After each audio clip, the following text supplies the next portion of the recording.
Yo, what's up, Manuel? What's up, Risky? Did you not read the title?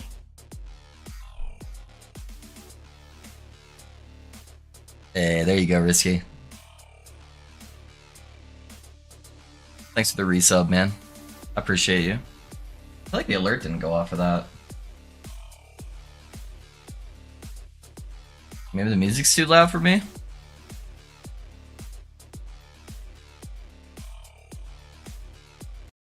Hold up. Hold up. I need to test. Yeah, it's definitely there. The music's just too loud. Okay. I'm gonna turn up the alert box a little bit. Alright. Yeah, we're good, we're good. What's up, guys? I appreciate you all being here. Need to change this keybind back because I'm too lazy to press it myself. Alright. Yeah, I need to push a little bit higher on the corruption. Morning Loaf, how was your weekend? It was good, Cow. It was good. Well, nice had some time to not have to rush the video stuff.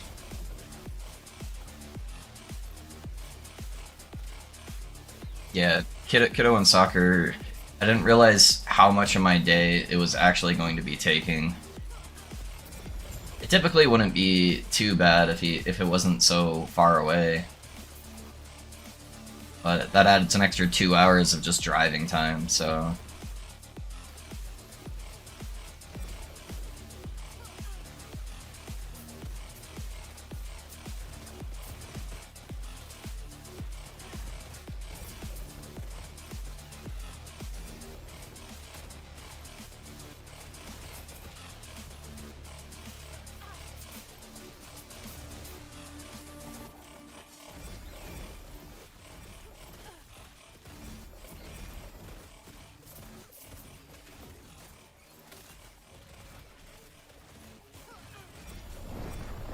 Oh.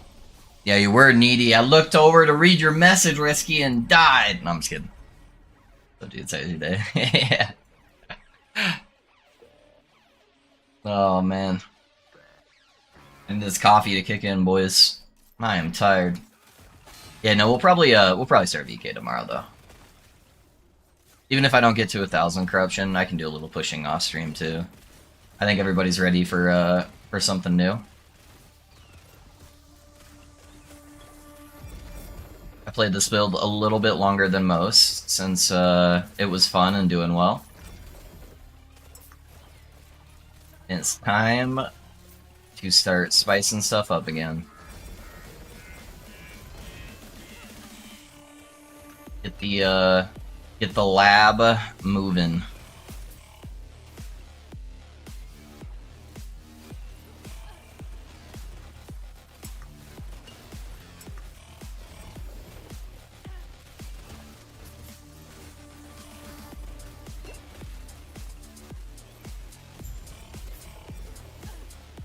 I really need to get my res figured out, though, on this guy. My res is still so low.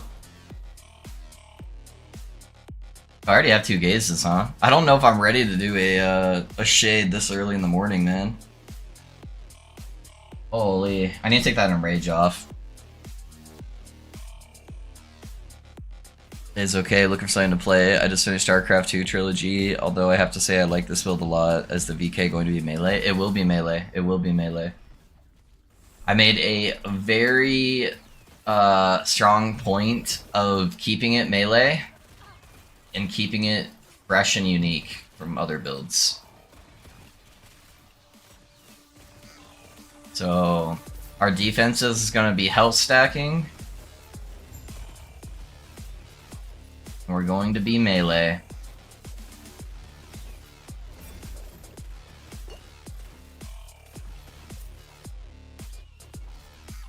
Lots and lots of echoes. It's going to be a good time.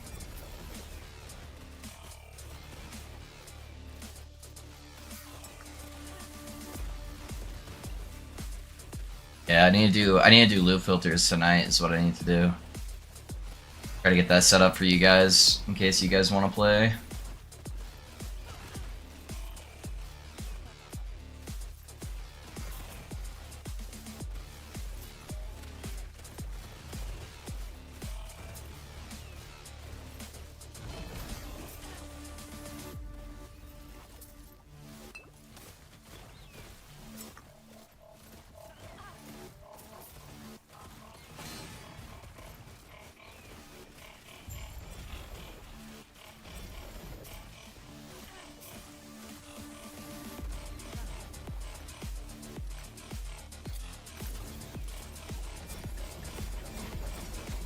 Dude, I almost had a meteor build for you guys, so I'm really fucking sad that I don't.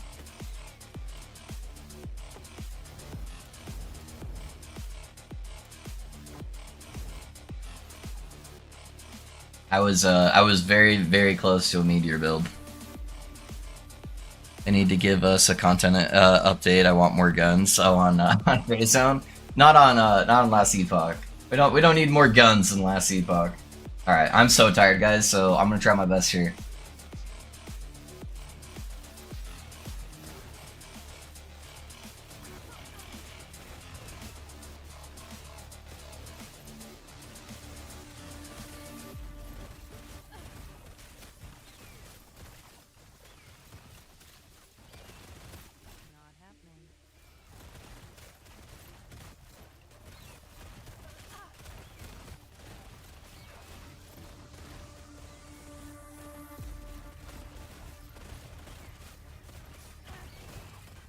Whew. Wasn't paying attention.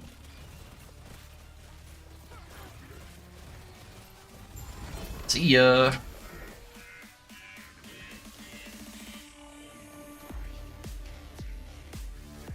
Alright. First shade of the day, dude. And fucking flawless. I didn't get hit by anything, I don't think. Ooh. Is that what I need to do? Is just deprive myself of sleep and then I'm good to go? Easy, true. Good night, Mr. Shade. Michelif is back enjoying the new video for the next couple weeks. Hey, what's up, joggers? Good man. I'm glad you're enjoying it, dude.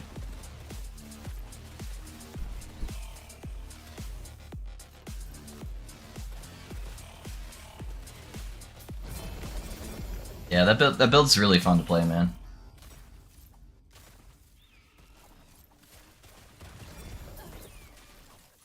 Yeah, this build will probably be the next video. At least get one rogue video out this cycle.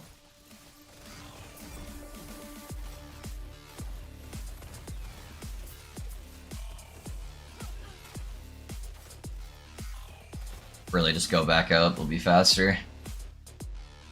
Yeah, we'll probably do this one next cycle. I'm gonna start a VK tomorrow, I think. Yeah. And then that VK will probably lead us into Diablo. I don't know how long I'll play Diablo for. It just depends on how the patch is, but it looks promising. Looks fun. Give myself a little bit of a break from Last Epoch, and then I can come back in a week before the patch drops, probably. Maybe sooner. Or once we start getting information, I can start theory crafting.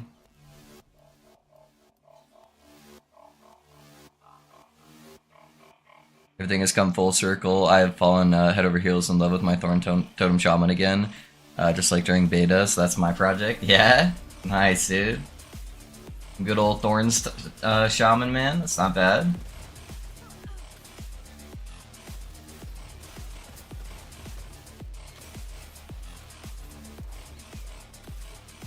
Hey Cal, they have an idol on Shaman, right? That gives you a Thorn Totem when you hit an enemy. I'm pretty sure that's the thing.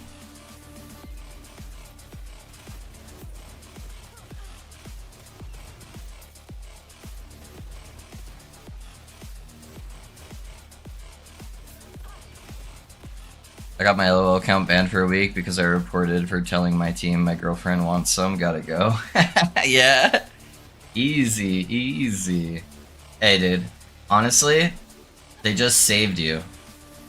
I don't know why you started playing that junk again, but you need to get off it. You were already becoming Mr. Grumpy Pants within the hour you were playing League of Legends. So, it's probably for the best.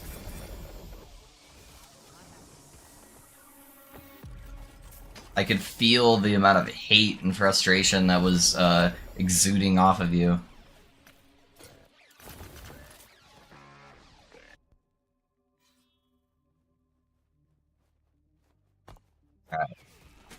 Big moment of truth. Do we get the seal on the throwing attack speed? Boys.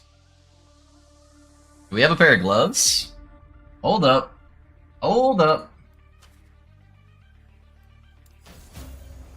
Fire res is not good. Do I have fire res somewhere else? I think I actually did have a chunk of fire res from somewhere. Oh, it's from here. That's not going to be easily swappable.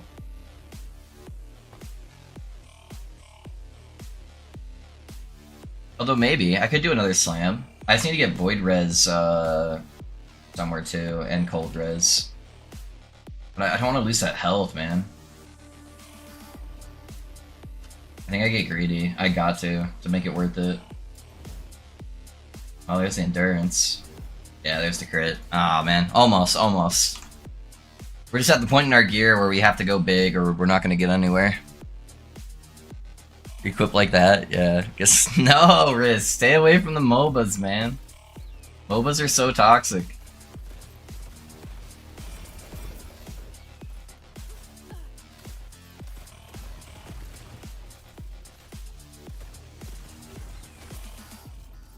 Don't do it, Risky. I don't want to play them with you.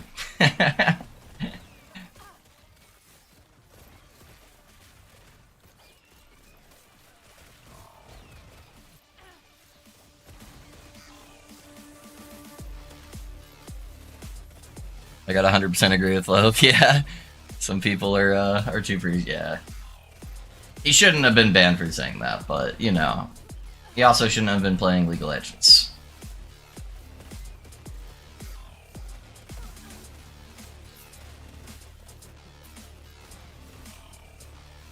He previously got banned multiple accounts last year for calling someone a bitch. Right, is lame. Yeah, I really can't with MMOs and MOBAs nowadays. Yeah. I went on the MOBA train for a little while to play with Risky after not playing for years. And yeah, it's... If I play a game, I want it to be fun at least like 80% of the time. And Dota was fun like 30% of the time.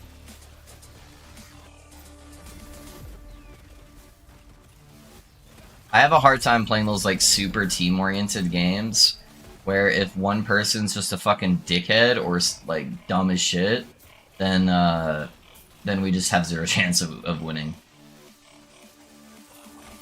I like stuff to be my fault when I lose.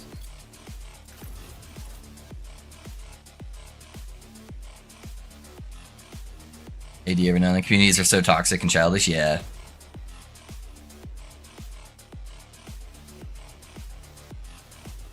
Turbo win rate was like 75%, yeah. Just so much of a gamble, I don't know.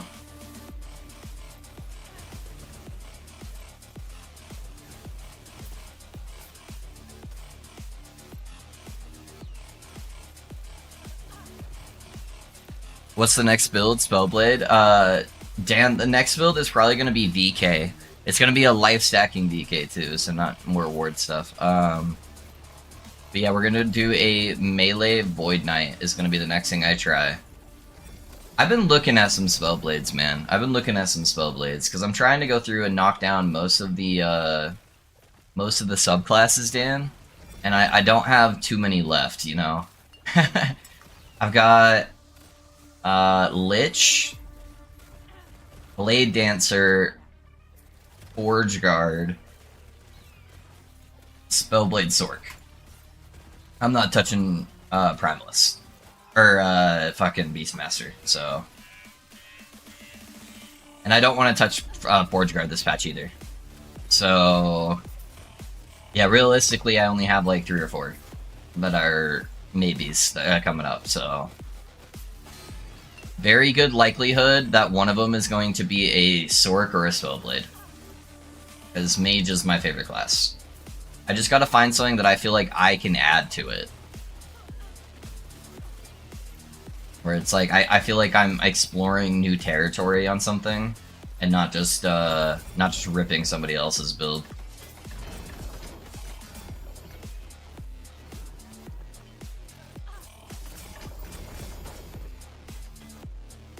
It sucks because I really want to do something with Frostclaw, but I just don't, I can't find anything that I feel like is new. So many people have been playing Frostclaw this patch that I feel like that's it's definitely been vetted through. Hey, Love, what's up? Hey, what's up, Kane? How's it going, man? Good morning, good morning. Appreciate you being here, brother. Do the alternates meteor build, did you test it more? Well, I haven't tested anything else. I tested the Rune Master stuff, and I don't think it's going to be strong enough. I think realistically I have to play Sork. And if the bug isn't gonna work when you're actually speccing into Meteor, I'm probably just gonna have to play like self-cast. I don't know. Yeah, so there was a bug that you guys knew of because I tried it out on the Rogue, where you were still able to proc Meteor off the belt even when you were negative mana. And I don't mind abusing a bug if a build fucking sucks to maybe make it viable.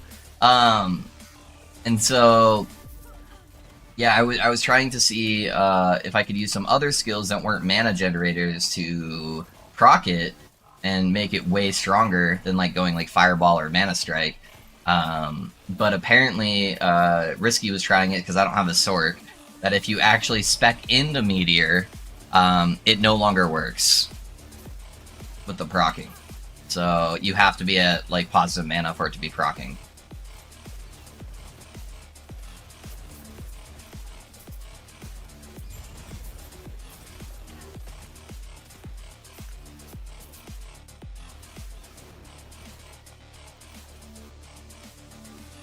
Buying new stuff is good, but in my opinion, making stuff that already is known is still valuable. A lot of people like your content, no matter if it's already out there by someone else, etc.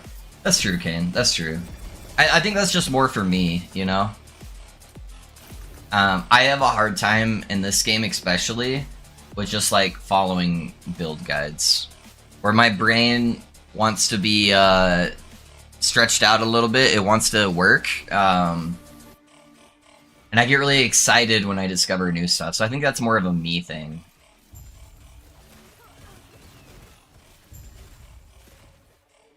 Where I feel like I actually have stuff to add to this game, and yeah, I just I like being able to engage with new stuff and finding those new techs, you know. It's really fun for me.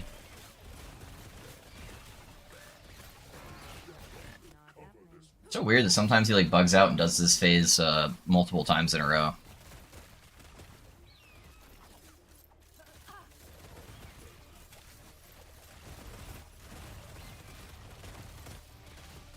Anyone want a pizza? Hold the void.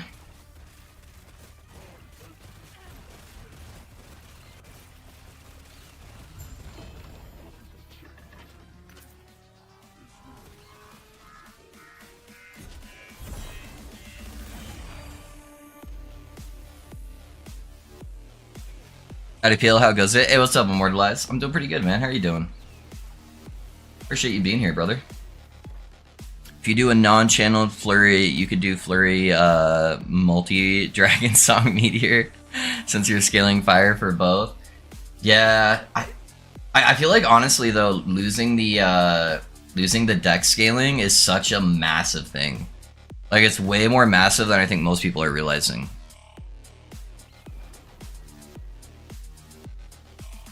Dude, I tried to put the wonkiest shit together last night, man. I keep going off the deep end on Warlock, man. Warlock has a couple things that like make sense in my brain, where I just like can't quite get it to work where I want it to. Yeah, I spent a good like hour and a half just hitting target dummies last night. After you head off, Risky.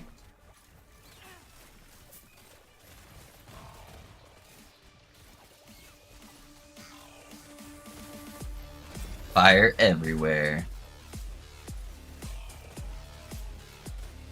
So realistically, to make that work though, Risky, yeah. Oh, I guess with channeled it is 0 mana, huh? You just have to have a 0 mana proc to make it work.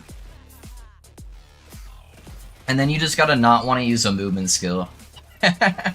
Since your movement skills all cost mana. And since they're not spells like other classes, you have to there's no way to like negate the mana costs.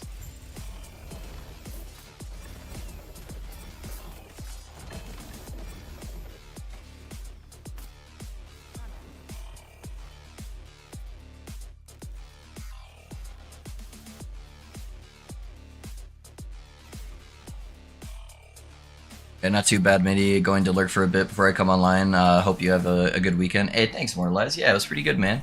No worries. Good luck with your stream today, brother. Hope you come up with cool and exciting things.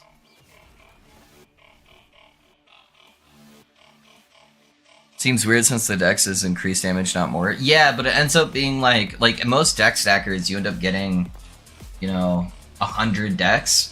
And that's 3 to 4% per deck, so that's 3 to 400% damage. Like, it adds up. It adds up for sure. Hey Manuel, thanks for your subbing, man. I appreciate you.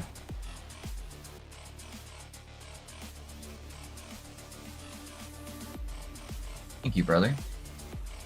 Appreciate the support. Non-channeled if it's channeled that costs mana. Got it. Yeah, so some potential.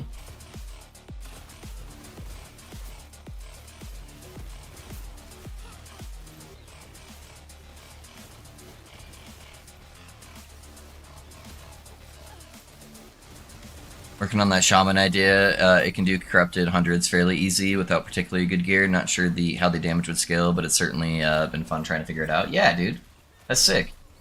Shaman needs some more love, so it's good. It's good you're trying stuff out on it.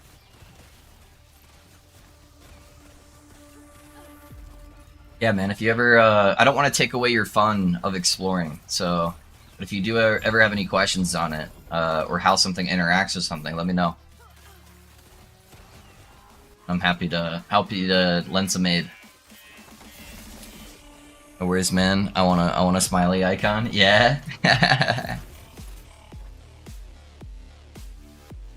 Okay, I can get it to the 300 to 500 region, but we'll see. Yeah, dude.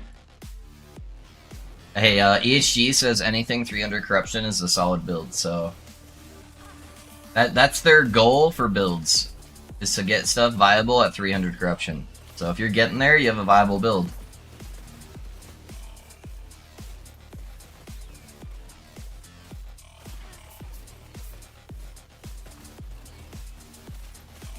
I have a sneaking suspicion that they may change corruption again.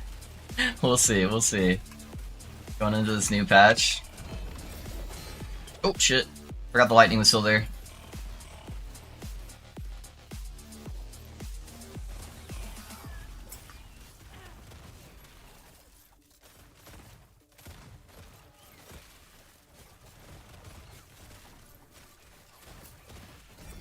I also wonder if that means anything over 300 corruption, they're just going to start nerfing. Do I need to stop my build guides at 300 corruption? I could just like blur out the corruption number and say, and then put above it and say definitely 300. And we'll call it good.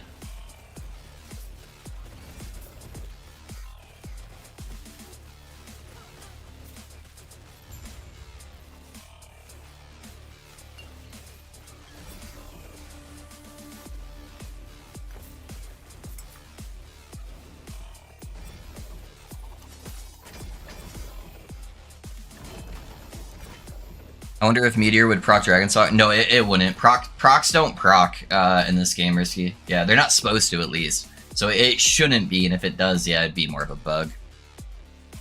I'm not a stream consumer, so this is my first ever subscriber to anything stream related. Burrito approved. Hey, Manuel, thank you, man. That means a lot. They would break your rule for me, man. We got 'em, boys. Easy.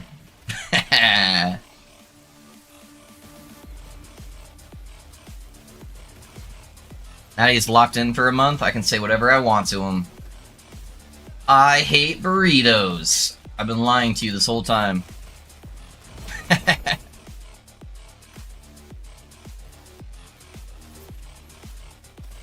Let's hope. Yeah, I think you'll get somewhere. With enough ingenuity, I think every skill can get to 300 corruption.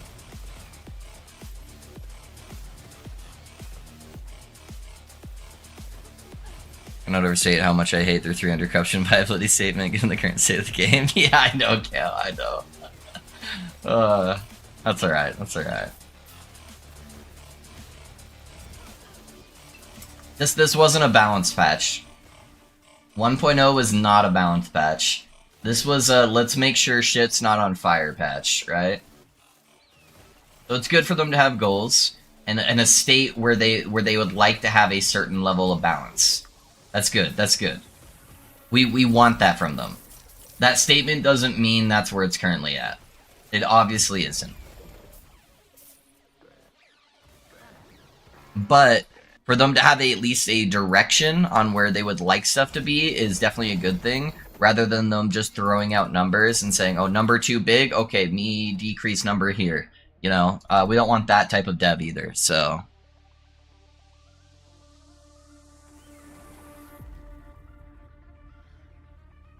There will always be outliers as far as that part goes. You know, well, they'll always have stuff that's slightly stronger, you know? I think that's where they want your, like, average, like, B to A tier builds at. And then you'll have, you know, swings in the balance where certain things are allowed to be a little bit more overpowered for a patch or two, right? That's how every action RPG works. So...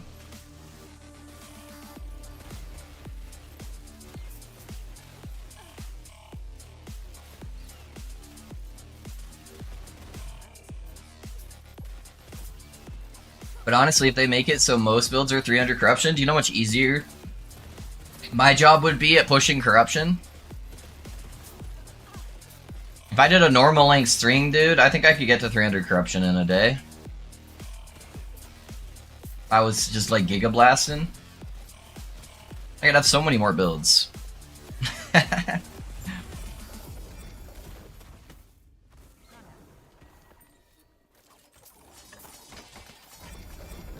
So you're surprised when I heard Mike say they consider build successful if they reach 300 corruption? Yeah.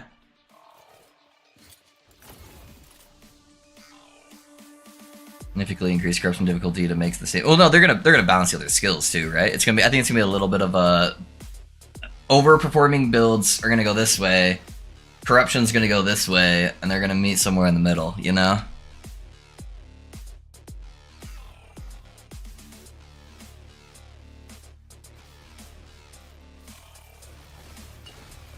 I think they should. I think they should leave 100 corruption where it's at, but maybe make the jump, each jump, a little bit more significant. You know. Oh, another one dropped over here too. What the hell? Okay.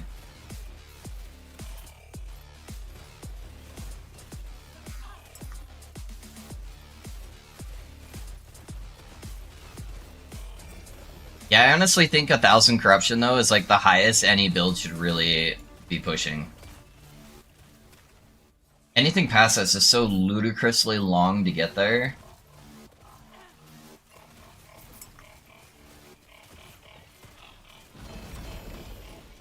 Ooh.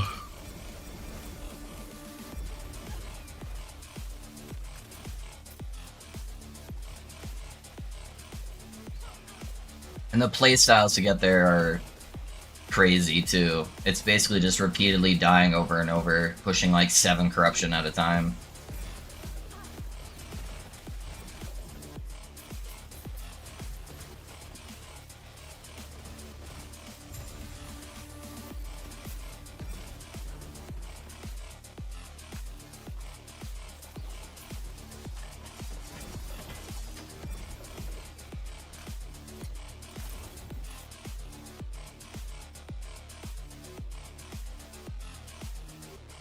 I'd say let power creep climb to the moon. 0 nerfs, only bust for shit skills.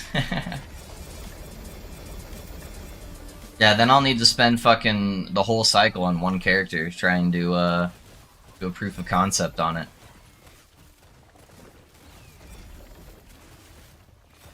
I don't think that's the play. I think zero nerfs is a very bad state for your game, that you're basically just shooting yourself in the foot, where you're having a lot of happy people for 6 months, or maybe even, you know, 3 cycles or something, do like 12 months, and then it gets too crazy, and all your numbers are like quintillions, and it just leads to a shitty experience.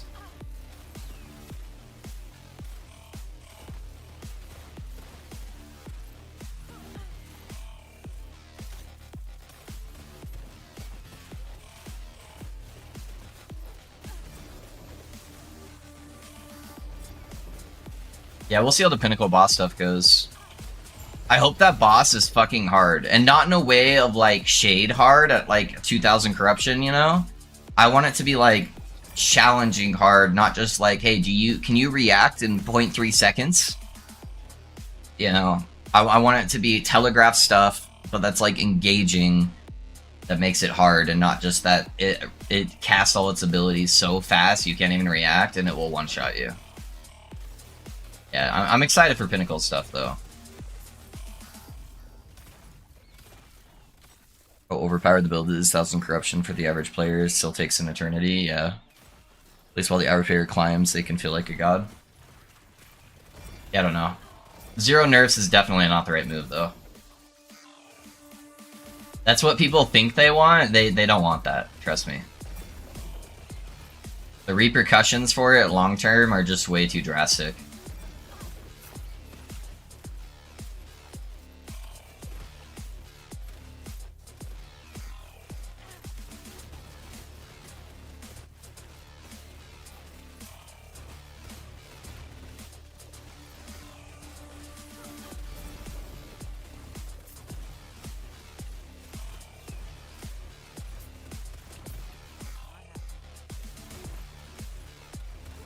I just slammed 8 Joras trying to get Armor Shred on one, and got it on the last one with a minimum 3 spell damage roll. F. Aw, oh, dude.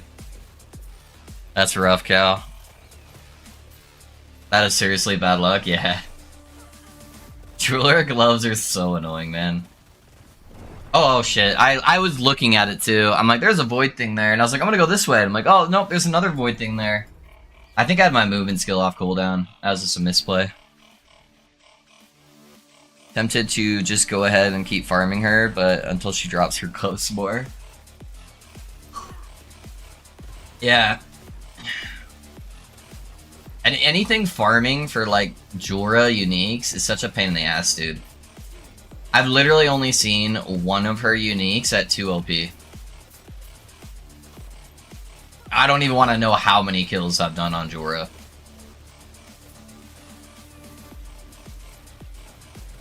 I wonder how much those go for in MG. How much is a pair of 2 OP Jorah's Obsessions?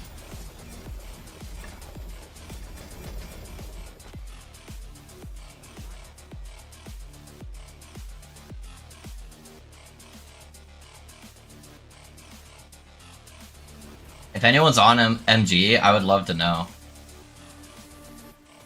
I'm curious if they're just like stupid amounts of gold, or if they're like fairly common for MG.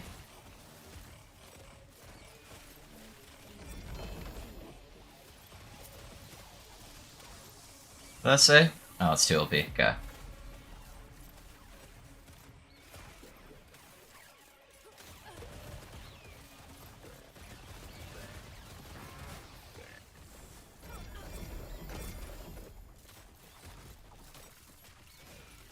What's the next build tomorrow? I'm gonna be doing a Void Knight. Yeah, I'm gonna be doing a Void Knight. Everybody wants me to play melee because I never play melee. I'm a spellcaster through and through typically, or at least ranged, and so I'm gonna be doing a melee Void Knight tomorrow, doing some new science stuff, seeing if I can make it strong.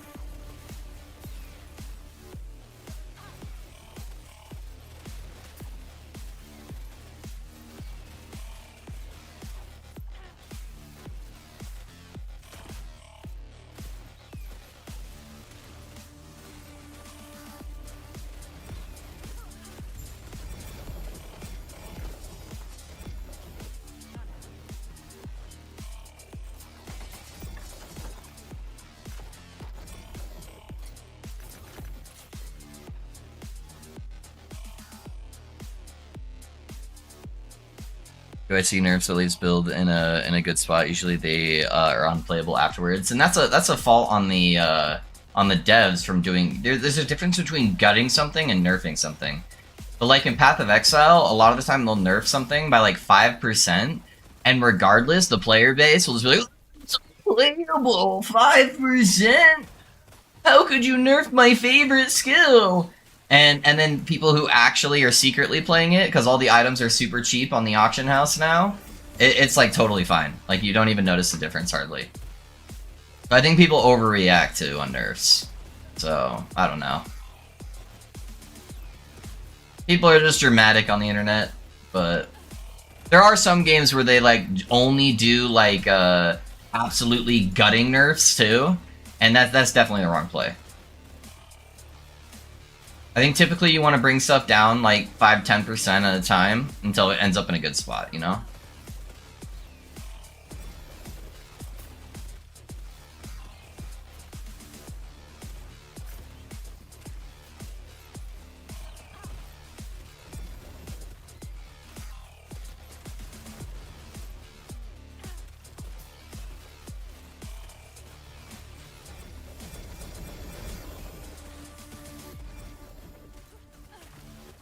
$100 is the cheapest and only 10 listed for Jewel Res? Yeah? Okay. That's honestly not as expensive as I thought they'd be, though.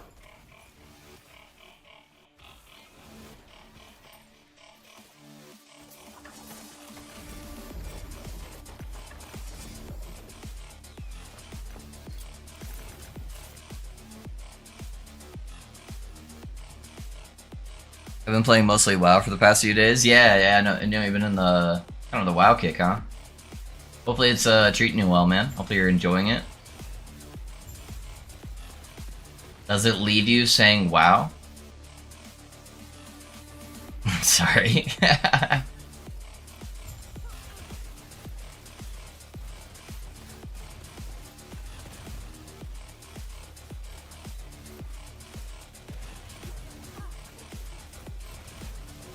Pizza time!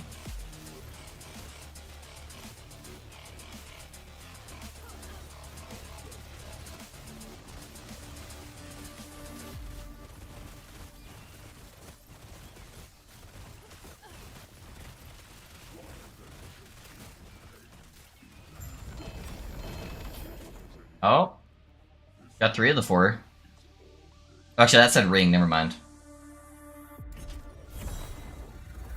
What about if they're trying to nerf it far beyond what they expected, like 200k ward? 5 to 10% might not nearly be enough in their minds. Yeah. I don't know. We'll see. I have a feeling, honestly, even if they nerf it too heavy, I have a feeling they would patch that mid-patch. If something ended up being too drastically killed. I don't know. We'll see, though. We'll see what they have in mind. We've only seen one cycle, so I have no idea. I've been having some fun playing with friends, so it's okay. Yeah, if you got a group to hang out with while you play, it's definitely more of an enjoyable experience. I think that makes 90% of games better if you just have a good community or like a couple dudes to like shoot the shit with while you play. At that point, it doesn't even really matter a whole lot what you're playing, as long as it's somewhat engaging, you know? The boys help a lot. That's why I'm able to play this game so long, you know? Got the boys all hanging out in chat and shoot the shit, have fun, fuck around with some weird stuff.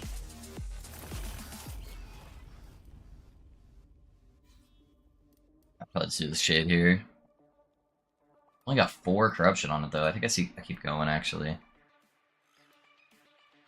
Start branching out like this way, I guess. Playing Shen's almost always feels good. Yeah, I can't imagine playing all the time with random people. How did they balance pre 1.0? Was it massive moves between patches? I'm trying to maybe think of some examples, man. I took a long break before 1.0, so I'm like trying to think on how all the other stuff went. Most of the balancing came from like people finding bugs for stuff to make stuff absurdly strong, and so that was most of the balancing was killing the bugs. Because I feel like that was most of the broken stuff. I feel like the other stuff was mostly in line. Nothing was like too crazy. Except like Earthquake Werebear, like back in the day. Yeah, I don't know. I feel like it wasn't too drastic. Some stuff they killed. Like they killed Volcanus for some reason. I don't know why they killed that.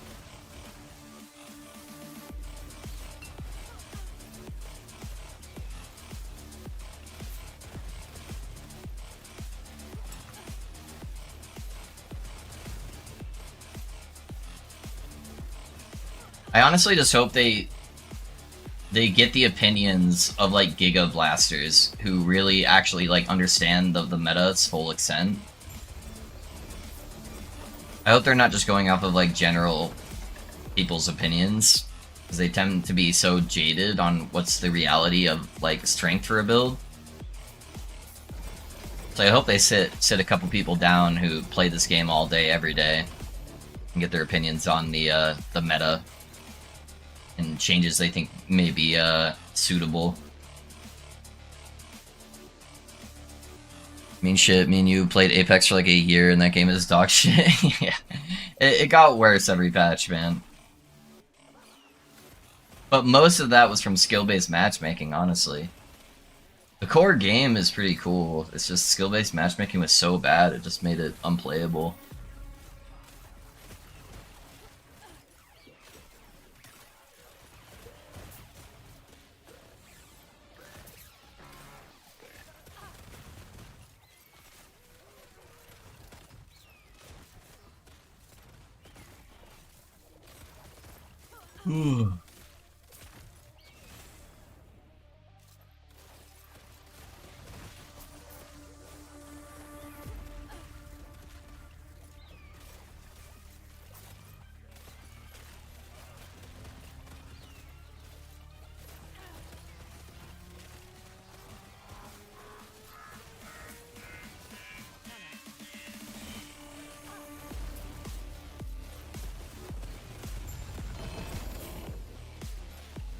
I don't know what I picked up. Here's the forest.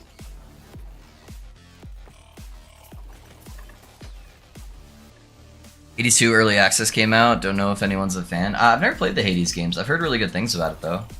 It's a roguelike, right? Are they gonna make me take that node? Alright, whatever. Hades is so good, yeah.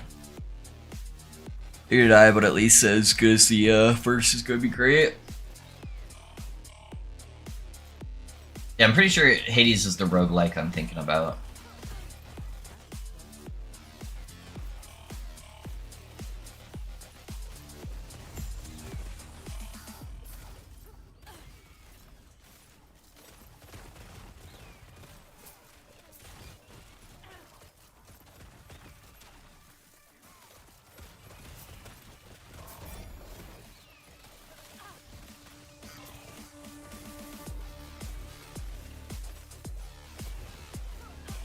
I honestly haven't played that many roguelikes, but I feel like I'd probably like them. I really like Sanctum and Path of Exile. I don't know. That's kind of a roguelike, right?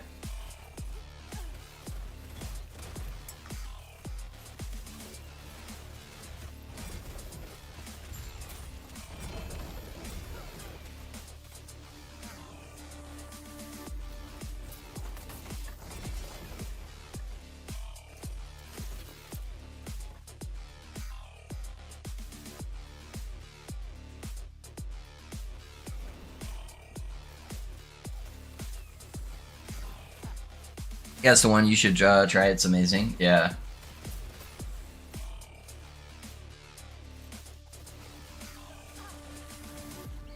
Yeah, it might be a fun genre for me. The door cheese and temporal sanctum is so satisfying. Yeah. Nothing like some good old door cheese. That sounds gross.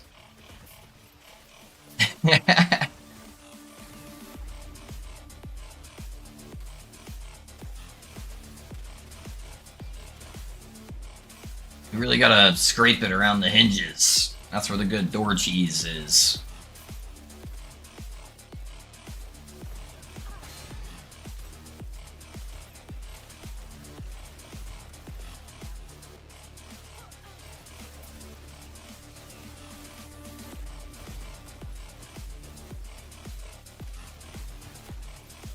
You have wildly varying opinions, even from the blasters, though. Some are fine with like higher corruption, stun locking bosses, etc. Some aren't.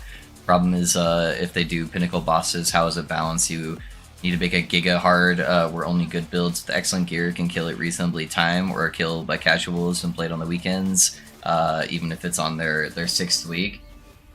I think a good way to balance that, what's up, is similar to how Path of Exile does it, you know? I think you have regular versions of the boss, and then you have Uber versions of the boss. And I really like what Path of Exile did with this patch with Uber bosses, where they made the invitations for them separate. So they make it so you never feel punished for doing the non-Uber version, because it has a different invitation or a different key in order to kill the boss. That way you can still experience it at a certain level of like casualness. You get to see the boss up front, you get some of the cool drops from it, and then you have the Uber versions that maybe have like 1 or 2 like super rare items that can come from it or something. And kind of go from there. Hey Angel, thanks for the follow, man. How's it going?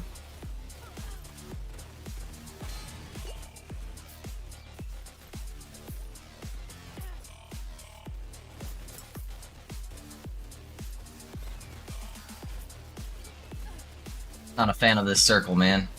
Like half of it's covered by fucking rocks.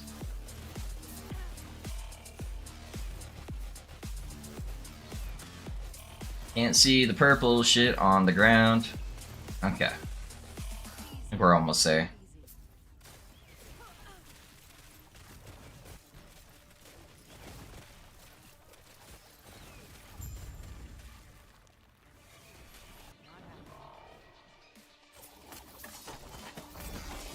Man, there's all that void goop on the walls. Maybe that's on the doors too, the door cheese. Yeah, true, true. It's like what D4 is going to do. Asking because I've never played PoE. I think so. I'm trying to remember how they preface everything on there. Farming with a build to gear another build so I can farm for my main build. At the moment, I'm doing a Soul Bastion for the belt, and I'm lucky so far. Hey, sounds like you're playing an action RPG, man. I'm farming so I can farm and do the farms. What build are you playing, my guy? Yeah, the belts are hard, dude. I farmed the belt for a really long time on my Paladin, and my Paladin, I spent enough time where I'm like pretty good over 1,000 corruption now.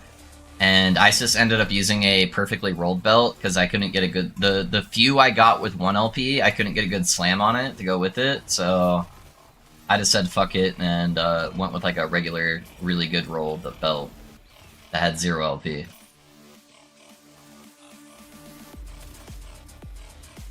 Boys, that reminds me.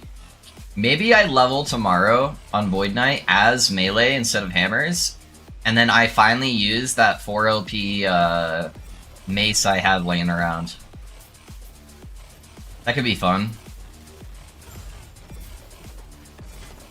I'll level as melee if I could use twink gear. Let's do this.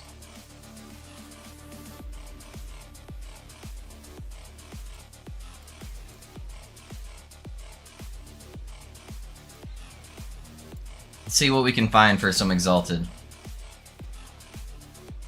Actually, since it's 4 LP, let's do it maybe like this.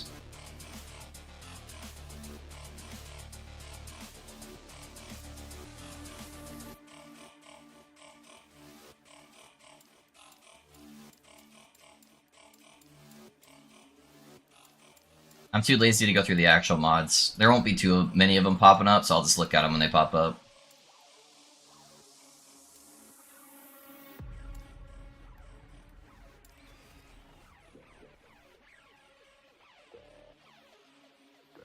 Oh, I have numlock on.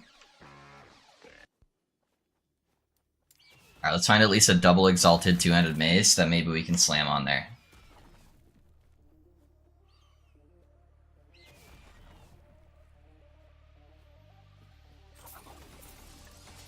Marksman with the 2 daggers and traps. Okay, nice, dude. Yeah, we did that build for a little while. Not a bad build.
I haven't rage on this guy. He seems like he's like a little extra fast right now. No, I just have crit avoidance. Huh. I feel like he was transitioning from the abilities a little bit faster than normal, but I don't know. Maybe I'm just imagining shit. Hey, 2 will be Plague Bearer. Not bad, not bad.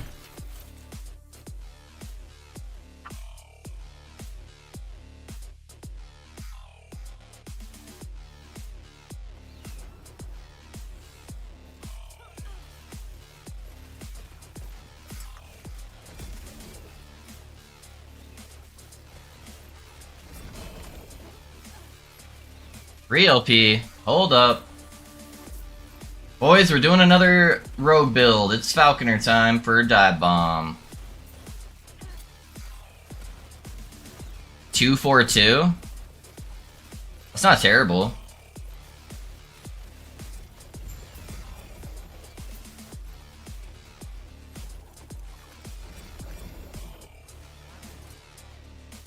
Hey, dive bomb hit the 4 too. Yeah, that's not bad at all. And it hit 5% crit, dude. What the hell? Alright.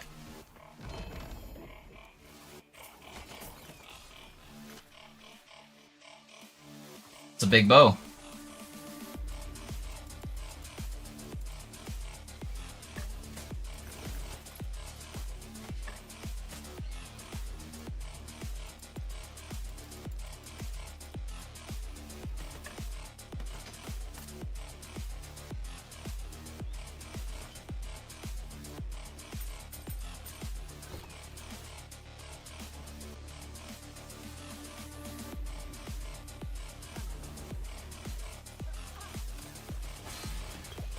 I need my stacks. Please don't one-shot me.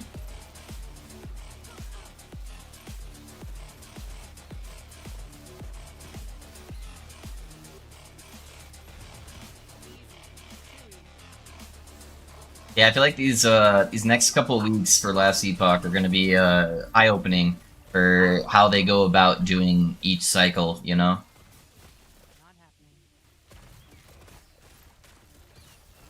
Right now, we all just have kind of educated guesses on where we feel like things are going to go.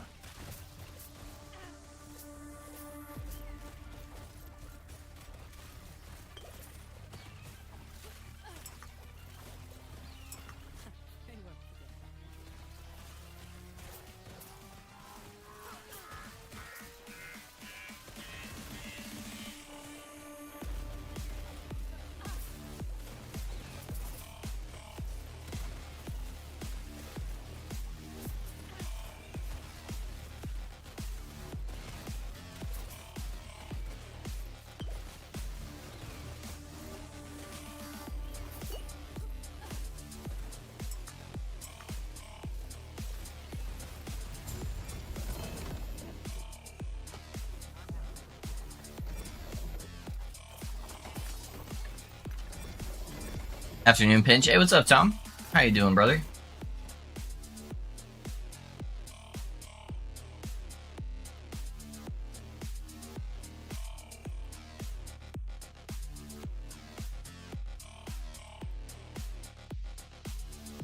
Be back later. No worries, Risky. Get you around, man. What are you up to today, Tom?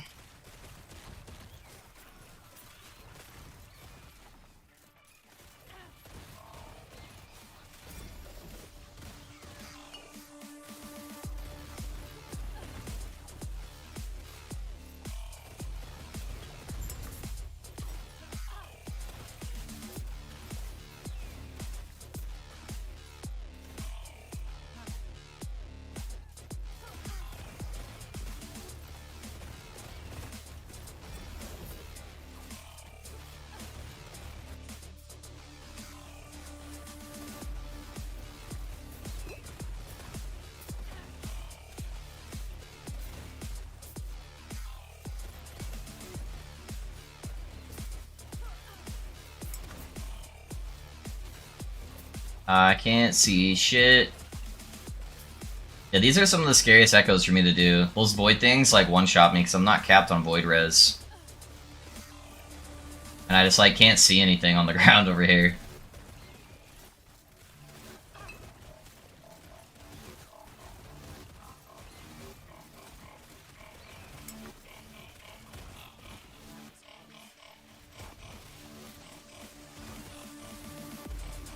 Oh, that was a lag spike. There we go. Not bad. Been playing my version of Dragon Song. It does a lot of damage. I'm working on the last thing. Then we can compare notes with yours. Yeah, hell yeah, dude. Yeah, Dragon Song feels really, really good. All right. See if we can continue our luck and not get a terrible shade. Lurking a bit, daughter aggro. No worries, man. No worries.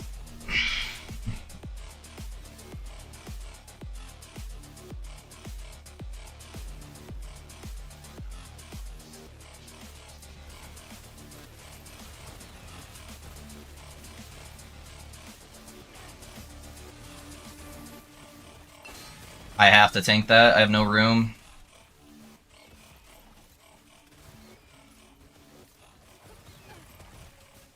Okay, I need to try to better position myself for the future one of those he does. Okay, I've got at least a decent amount of room here. I need to not get hit by the charge ability he's gonna do. Oh, the beam got me. Yeah, there's too much shit on that one, man. So much area control between those like purple pools he puts on the ground that are pulsating, and then like the lines. It just cuts off like 90% of the arena. And then I don't have room to dodge the beams. Never lucky, dude.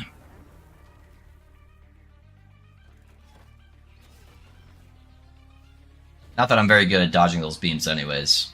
They come out so fast. Oh, he still put that on top of me, huh? Alright, couple of the big meteors. We still have the beams, sadly. Wait, what killed me on that? Fire? What ability did he have that was fire? What? I didn't see a fire ability. Hold up.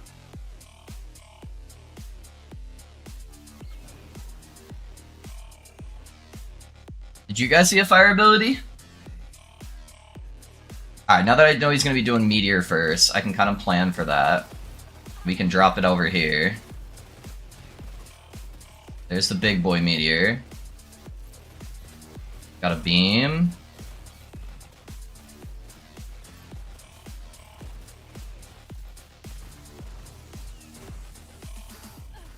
Oop, I dodged that, luckily.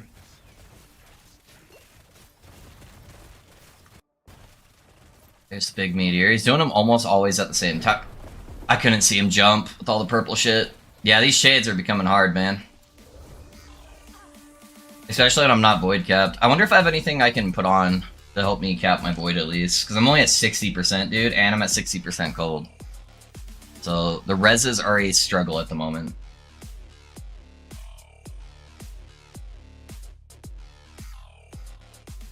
I really need to get a new pair of gloves where I can get rid of that frailty chance. New rings would be nice too, but that's gonna take a while. The belt's probably the most realistic upgrade right now to try and get that cold res on there.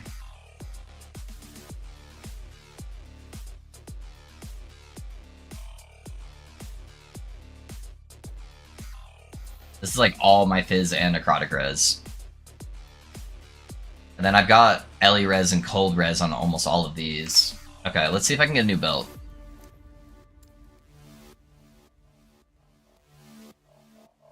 Spider Silk Sash.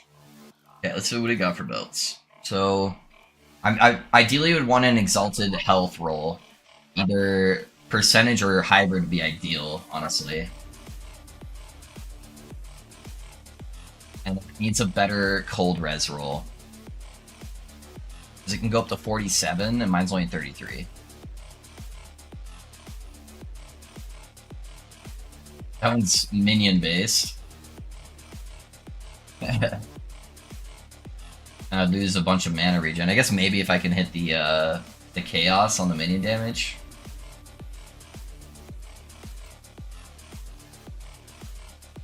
one's got Exalted Void Res on there. All the other stats are bad though.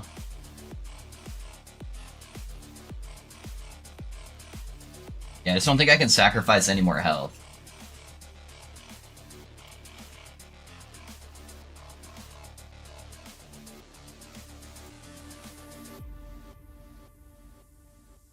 I think most of these are already crafted on.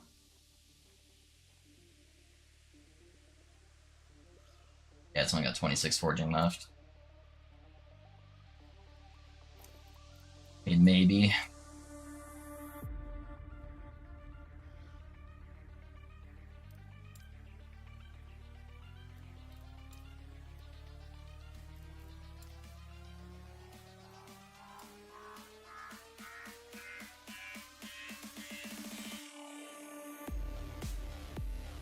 Exalted Endurance.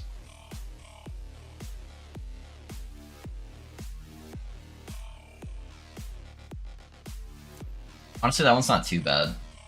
Stun Avoidance isn't terrible to have.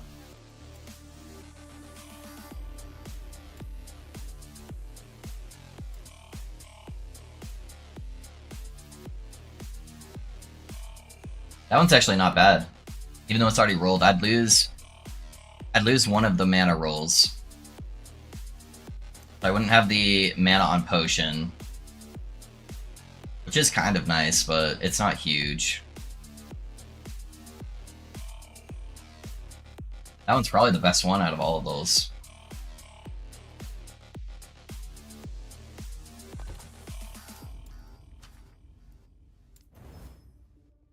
So that ran out, so that one's a dud. This one I'd have to craft from scratch and hope I get lucky. I would also use the cleanse, or lose the cleanse on that, huh? I would lose my cleanse, but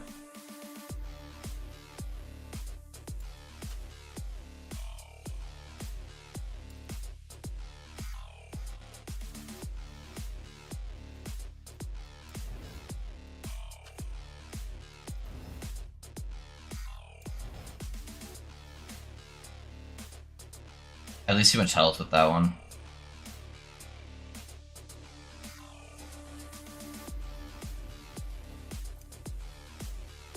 I think I'm gonna go for a pull on this.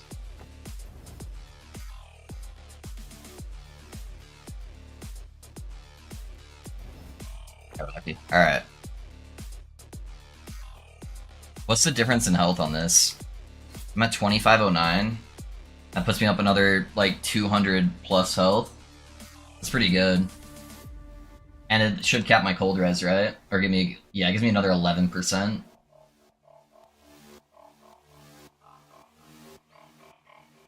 At least help the cold a little bit. Let's see how that feels.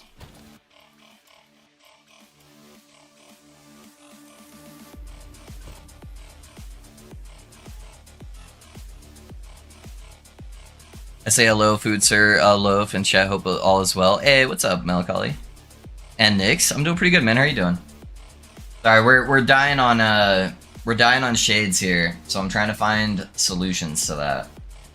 So I'm a little bit under res cap at the moment, which is not helping. Because I'm like 15 under on void. And then I was 15 under on cold as well, so I got my cold up a little bit and added another 200 health. So hopefully that helps. What class are you rolling tomorrow? I'm doing Void Knight. Yeah. Doing some good ol' Void Knight.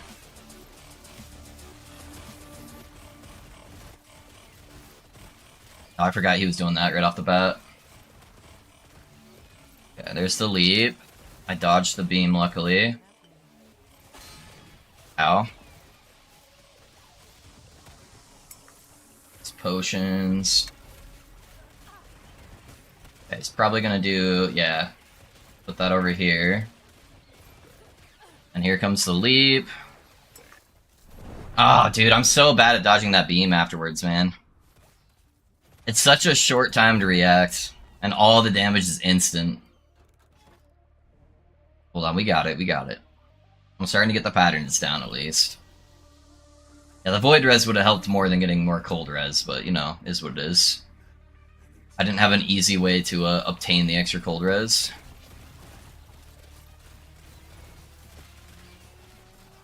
Okay, leap should be coming. Then the beam.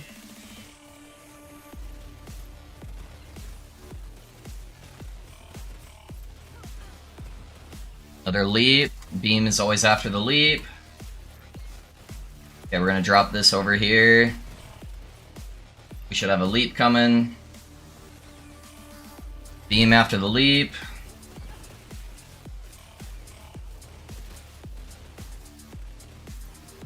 Another leap. There's gonna be a beam directly after that leap.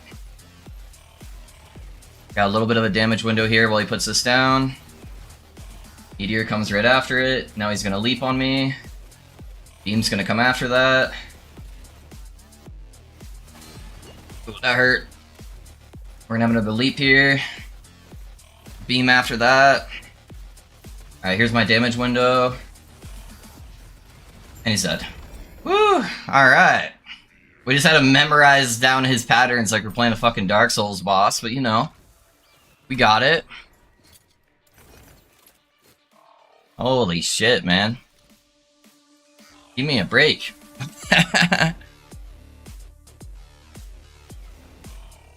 It really does suck, yeah. Shade needs a little reworking, honestly. His stuff needs to give you a little bit more time to react. Especially since it's random. It wouldn't need it if it wasn't random. If you knew exactly what shade you were gonna get the moment you saw him, then it's fine the way it is. If there was like a way to actually know what mods or what abilities he's gonna have. But the fact that it's random and he gives you about a third of a second to react to things, I feel like it needs a little bit of tweaking.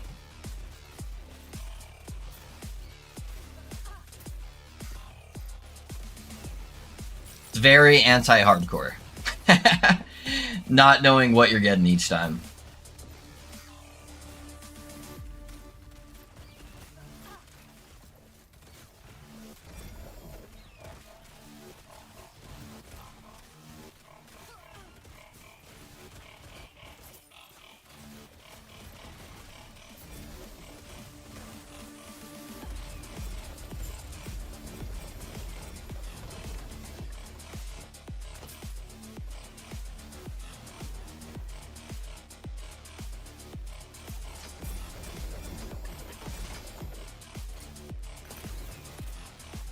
Yeah, Nix, we're gonna be doing melee Void Knight tomorrow, and I might even level him as melee. I was planning originally on leveling him as hammer throw, for the early part of the game until I could better transition into the build I want to play. But I have a 4 LP, like that leveling two-handed mace. That might be kind of fun to use and just say fuck it and just like level with some melee, you know? Might be a good time. What's up, Gorshi? How you doing, buddy?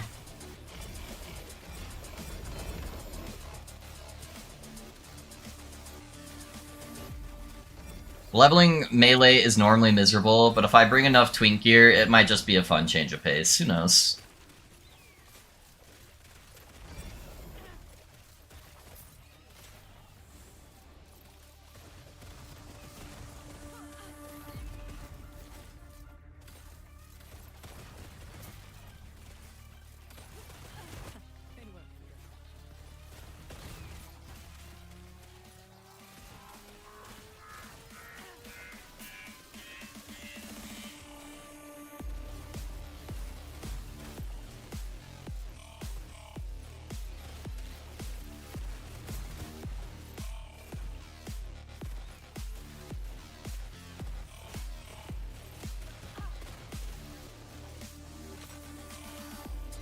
Just Tom hate being alone in YouTube. I gotcha. Yeah. Hey Tom, you actually watch on YouTube. So how dead is the Last Epoch channel? Like, do they have channels on that side? I don't even know, man.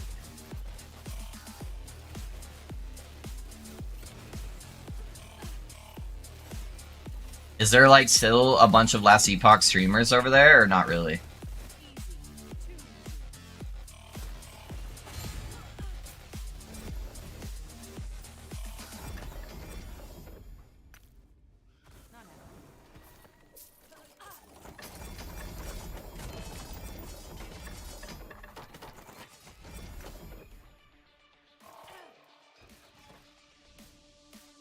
Not really? Okay.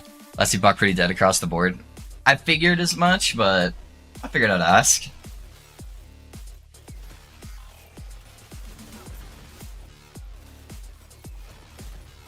Yeah, you are one of the last Mogots, yeah. Easy. I'll hold it down with pride.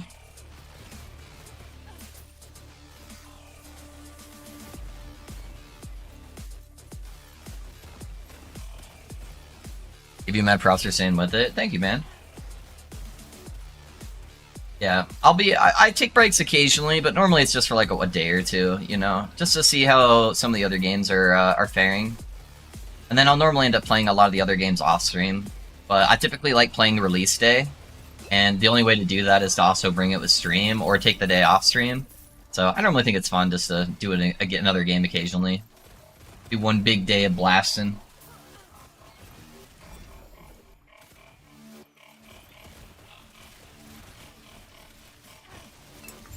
Yeah, I think the most I've taken off from last Epoch on stream was 3 days. I think it was 3 days for Path of Exile is how long I took off? I can't remember. It was either 2 or 3. It wasn't very long.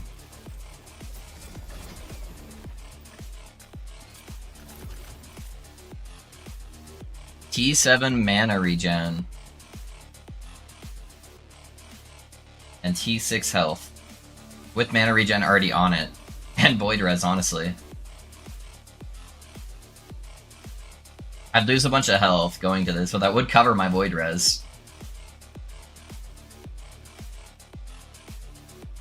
Let me pull up my my little crafting tool here, see if I can get that other mana slapped on top of one of these.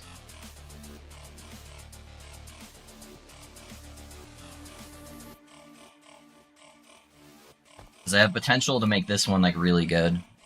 Alright, so we got Belt. Spider Silk, tier 2. It has a T7, so that's already gonna up the tier of the mana roll. Tier 2, tier 2. Okay, so right now it's chance to find potions.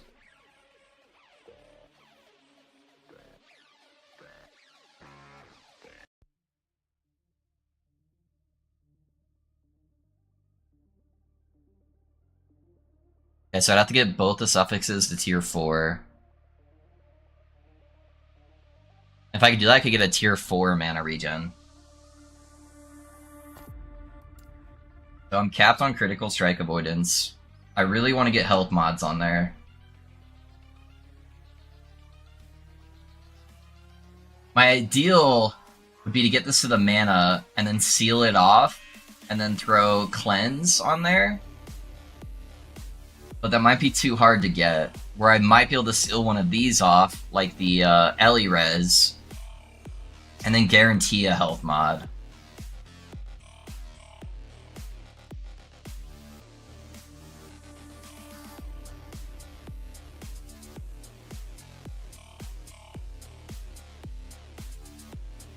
It'd be much harder to get the potion, actually, if I had a sealed mod.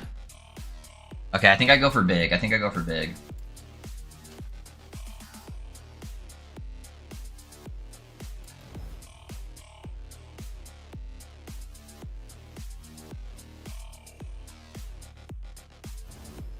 Okay.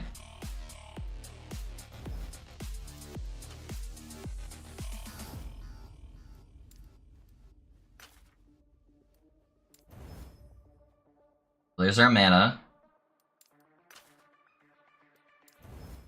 It is res. That's not terrible, though. But I do lose a metric fuck ton of health for that. That would solve all the mana problems, though. I go from 2700 health to 2400, basically. It super caps my fizz res, though. Brings me back down on the cold res. And then gives me a metric fuck ton of mana. I think mine's still better. Alright, let's go for this one. We'll see what we can get. How much health do I lose from this? So 2700 to 25. But that caps my void res by quite a bit. Yeah, let's see what we can craft with this. So right now it's a tier 3, and then it would be a tier 1 prefix when I add it on there. and then T6 and T5. So right now it's traversal on cooldown. What I want to do is add the cleanse and then immediately seal that. So it would have a tier 1 on there eventually. And then I can work on getting everything else up better. Okay, so if I get the cleanse and seal it, add another tier 1 modifier, and put this to tier 4, then that would be it. So let's do that. We're gonna go cleanse. We're gonna seal the cleanse. And then we're gonna add a random prefix on here. So for now, I'm gonna add just cold damage. No, it went to tier 2. Hold on. That might be okay, actually.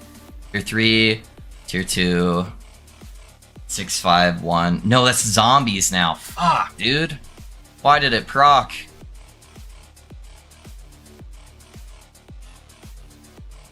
I don't think I can fix it now.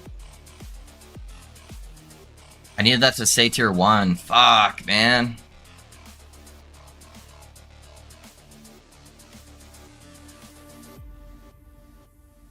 Yeah, I can't fix that.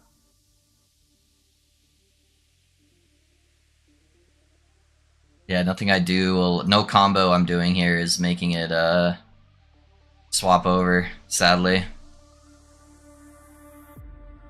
Dang it, dude.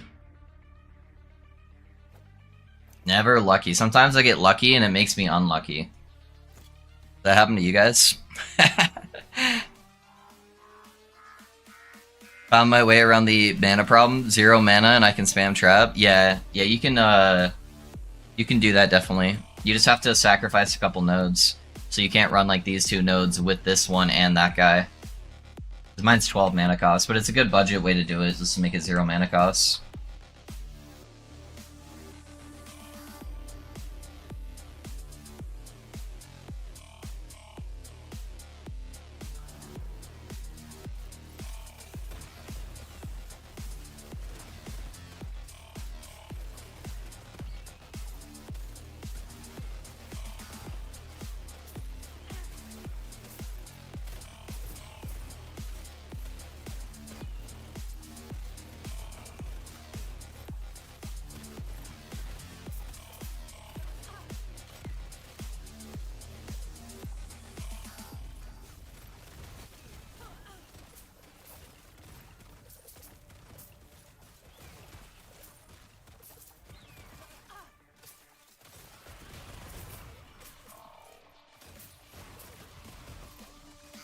You have 13? Okay, so you don't actually have 0 mana costs.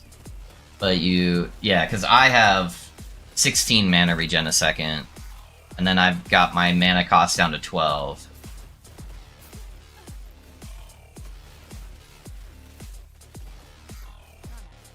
So you're just having slightly worse mana than what I have right now. Essentially. If you have two T7 mods. I don't know if you have 2 T7s.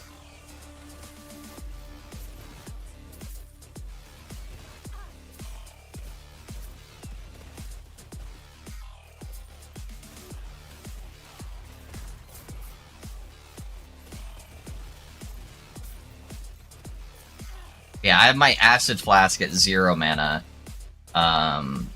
which helps a lot, honestly, versus having it at 1 to 2 mana costs. And then, because I got the 2 T7 manas here, I have an Exalted mana regen there, and then I had 2 mana ones originally doing this. So this would be ideal, to get T5 mana with a, like, T3, T4 experimental mana mod. I just want more health on there, man. Yeah, the more health would be nice. More health and cold res. Then, because that was giving me, that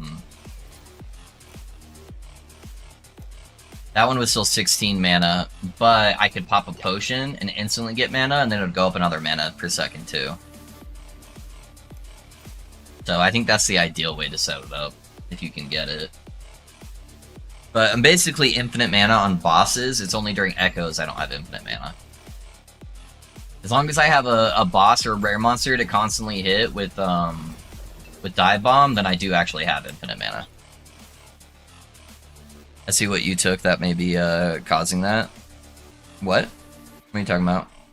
Which is the clustered explosives. Oh yeah, that has so much damage. Yeah. So you're saying you're not taking that node. Yeah, if I didn't take those nodes, it would actually be 0 mana. Sorry, I asked if you had these 3 things, and you said yes. So I was like, oh, okay, cool. So I think you might have just misunderstood. But yeah, that adds so much extra damage, though.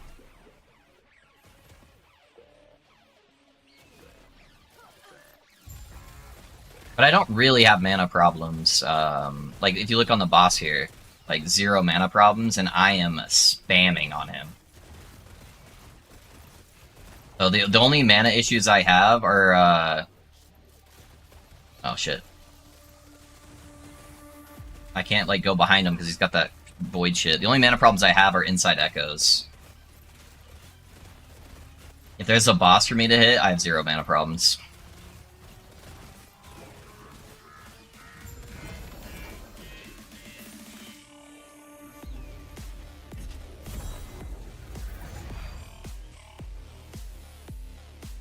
You're at 25 points. Are you putting your other 3 points here? Or where are you putting your other 3 points?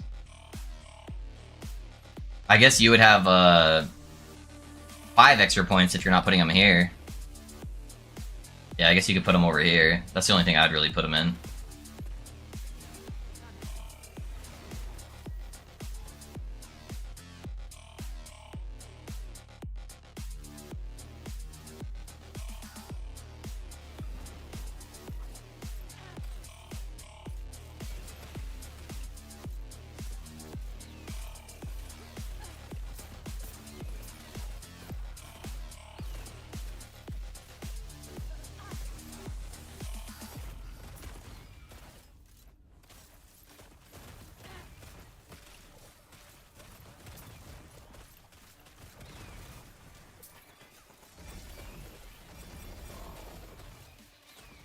I also use Area Assault as movement. It gives my mana back. You're using net.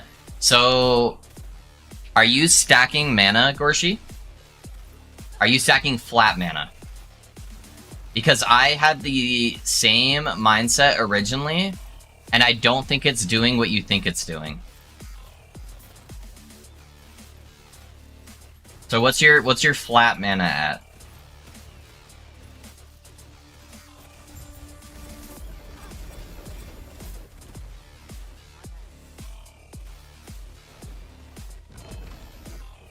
And I'll go over why I'm using that over the other ones.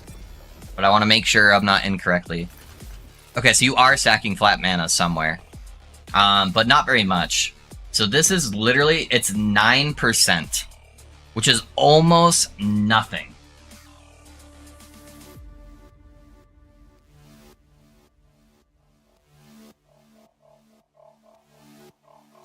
Hold on, I had my caps lock on. Or my numlock on. So you're getting 14 mana every time you use this. Which is basically the same thing if you just went shift. So, what else are you going for in Area Assault? Is there something else you're benefiting from? You get like some health recovery, I guess. You could get Frenzy and Haste. You should have permanent haste regardless. So like the Frenzy is probably the only big thing you can really get out of this tree. Everything else is pretty meh, in my opinion.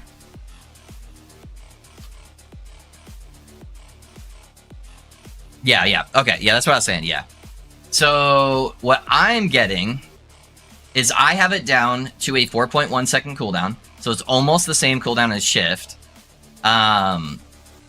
It scales the distance off of my dexterity, so it actually sends me pretty dang far.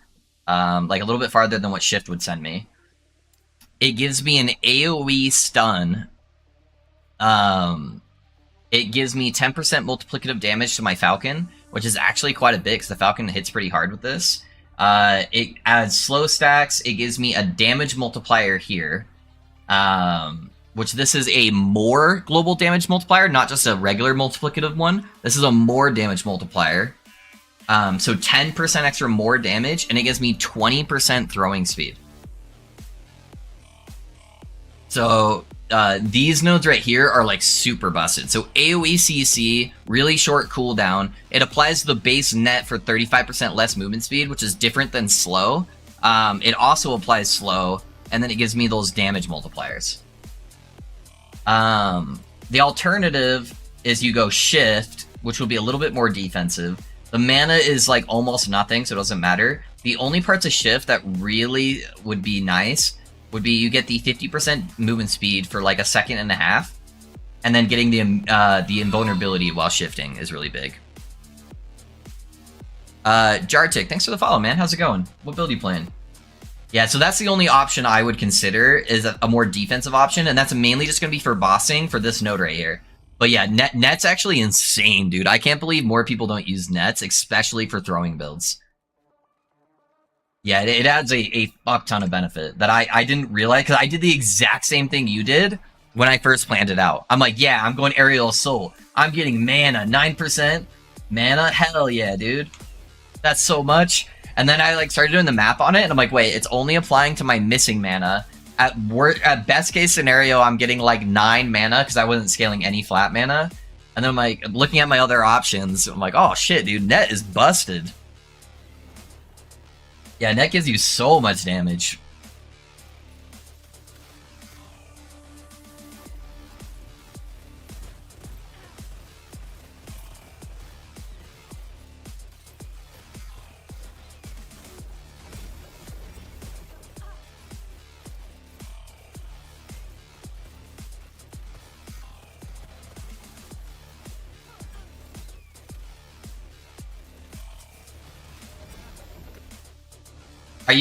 Are you going throwing damage hybrid, or are you mainly just scaling into the spell damage on Dragon Song?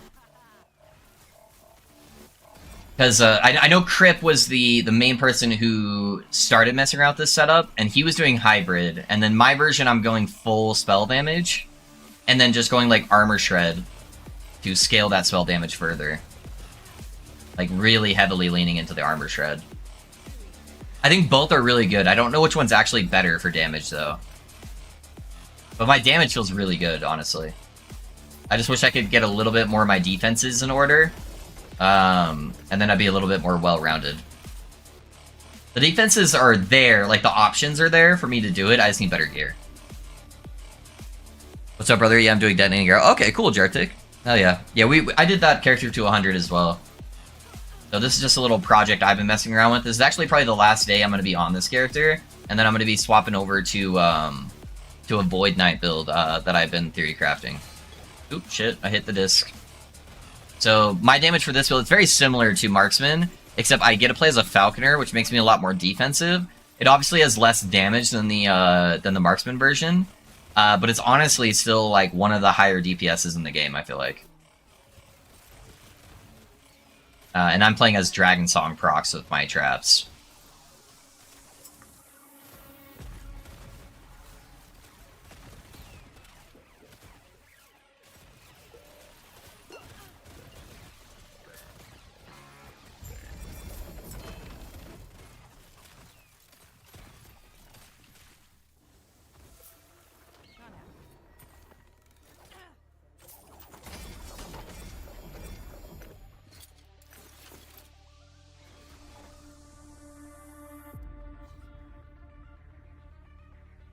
Didn't see the buff on the left of net. Yeah, that's definitely what does it. I was honestly going with the gear available. Haven't got what I needed yet to be more spell, and have a ton of throwing stuff from Gelcore. Okay, cool. I think they're pretty close, honestly. I'm just obviously spell boy, so I prefer to do the spell if I have the option of it. Yeah, I'd be curious to really test a like fully geared out version of both, though. To see what actually comes out on top. Because your Falconer would do a little bit more damage on the throwing setup, too. But Trap Throw by itself, the Explosive Trap, it doesn't really do a lot of damage. So I think the throwing is mainly just to improve your Falcon DPS.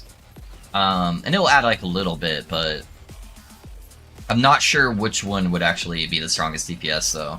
That's why I was curious.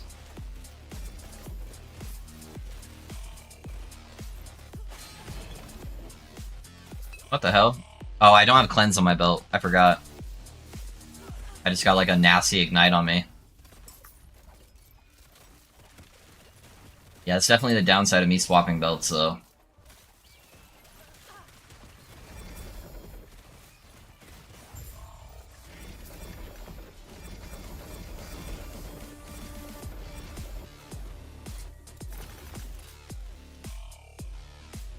Health regen.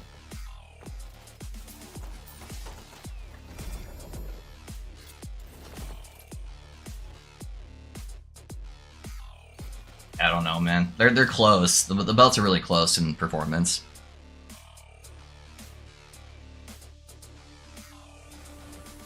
What do you think of net versus shift for marks? I would probably use shift for marksman. Honestly, Jartik, because marksman has like half the amount of defenses I have. And so I think it needs every bit of defense that I can get.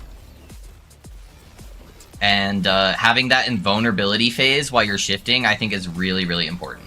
And it does not need help with damage, right? Whereas my version is more tanky than the marksman,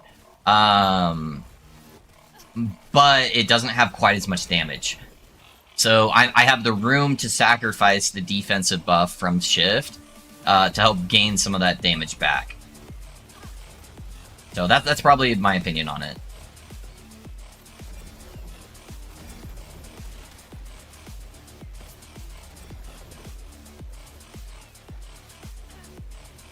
But that invulnerability shift is so important on bossing for the marksman, I feel like, where you just like can't get hit by anything.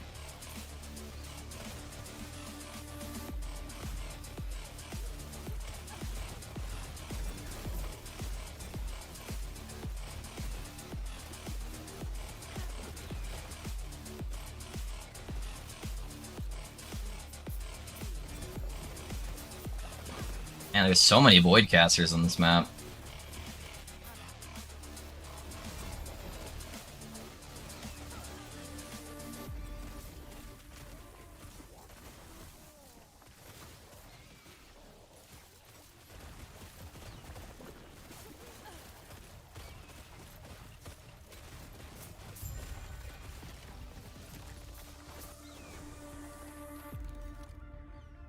Yeah, buddy, you inspired me to revisit the Falconer and swap off unarmed, change to Ballista, though. Yeah? Nice, Tuck. Oh, hey, Tuck, I don't know if you were here, on Friday when I was streaming, but check this shit out. I forget the name of the bow. I don't know if you use this bow on yours, but I got 2 4LP, stands. Yeah, you're right, I'm so squishy. Anything looks at me and I'm dead, but the amount of damage output is nuts. Yeah. Yeah, so I'd probably still use shift for that. It's a pretty badly rolled stand, but it's 4LP. So, I got a 3LP one, too. Yeah, so I got 2 3LPs, and then I have another 4LP right there, but... Oh, hell yeah, yeah. Dude, I just dropped a 3LP Talons of Valor that's actually kind of good. It's max crit, and it landed 4 on the dive bomb. But I'm not doing any more Falconer builds for now. Exalted Armor Shred, huh?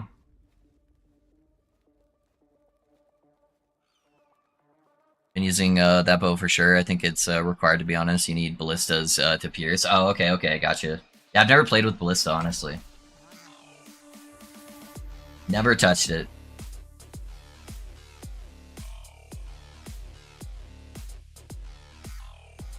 2 extra minions is triple the damage. Yeah, I figured that was probably the stuff you guys were using, but yeah, just haven't really messed with it. I wouldn't be against it, though. I like totem builds in, like, PoE, so... I've just done too many rogues this patch. I need to hit some of those other subclasses. Do you have the link for your build? Exclamation point build, yeah. Yeah, Gorshi got ya. Are you scaling the magic part? I haven't been able to find what I need for it with the rogue. So I get flat spell damage with Dex off the boots, and then instead of going into trap throwing damage, I'm going full crit multi armor shred. So I'm not adding any flat throwing damage at all, really.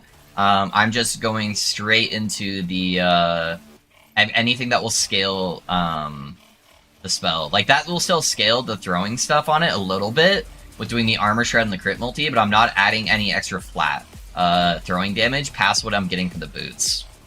So I'm just leaning in more to the spell stuff.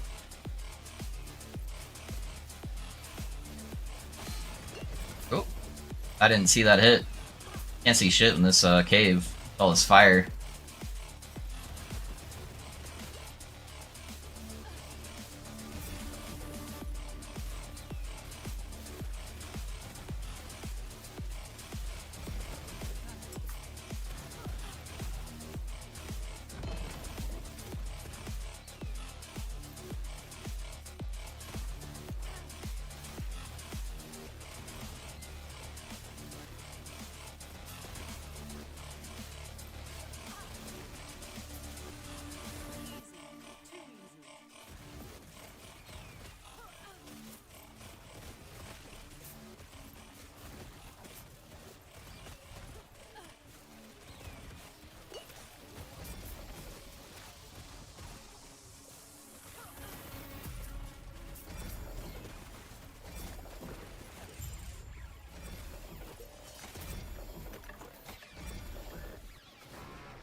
My Falconer was my first tune. I'm definitely going back to her with this new build. Yeah, Jarek? Yeah, dude.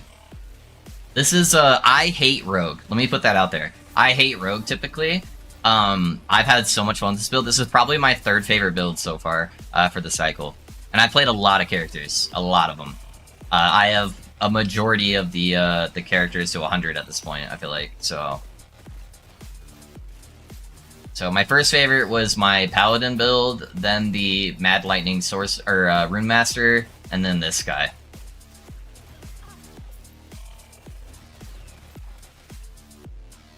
Oop, I'm spamming too much. Running out of mana. I feel like that other belt's probably still better overall, especially with the Monolith. I'll lose a little bit of cold res, but that mana regen is super nice, and having the cleanse.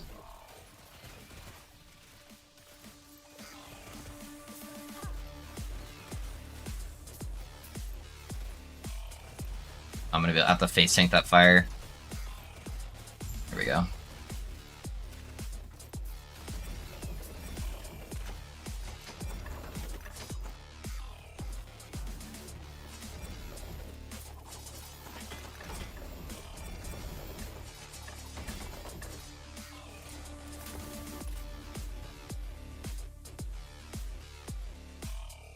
It's a little weird of a build because every ability does damage, but the Caltraps and net Caltraps hold survivability a lot, and Falconer and Dive Bomb are the big AoE clears. Okay, okay.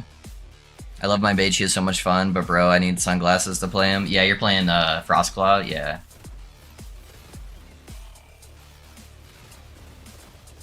Yeah, I was playing Lightning Blast. So that was my cycle starter. So I played as a Lightning Blast Rune Master. Scaling spark charges.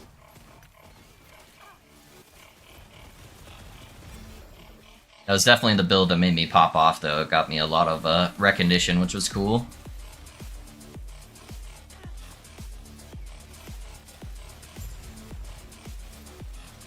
As it required almost no gear to really function and get to, like, decent corruption right off the cycle, which is nice.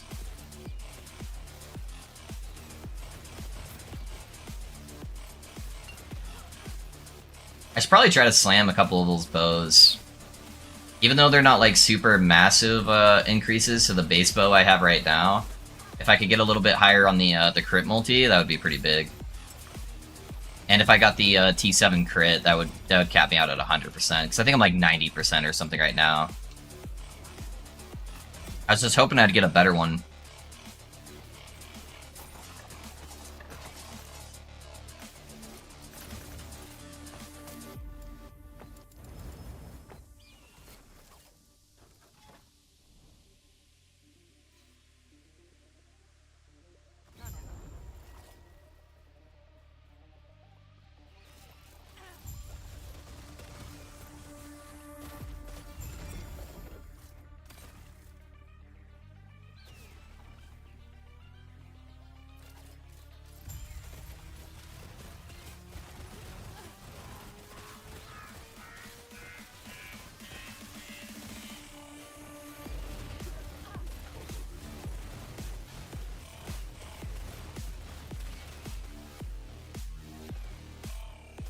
I'm kind of in a weird spot. Didn't give myself a lot of room for activities. Luckily he did minion phase.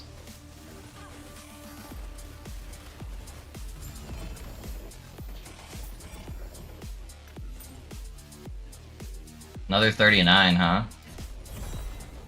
Almost, almost. I haven't gotten a single one of the uniques off Space Chicken this cycle that was 2 LP. They've all been 1 LP. I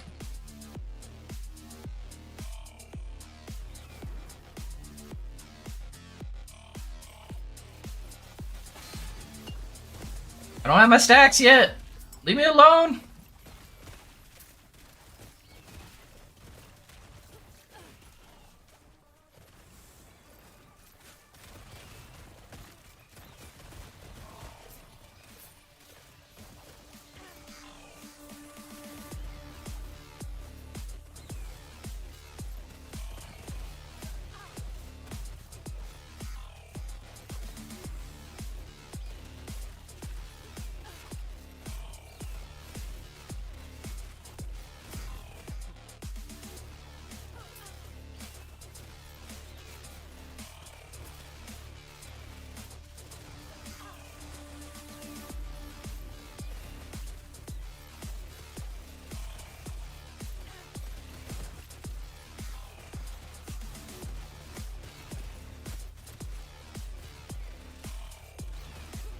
Started farming Smoke Weaver Taste of Bloods for Blade Dancer, and I'm barely getting 1 LP every time. Yeah, the Smoke Weavers are really hard to get with LP on them. Or to get like more than like 2 LP for sure. They're a little bit on the rare side for that. I think they did that just because so many people were using them back in the day. It was like every single rogue was using those things.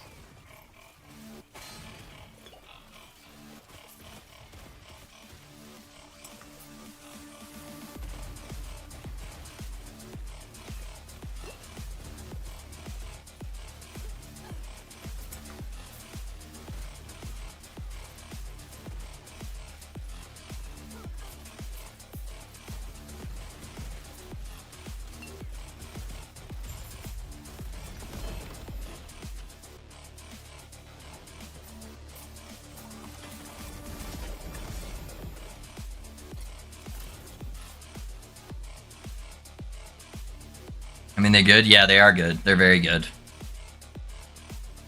But if I'm getting 2 LP Rainbow's Edge more often, I'm crying. Yeah, that's how I felt about Dragon Song, man. Dragon Song is so much rarer than all of the other bows. And I have done so many prophecies for it, trying to get that 3 LP, or even a really good 2 LP, because there's so many rolls on the Dragon Song, too. It's like, you have to get a good base crit rate, you have to get a good proc rate. And if you don't get those 2 things aligned with the LP, then it's just junk. So, I feel your pain. That's why I have 3 LP bows for like almost every other bow, except for Dragon Song now. And I got a 4 LP bow.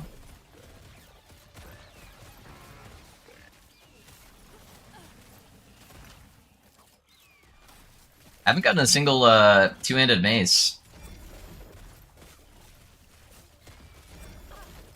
Granted, I put it for only double exalted mods, so maybe I need to turn that off. Just to see what I get. I've got a couple 4 LPs, so I just need one of them, honestly. Let's see what pops up.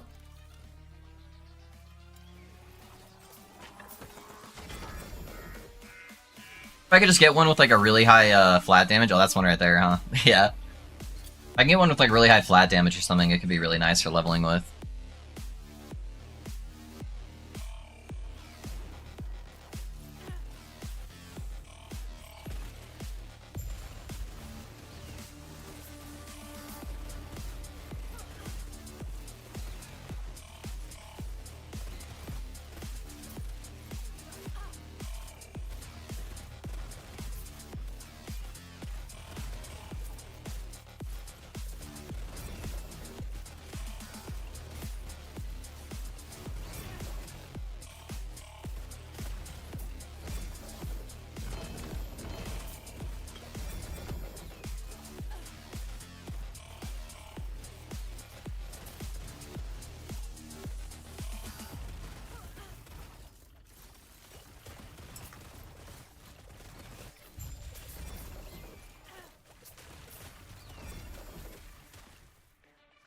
Melee void damage. I'm gonna pick it up because it also has melee fizz on there.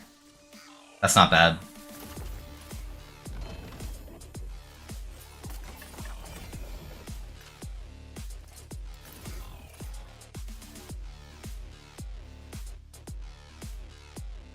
Yeah, I'm trying to find something because tomorrow night, boys, I'm leveling a VK, and I have the 4 LP like two-handed leveling mace, and so I'm debating leveling as melee and just finally utilizing that.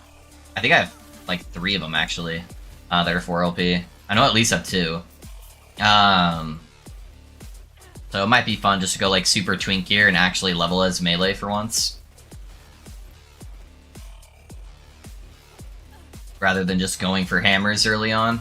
We'll see, see what happens.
Yeah, having those potion mana regen though for arenas is really nice. These really long, drawn out fights helps kind of stabilize me when I need it.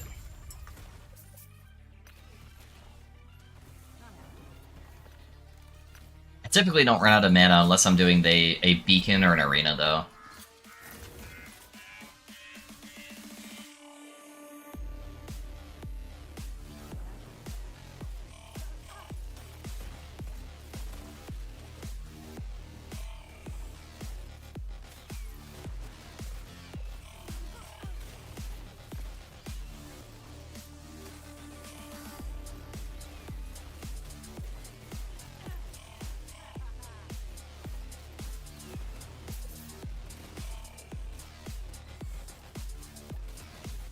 I should have a ton of favor ready to go for the BK though tomorrow. I'm already at 250 right now, so I'll probably end the day with like maybe 400.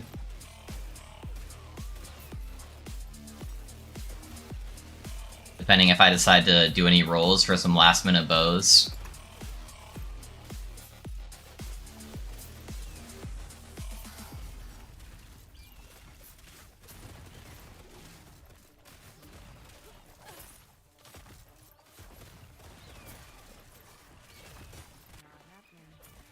I need to add a Necro command. I just thought about that for my for Nightbot.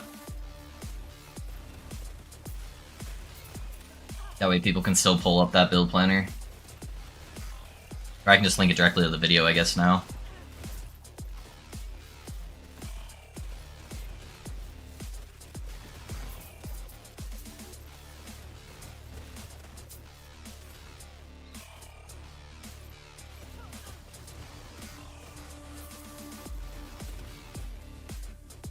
That was so cool of a vid. Hey, thanks, man. Thank you. Glad you enjoyed it.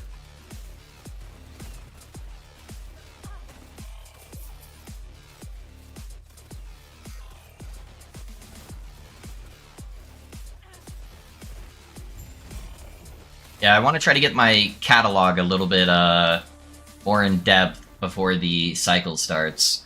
I'm not the type of person that can put out like 15 vids the first week of the or the week before the cycle starts, because I take a little bit more time putting together my builds than trying to just like rush stuff out. So I want to try to get as many builds done as I can before the cycle, so that way I can just make small adjustments to the planners and then they're still viable, you know?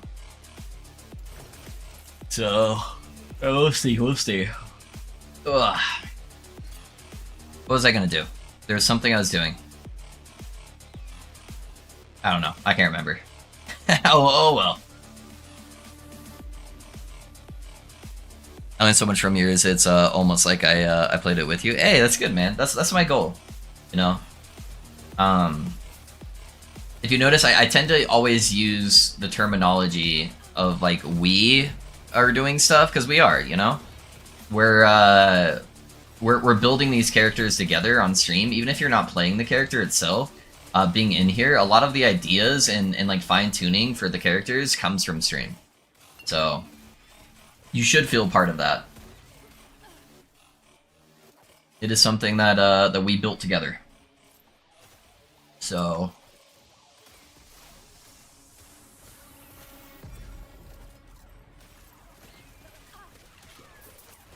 most of my builds wouldn't be half as good if I didn't have the streaming community with me that was kind of helping me along the way and finding stuff that I wouldn't have seen, you know?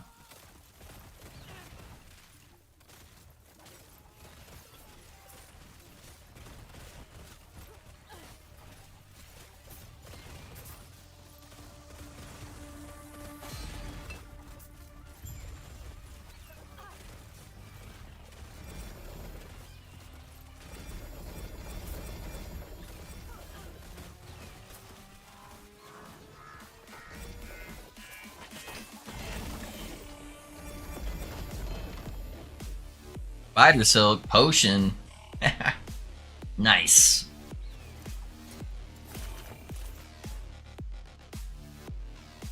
Is all the same. One of these two. What do I have on here? Chance to receive Glancing Blow. I could pull off all the mods by doing one of these real quick, and that would give me a third one too. I'll do that. Oh man, getting some allergies.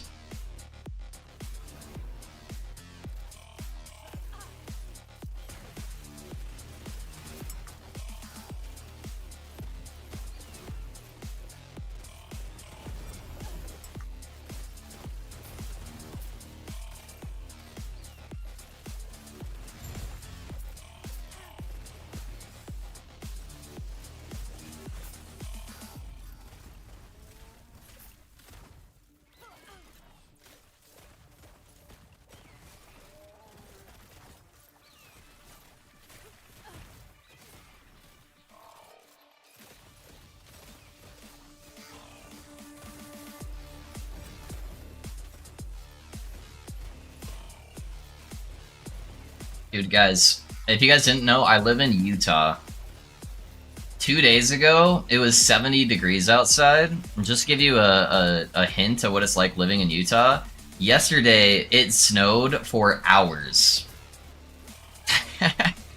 Like, every time you think the weather's starting to get nice here, it goes right back.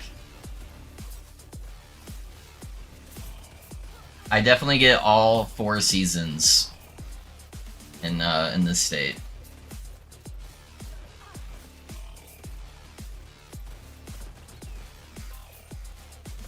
Yeah, it wasn't just a baby amount of snow. Like, it was snowing for a good long while. I'm pretty sure I still got snow all over my grass. I think it finally started melting on, like, the streets and stuff, but since it only snowed for the one day, it's still insane that is happening this far into the year.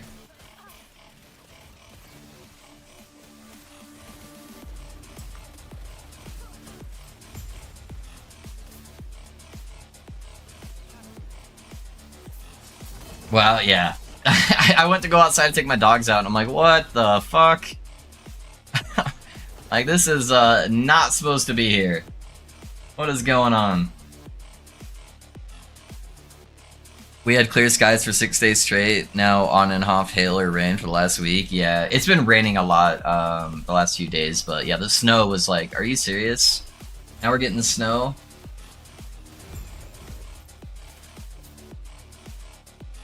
Good old Utah.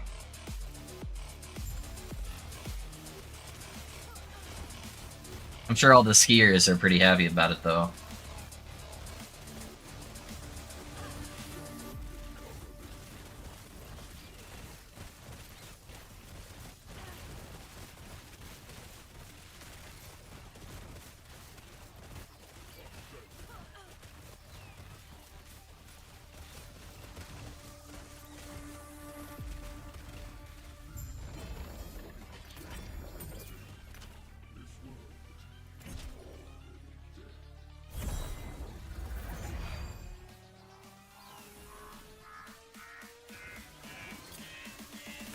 It's actually insane how rare the LP is on these items. I was hoping to get an atrophy with like 3 LP. That would've been sick. Alright, please don't be bad. Please be an okay shade. Ugh. RNG, please don't fuck me. Ugh. Crack all the bones. Get the blood flowing.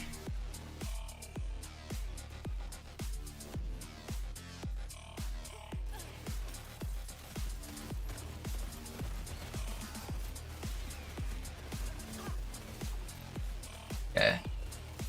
So we got tentacles. Oh, we got... Oh, I didn't see the poison! I didn't even see him teleport! Oh, I hate this game! I thought he was still over there. I saw like a little void flash. I thought he was doing the thing where he pulled the meteors into him. Fuck, this would have been an easy one too, dude. It was just tentacles, the void stuff on the ground, and poison. God damn it. Yeah, it looked like there was that big, like, purpley flash thing where he turns into the ball and starts calling stuff in. But he was right at the edge of my screen, and I didn't see him teleport over and start putting poison on the ground. Oh, man. That sucks, dude. RAP on my bonus corruption. Yeah, this one would have been an easy one to do it on.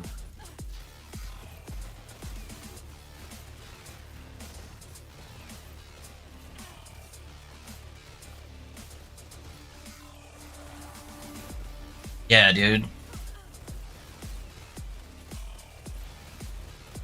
Unless he one-shots me with one of those, like, void things.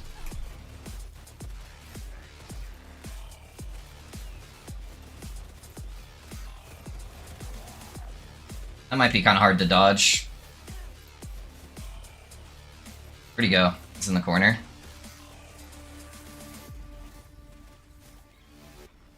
I need to, give it a second for him to, fucking move. Okay, he's, like, way the fuck up there now.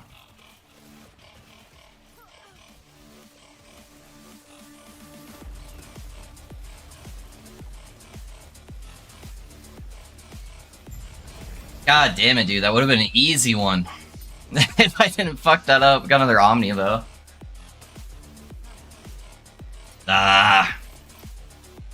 Dang, man. Never lucky. Store those guys real quick.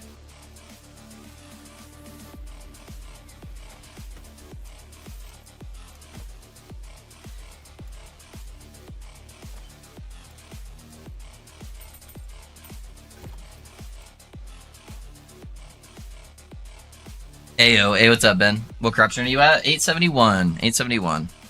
is lethal concentration ever used? You're talking about the rhythm stuff? This thing? Or are you talking about... I think there's this other one. Hold on. I think that's not lethal concentration. What am I thinking of? Oh no, you're talking about the weapon. Are you talking about the weapon?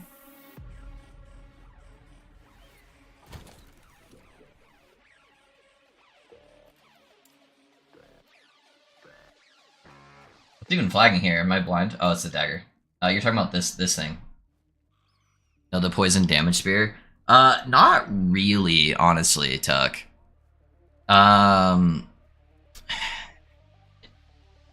It's more for like minion poison stuff, and I feel like most of the minions are just so hard to keep alive at high corruption that it's not really used all that much. Especially skeleton rogues. Skeleton rogues are pretty miserable to try to keep alive, which is why my build was revolving around them dying. That I played, yeah. How you doing, Ben? Hopefully your weekend was pretty good.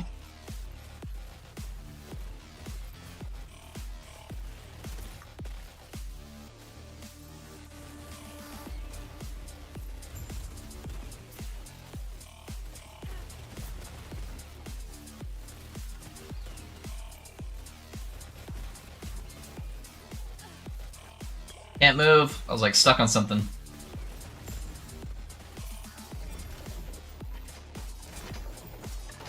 What should we do for lunch, boys? It's almost 1 o'clock here. I think it's about time we look at lunch options. My wife is gone for the day because she's out doing some cleaning stuff. So I'm basically worthless without her here, so I'm just gonna order food. I don't know how to adult. How does one make food?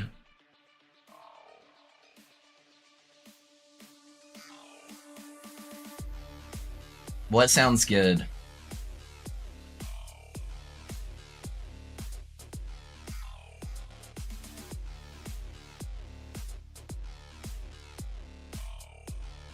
Costa Vida sounds good. I didn't get to get Costa Vida on Sunday because it was closed. I'm doing Costa Vida. I'm doing Costa Vida, boys. It's basically like Cafe Rio or Chipotle if you guys have that where you're at. But I think it's better.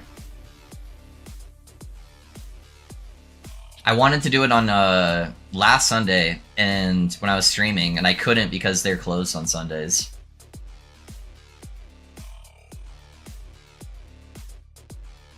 Okay, you want a Pokeball?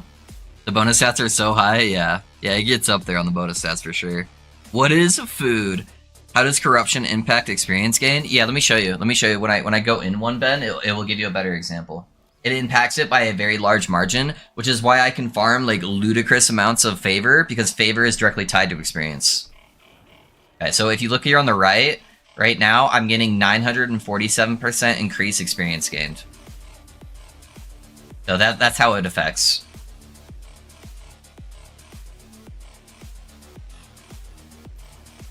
I forgot to turn this back on. Alright.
Okay, I'm around 350 for Bad Lightning. Hell yeah, dude. You're getting up there, man.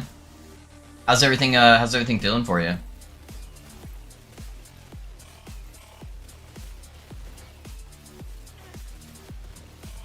What's the highest corruption you've done this cycle, Ben? I feel like it was around like three something, right? Maybe 5 something?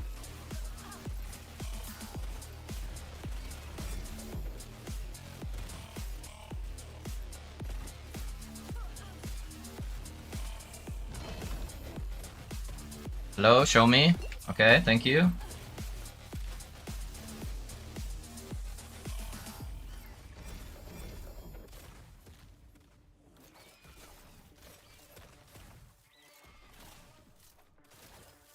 Yeah, you did play the Druid for quite a while. I'm not sure where you got your Frostbite boy up to. 350, I think? Okay, cool, cool. It's just about your highest, you know? Yeah, how does it feel compared to the other builds? You like it better or worse? That's gonna kill me. Oh man, I hate this guy. Those stupid cold beams are so annoying. That's the main reason why I stopped killing those guys. This corruption. I don't have a immunity movement skill to dash through those.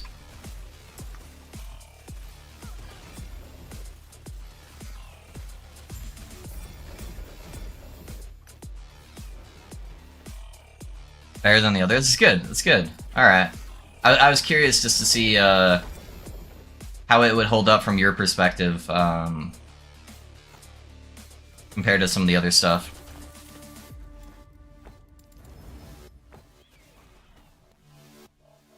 Good chance and crit multi. And it's got health on there, man.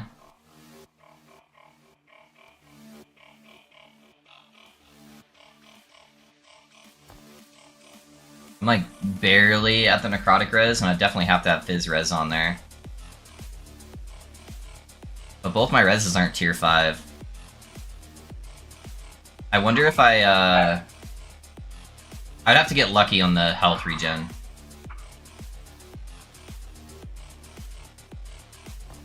Yeah, I guess we'll start with that and see what happens. Ellie res, never lucky. I'm gonna keep that around just for another build, because that's actually a really good amulet. My Vengeance Pally would be good if I could move faster and it's melee, yeah. Move speed definitely goes hand in hand with melee. And feel a little bit clunky. That's one of the things I might have to switch on my VK build, is the skill I'm using for my movement. The one I'm planning on using gives me a lot more benefit, but I could go full zoom if I wanted to. So, we'll see, we'll see. I don't really play melee much, so it might be better just to have the quality of life versus having the extra benefits. But that's very easily changed on the build I'm planning.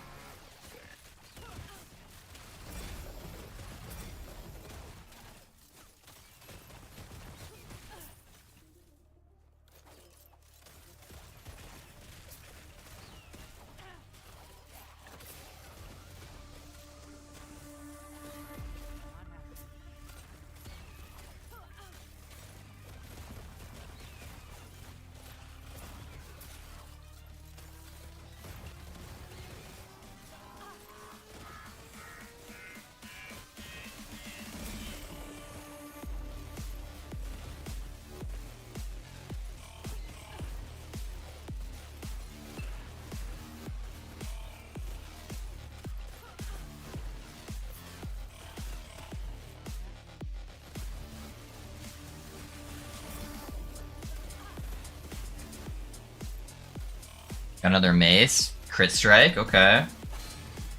Shield Rest or lunch on. Hard choices, hard choices. Bold of you to assume those are the only movement skills inside the Sentinel tree. I'll give you a hint there.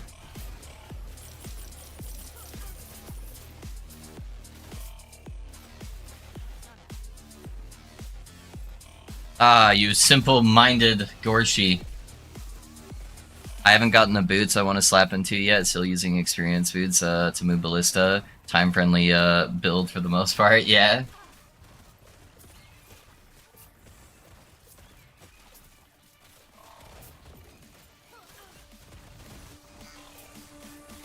I think the main reason why I didn't play Ballista this season is I have this weird thing where I immediately don't want to play all this stuff that other people are playing. And there was so many Ballista builds at the beginning of the patch, I think it just made me not want to play it. But maybe next patch, if it's less popular, I'll give it a shot. I want to be that cool hipster kid.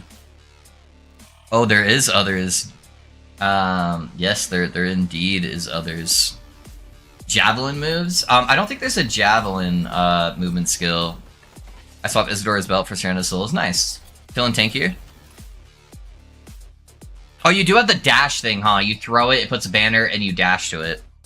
Well, that gives away if I'm using javelin or not. I forgot that you can do that, yeah. You said one key that you can go zoom, and shield rush is huge. Shield rush is one of the options. Shield rush is one of the options, Gorshi. Yeah. That's definitely the zoom movement skill. The other one gives me a lot more utility and like and other benefits. So that is the zoom option. It would also probably depend on how tanky I'm feeling. Because I also have the option not to run a shield if I feel like I'm tanky enough. That's gonna be hard because I'm gonna be health stacking. So we'll see. The block would be really nice as another layered defense.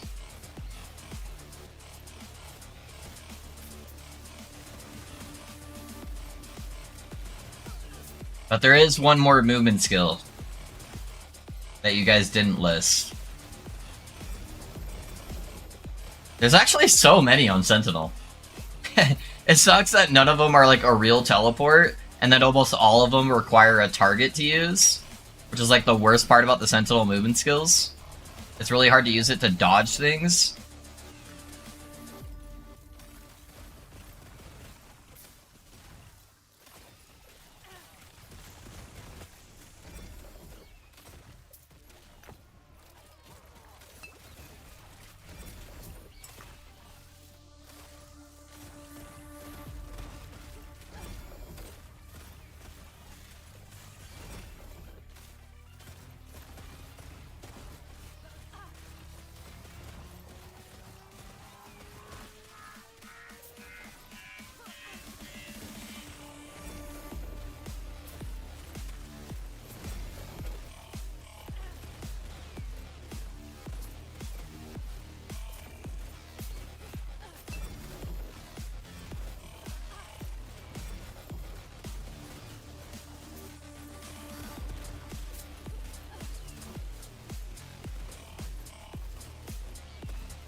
Increased stun chance with melee attacks.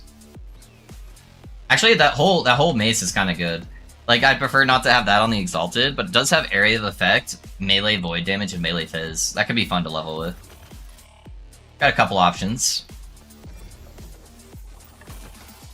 Do you like sports? Yeah, man. Yeah, I don't watch a ton of sports anymore. I grew up playing basketball and lacrosse though, and then I also skateboarded for like 10 years or something like that. I don't skateboard anymore though. I would need some better insurance if I was doing that.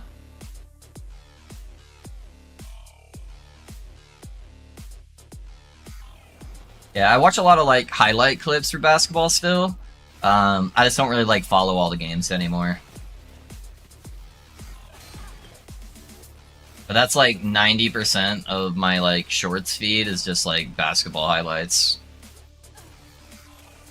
Sick, man. Lax is where it's at. What do you think about your new NHL team? I've never really done hockey, but I was just talking. So my wife and I run an Airbnb, and the people that were staying there recently were coming from out of state, and they were really excited about all that stuff because they were really into hockey. So I talked to them a little bit about it. So I don't have a super strong preference on it. I know hockey is pretty close to lacrosse, not too far off. So I might be able to get into it, but just never gave it the chance, I guess.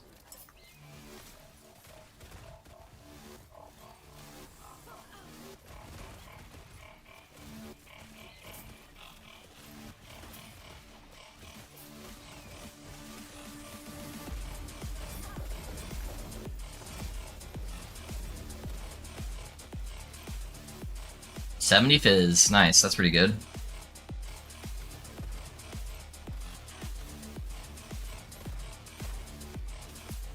Yeah, honestly, I don't even know where they're putting the stadium at. Are they putting it in Salt Lake? I'd have to look that up. That could be fun to take my kiddo to, though. I took him to a Jazz game last year, and he enjoyed that quite a bit.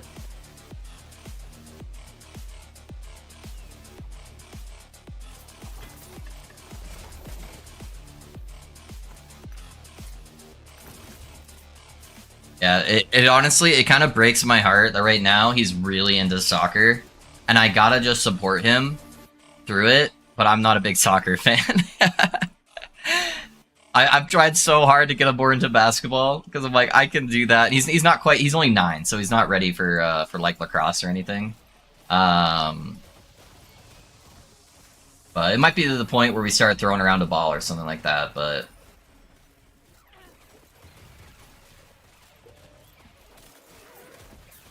It sucks when your kids don't want to play the sports that you like, and you just gotta, like, eat it.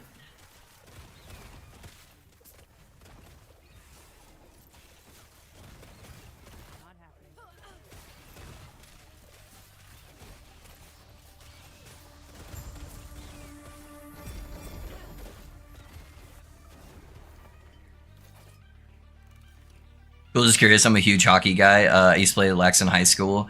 Arizona moving to Utah is a controversial subject in the fan base. Yeah, that's what they were. That's what the Airbnb guys were saying too. That they were that the Arizona guys were very unhappy, but the Utah guys were all pretty happy. So, yeah, man. Yeah.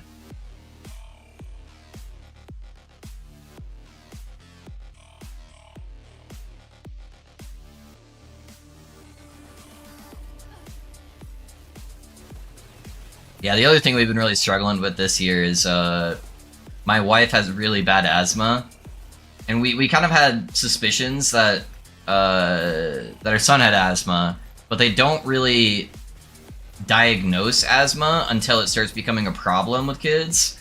And so he just started having his first couple asthma attacks these last couple months, where we had to hospitalize him a couple times for it. And so now he's like full on controllers and stuff like that. And it's been impacting his sports a little bit, which is hard, you know. We're trying to figure out how to combat that, because he does love playing sports.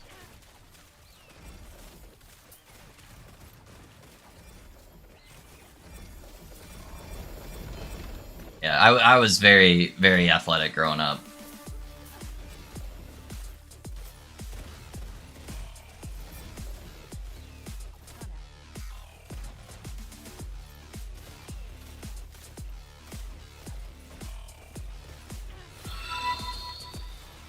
Hey, Puck, thanks for the follow, man. You know, I just realized you said you were obsessed with, like, hockey, and that your name is Puckstop. I probably should have put 2 and 2 together sooner, but, you know.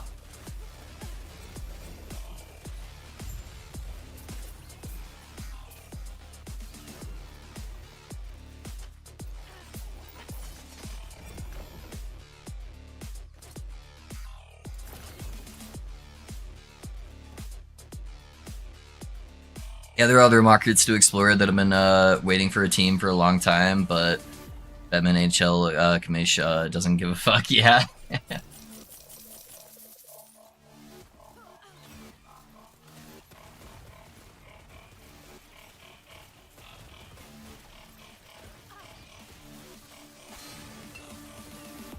Yeah, Utah's a pretty big travel state, so I'm surprised we didn't have more of those markets here. You know, I expected that we'd probably have a football team by now too, but...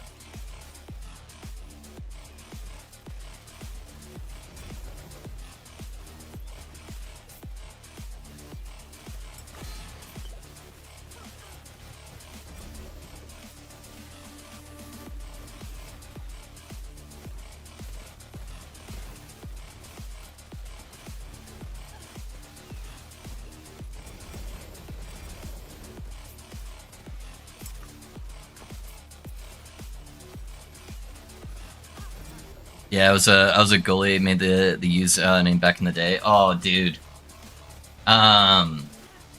when I was playing lacrosse in high school, man, I was a midi. I'm a smaller build, you know. I'm 5'7", but I'm fast, and so I always played midi. And one of our games was against some like shit school. Our coach let us play any position we wanted for one game, and I really wanted to try out goalie, even though I don't really have the build for it. It just sounded fun, you know, when I was in high school, and during the practice, the coach's son was actually the goalie, and he was sick or something, and so he didn't come to practice. And for some reason, the coach didn't think to bring his son's pads, because I'm not gonna buy fucking goalie pads for one game and like a one practice.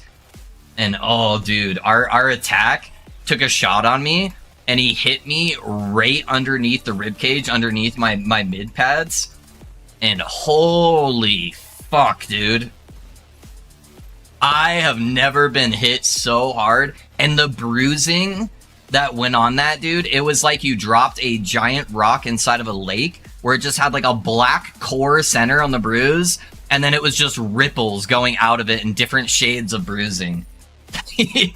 Oh man, I am so glad that it didn't actually hit a bone, because that thing would have shattered my fucking ribcage.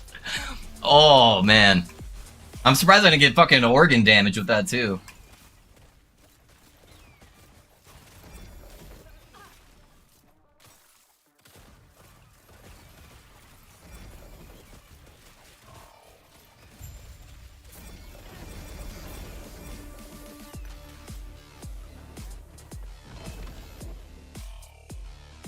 Oh my god, I just got an LP Aaron's Will. Nice, Tuck.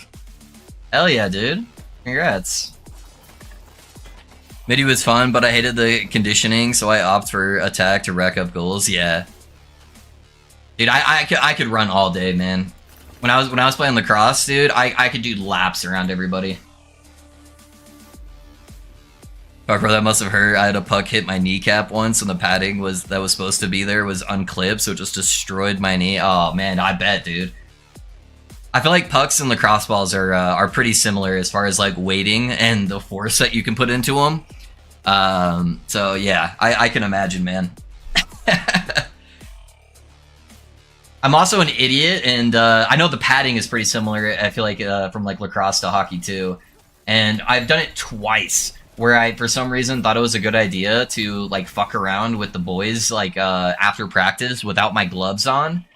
And I've completely like demolished my fingers twice. It was both times on my thumb where somebody clipped my thumb and the whole fingernail just got ripped off immediately and just started profusely bleeding. Yeah, I don't know why I wasn't smart enough to learn it the first time, but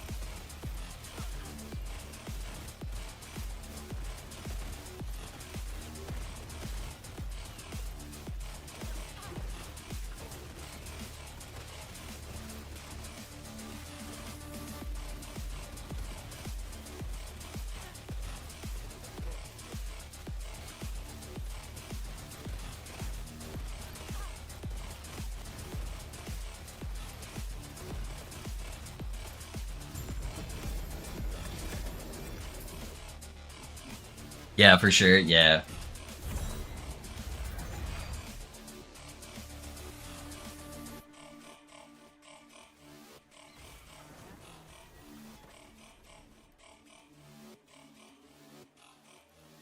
Now that I think about it, I'm surprised at how many times my your fingernails can actually grow back, man. It's always in my thumb, but I've lost my thumbnail twice in lacrosse. Once when I was in a fight with my older sister, where she was like trying to shut me out of a door or like a room, and I was trying to push back, and I put my like hand into the door jamb to try to get more leverage, and then it shut and just ripped off my thumbnail. And I've done the same thing in a car door, so I've lost my fucking thumbnails 4 times. Do you think spell damage could work on it, bro, with scaling? For what? Just for like if you wanted to get like spell damage on like your ring or something? Is that what you're saying? Or for what build are you talking about, Gorshi? Sorry.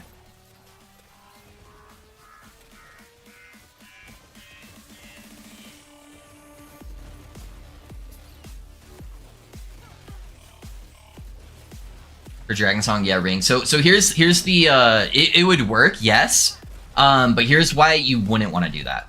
So for starters, you have to have throwing damage on there for the minus mana cost, right? Like that's not negotiable. And then your next stat that you're debating is running either spell damage or running dexterity. Dexterity gives you flat damage, as well as if you look at Dragon Song, it's a very interesting spell. So if you hold Alt over your Dragon Song bow, it actually scales off dexterity. Not just the flat damage from the boots. So you'll get percentile damage and flat damage from doing dex. So it won't quite be as high of percentile damage as doing like a regular like T5 spell damage, but it will give you close to that on top of giving you the flat damage. So dexterity is just the better option there if you're going for full damage on it.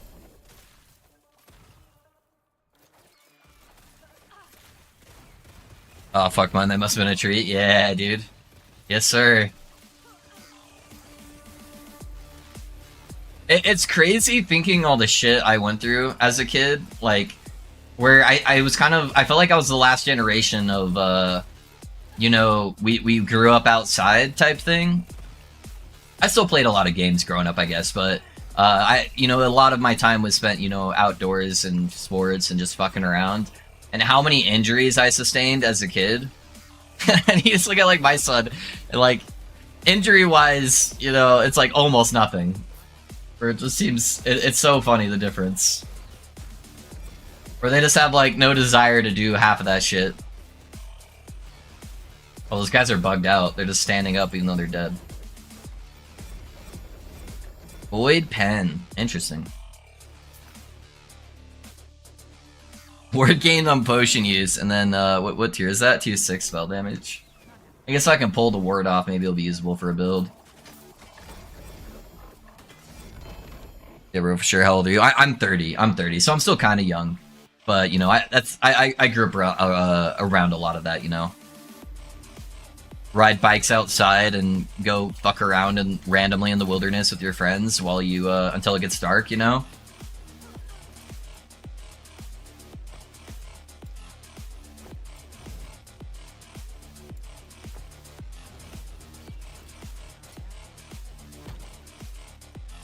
Oh, I don't mean to accidentally grab that. Whoops.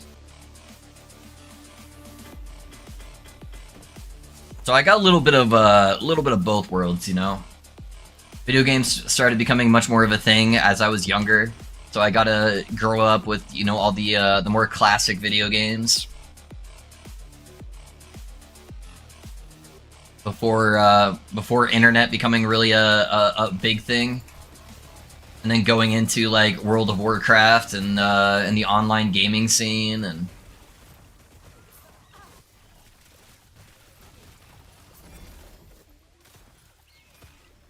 Shock Chancer, I definitely don't want that.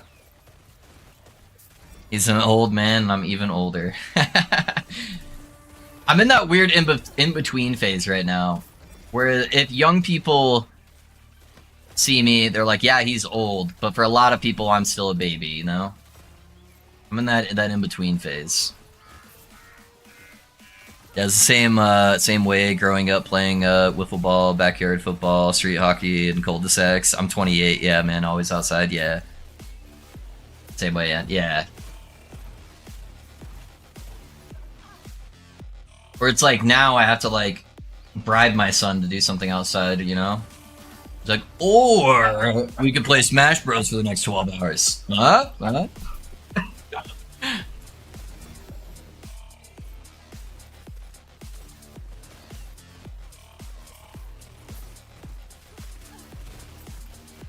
No, we got him a trampoline last year, right before it started snowing. And we've been waiting to set it up, man, and get everything going, but then it's just started raining non-stop, and now it's snowing again, and yeah. Hopefully that helps get him outside a little bit more. We need to start building up his lungs a little bit better since he's got asthma. Halo 3 was huge growing up for me, at least, in COD 4. Yeah, my uncle actually worked for Microsoft at that time. He'd worked for them for years and years. And he did a lot of stuff. He worked on some of the Halo games too, and so we got like massive discounts. So we had like 3-4 Xboxes growing up, So we had one like every single room basically where we could like LAN connection and do like LAN parties together with like the neighborhood and with like family. And most of my family all plays Xbox or like video games in some sense. So like I actually have a family reunion coming up in July. And we're renting out like a hotel for the family. And my job is to pick up a bunch of Xboxes so we can do like a LAN party while we're out there. So I'm gonna be picking up a bunch of we're just gonna pick up like Xbox One S's, not like the new ones. But since those ones are still even a couple $100, we'll pick up a couple of those. And then the new Halo's free now too, so I can just download all of those on there, and we're just gonna set up a LAN party. It'll be fun.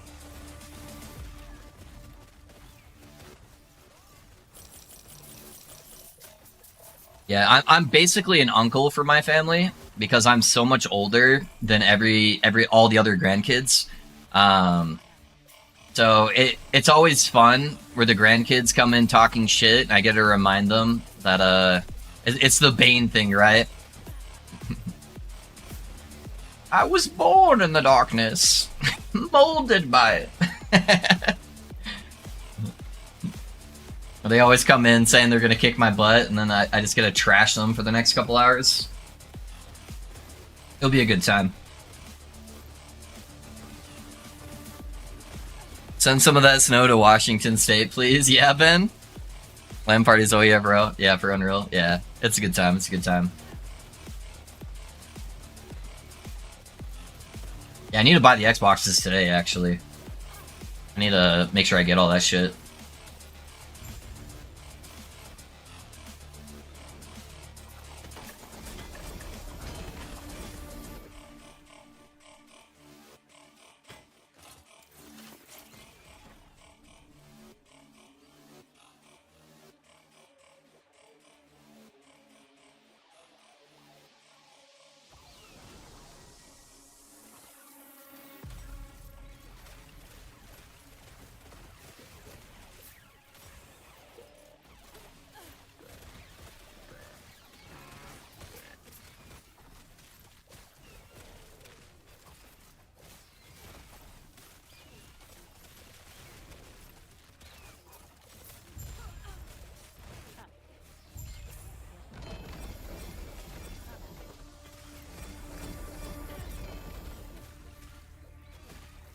Frozen Light. It's a little too late. I already made the video. Oh shit, my food's here, boys. Alright, give me 1 second. I'm gonna go grab my my food.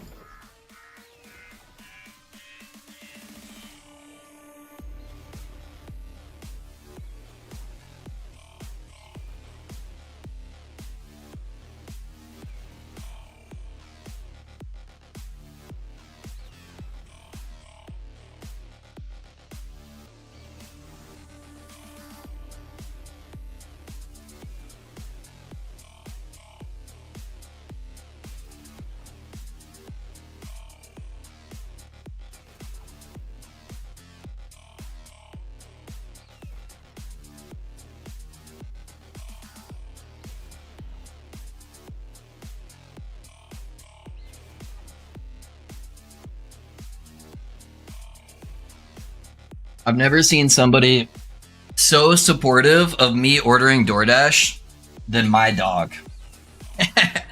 Odie gets so pumped every time DoorDash comes to the door because he knows there's food there and there's like a 50-50 chance he might be able to get some depending on what it is. I start walking out there and he's doing 900s just spinning. It's like, fuck yeah, dude, let's get it.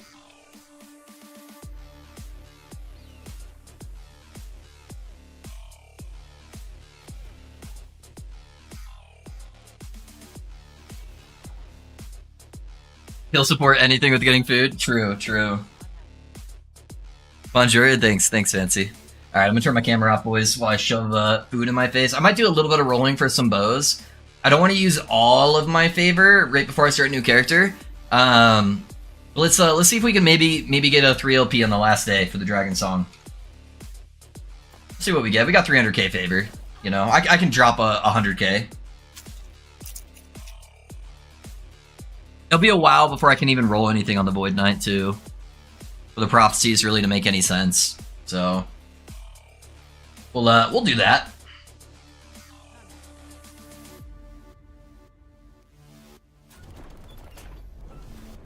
I already have it set up to roll for bows? I can't even remember what weapons are. I don't. Okay. Let me grab these.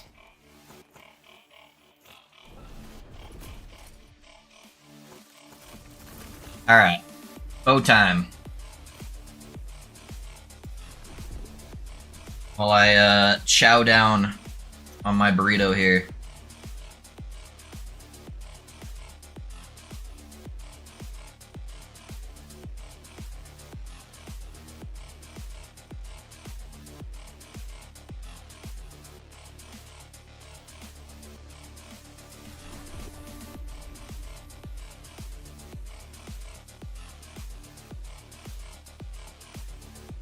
Cool, bro. Found the channel. I've been looking for a small ARPG community to chill in. Discord, Twitch, whatever. All my boys play FPS shooters and Madden. Yeah. I play a decent amount of shooters too, but my main stuff's action RPGs. That's all I do on the channel is action RPG stuff. But yeah, man. I'm glad you stopped by and hanging out, man. We're a pretty chill community. I try to get to every comment, and we just hang out, you know, shoot the breeze. We're all roughly around the same age, I feel like, so you know, a lot of similarities.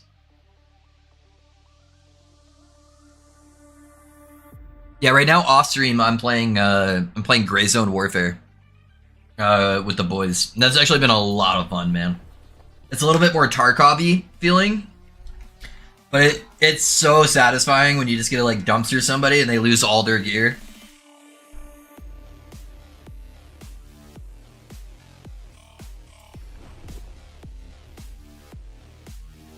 Everyone chill except for me. True, Fancy. That guy's a dick. Yeah, don't talk to him. I'm just fucking with you.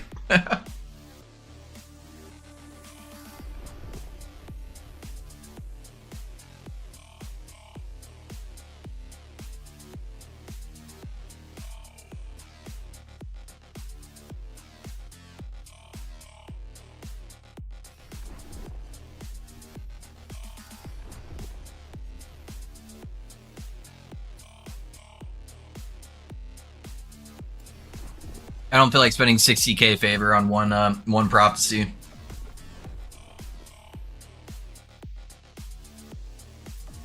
We're actually getting way too lucky, man. I need to re-roll some more so I have enough time to eat. They're just giving us all these generic prophecies right off the bat.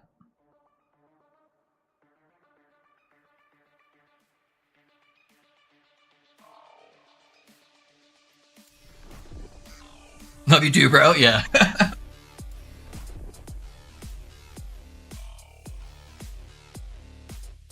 Hey man, if I can't talk shit, are we even friends? I mean, come on.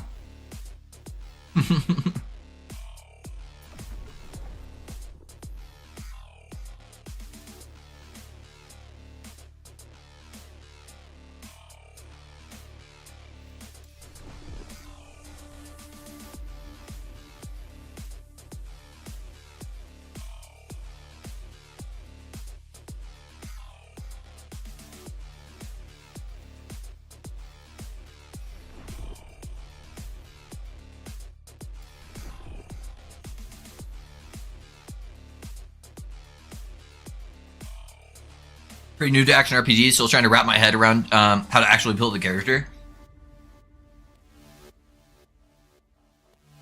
So with that, Puck, I've grown up playing action RPGs my entire life, from like Diablo 1, just like onward.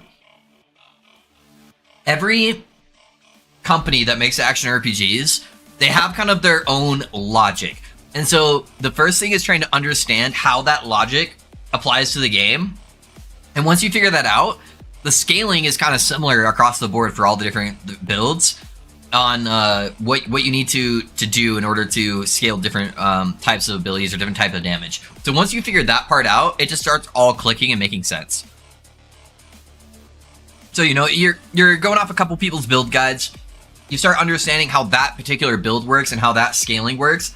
And after you're like, you know, after you've done at least a few of them, it'll start clicking, man. So you can start building your own character. Especially in Last Epoch, it's so much easier to build your own character than in other action RPGs.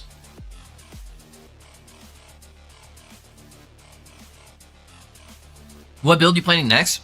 Tomorrow, I'll be starting a Void Knight.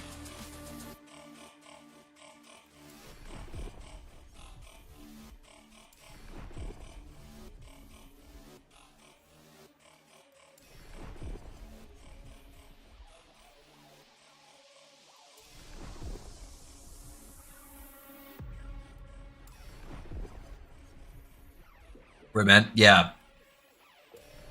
So yeah, don't worry about it too much for now. I'll just find a couple builds that look interesting to you. You know, appreciate the help. Much love, of course, of course. That's what the community is about, man. Just trying to help people enjoy the game together. You know.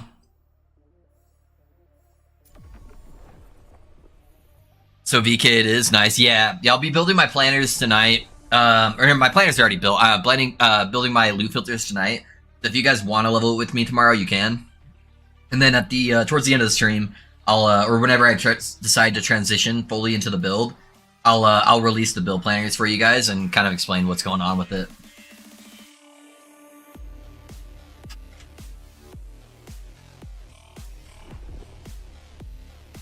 It'll be fun though. It's been a long time since I've done an actual melee build.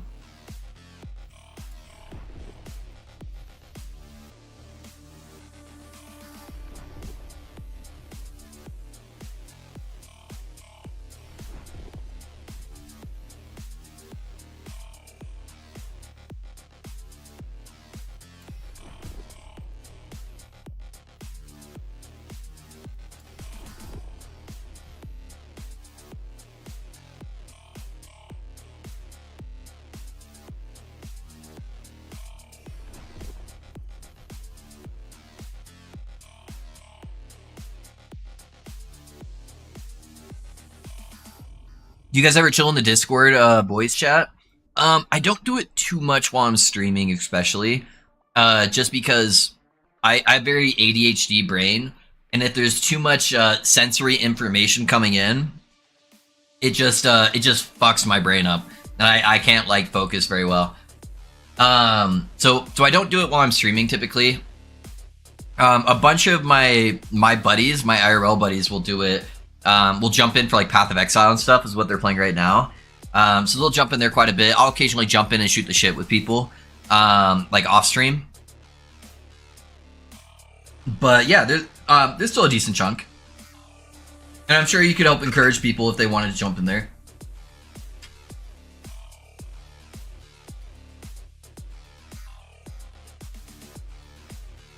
Spoilers, melee build. Yes, sir. Yeah, it's gonna be a melee build.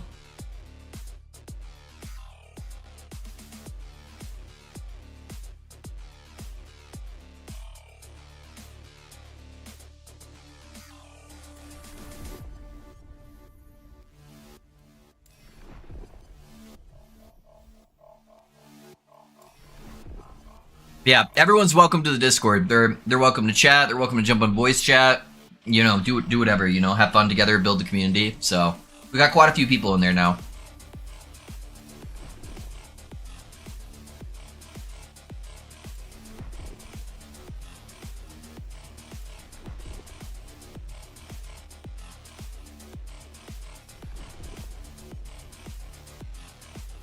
Look forward to seeing it. My VK is just sad now. Not settled on a build I like yet. VK's been kind of in a weird spot most of this patch. I feel like unless you were just basically playing a Healing Hands, like, ward stacking Paladin build, but just switching it to VK, it just wasn't very good, you know?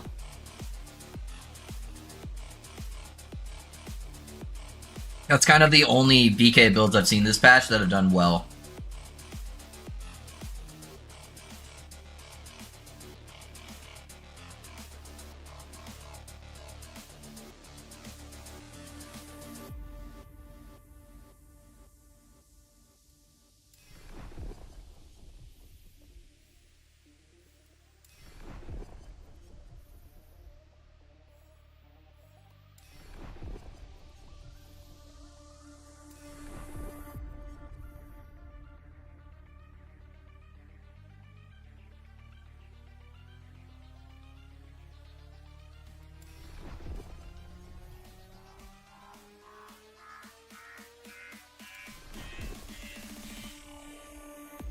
You'd love to try a Hammerden Void Knight?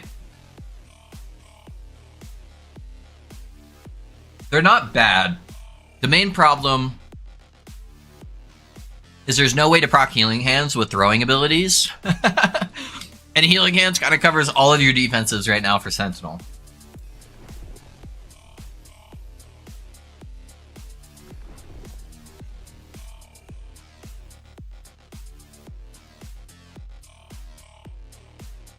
So you can play it just as a health stacker and it'll get a shit ton of leech though.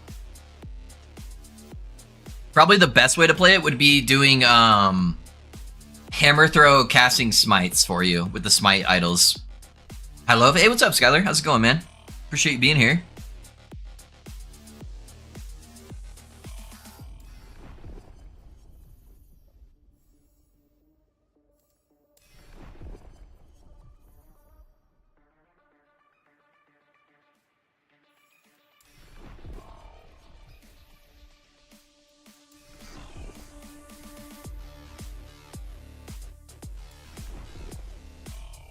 Sadly, the procs of the hammers, if they proc smite, they can't also proc healing hand, sadly. Otherwise, you'd have a really busted build.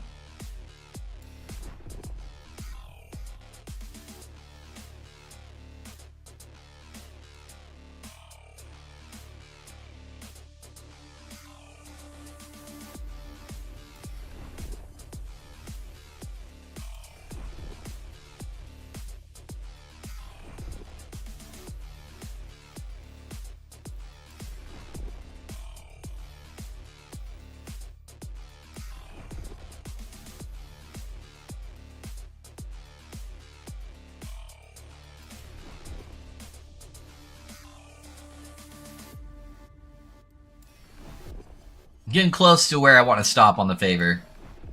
Need a couple more prophecies here. And then once we finish our prophecies today, I'll probably slam with whatever the best bows I have are, regardless if I hit anything too crazy. I've got a couple that are similar base bows to what I have right now. They're just like 2 OP, kind of like mid-crit, mid-proc. But I've got quite a few T7 bows ready to slam into them. So I was hoping I would get a 3 LP bow, or at least a really good crit and proc bow that's 2 LP, but I just haven't gotten one yet, so today's probably going to be the last day we're doing on the build, though, so I'm just going to slam whatever I got at the end of the day, towards the end, once I proc some of these prophecies. We'll just have to deal with it.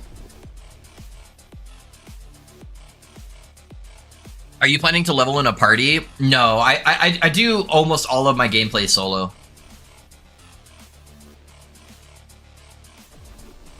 Yeah, even when I'm playing with like my IRL buddies, like in Path of Exile and stuff like that, we'll hang out in the Discord together, but I almost always level solo.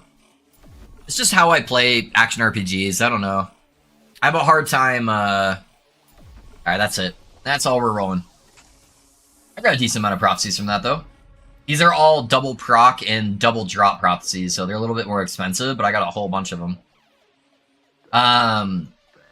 Yeah, I don't mind doing multiplayer stuff occasionally to, like, help people out. Like, early on in the cycle, I did a massive, like, carry service for everybody at 1,000 corruption before most people were able to get to 1,000 corruption, where I just killed Emperor of Corpses all day, and then just gave away a bunch of Twisted Hearts. So I don't mind doing that stuff occasionally.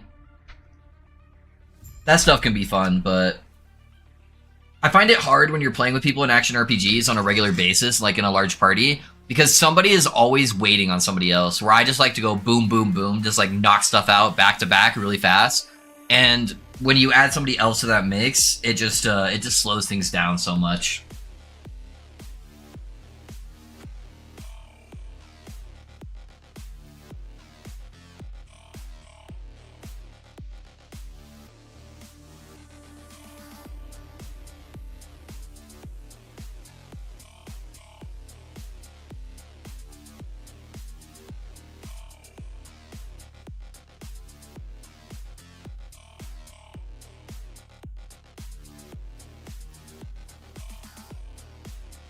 But typically, with my shorter stream schedule right now, just with Last Epoch kind of being slower right now, I'm always through the campaign.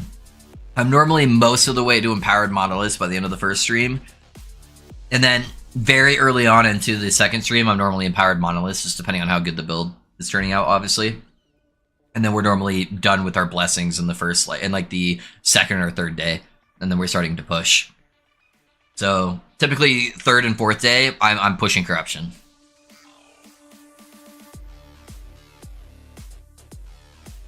Just depending on our RNG and how the build's turning out. Bon appetit, Mr. Love. Thank you, Manuel. We're having a burrito too.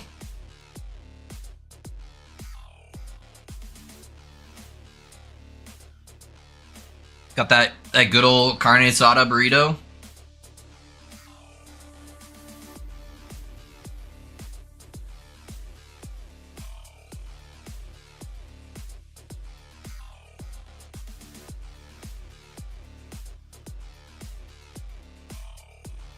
Yeah, yes, sir.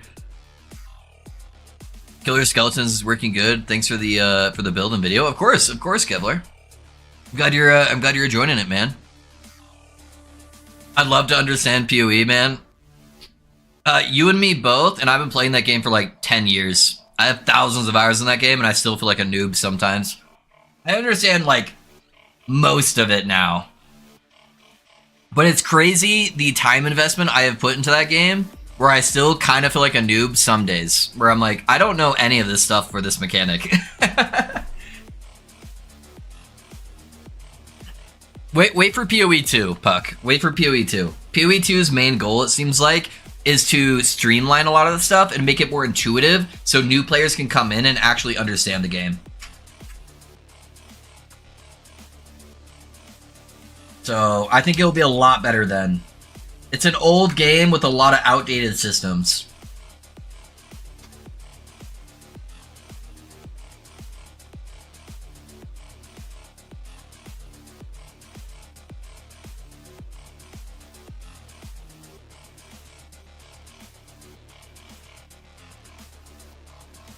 Yeah, they're going to be slowing the pace as well. Alright guys, I'll be right back. I'm going to go put my food in the fridge and then we'll start blasting.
Alrighty, boys, let's go. Let's get it. Let me turn the camera back on and we'll get to it. Start getting some of these bows to drop. Whew. Downside with eating that kind of food, man. Those burritos are the size of a small child. It's a lot of carbs, and that is sleep food. I think it's going to be great for new players. Yeah, I hope so. I hope so, man. It would be nice to be able to get more people into it. So I can play more of it on stream.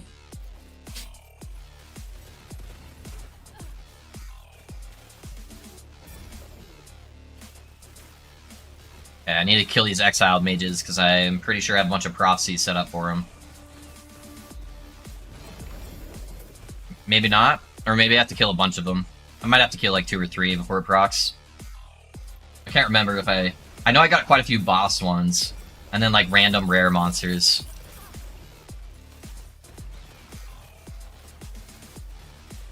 There we go. Bow galore. I gotta make sure I don't die while I'm looking at all of these. Okay.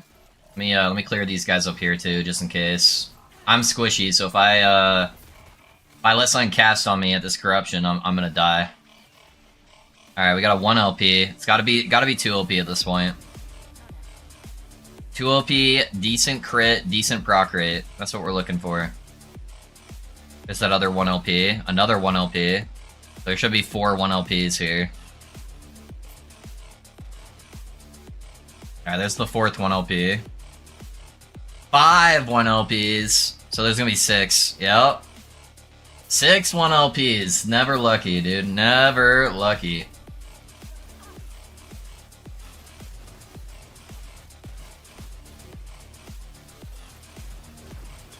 I think I have a prophecy to kill these guys. Maybe I need to kill a couple of them. I'm pretty sure I have at least a couple golems. Yeah, alright, there's another one. Surely there's a few 3LPs in there, right? 3LP Shadow String. I'm gonna have every single bow under the sun 3LP except the one I want. Alright, there's a 1LP. There's a 0LP. The 2 zeros and 2 1s. I haven't seen the second one. Okay, there's your second one. Alright. 4 1LPs there and 2 0LPs.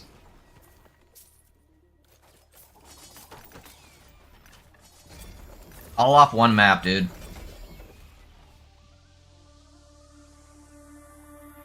So we got like 6 the first time and 6 the second time, so 12 bows, one map.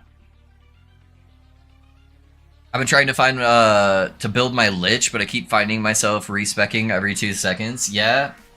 Lich is kind of a hard spot for me, because the problem with Lich is it's very one-dimensional. Almost every Lich build is built the exact same way.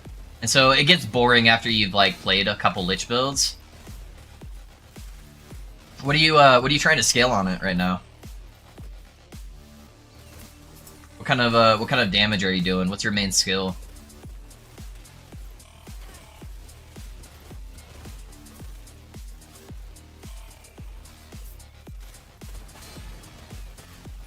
Lich is aesthetically very cool though, and very zoom. Gets a lot of movement speed.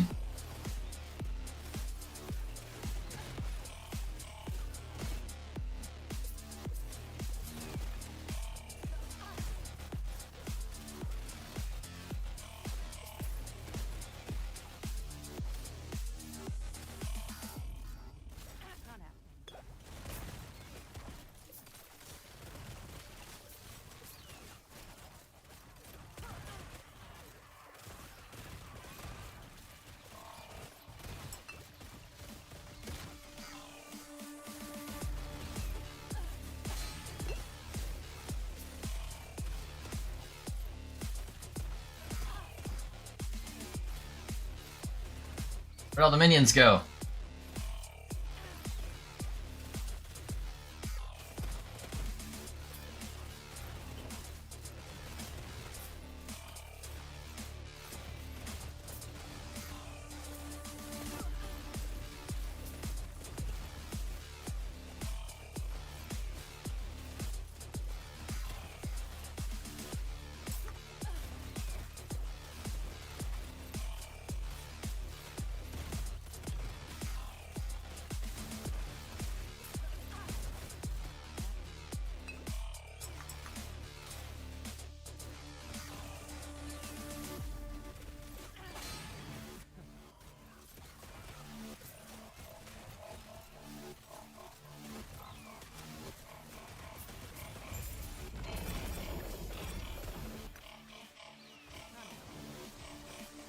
My original idea was to make Necro DPS and minion build, have the minions tank all the damage.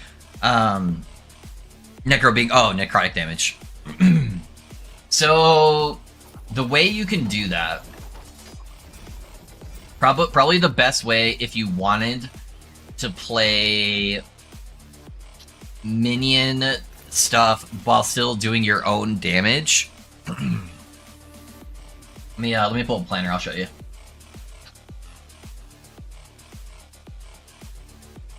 I think I have one of these scenes still set up correctly. Let's see. Alright, yeah, this one should work. Alright, so you're going over to Lich. What I would recommend doing is scaling. Hold on, I need some points. So I can actually gain access to it. Alright, sure. I'm just putting stuff randomly. Don't look at my actual points, it doesn't matter. Okay. So what I would recommend probably doing then is looking at Hungering Souls. So the reason why is Hungering Souls gets a node. So you have two different options here. So you have one node where souls deal multiplicative damage with if you have exactly 3 minions. This is one of the highest damage multiplier nodes in the game because it gives you 150% damage with one node. The downside is you cannot get more than 3 minions. So you can't get stuff that's proccing minions. You basically have to have 3 set minions in order to do this. The other node you can get is this one here that gives you a damage multiplier of 6% per minion. So this one you go for massive amounts of minions. So typically the best way to do it is this one, and then you kind of have a couple different options of minions you can use. So Summon Skeletal Warrior is probably the easiest one to do early on in Corruption, because by default you are limited to 3 skeletons. You can't ever get more than 3 skeletons unless you take the nodes that add extra skeletons. You just avoid these nodes. They give you like +1 to number of skeletons. You just don't take any of those. And that way you're stuck at 3, so you'll never accidentally go over it. And then you can get a bunch of stuff where they you just like increase their health. You don't care about their damage at all. So like warrior health right here. So you could do that. So you could go like extra warrior health, get a whole bunch of health there. You could get some leech nodes for them. You could also get the nodes where when they die, they have a 40% chance just to automatically resummon themselves. So that way you're not having to focus on like actually summoning them. So that's one way you could do it. The other way you could do it, that's going to be a crazy high investment, but it's going to be a lot less tedious on keeping them alive at higher corruptions, is you could run a very rare unique called the Aaron's Will. And what Aaron's Will does is it gives you +1 maximum bone golems per 4 maximum skeletons. And golems are a lot easier to keep alive. And there's a node up here that gives you +1 golems. So by default, you only have 1 golem. Now you have 2. And then with this chest piece, for every 4 maximum skeletons. So what you would do is you would also have to spec into skeletons. So this one would take up 2 of your nodes. But you could grab like extra level or extra number of skeletons. And then now you can have 3 bone golems. You have exactly 3 bone golems. And you can make your bone golems actually even be able to heal you. And they can also pull aggro. So there's a threat generation right here. So now they have a 60% chance to generate threat on all monsters around them. And then now they're healing you and healing themselves. And they have a bunch of stuff that'll give them like self's armor and whatnot to make them tankier by default. So that's another way you could set it up and then still be scaling necrotic damage by using Hungering Souls. And then you could also still fit in Reaper form here and Death Seal if I had enough points for it. But yeah, I'd probably do something like that if I was doing it. Reaper form, Death Seal. Death Seal has a node that will oh, it's not gonna let me look into it. Hold on. Death Seal has a node here that will auto cast Hungering Souls for you. So that's probably what I would look up at. Doing something like that. You could start off with Summon Skeleton, and then once you get an Aaron's Will, you can transition to that form of the build.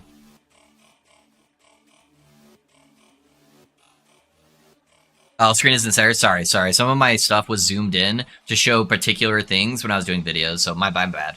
But yeah, I would look at that general idea.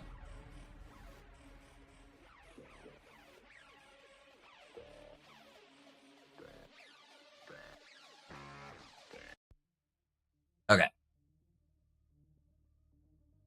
Yeah, look at Hungering Souls with the node that you get the bonus damage for having 3 minions. That's what I would recommend doing if you're wanting to play necrotic.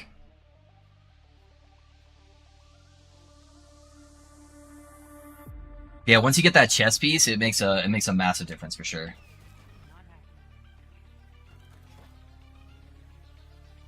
And you'll be fine until like 300 plus corruption. It's just once you get to like 300 corruption, your skeletons will start randomly dying. And that gets annoying when you're constantly trying to like resummon them. So I think that's where the bone golems will come into play.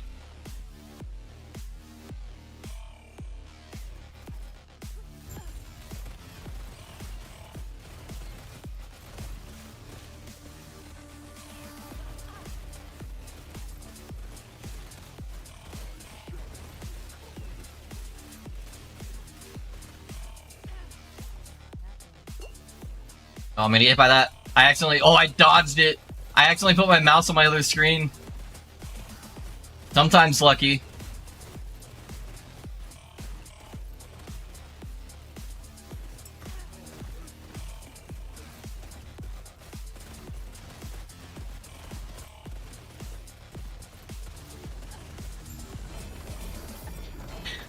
Dodge OP, boys.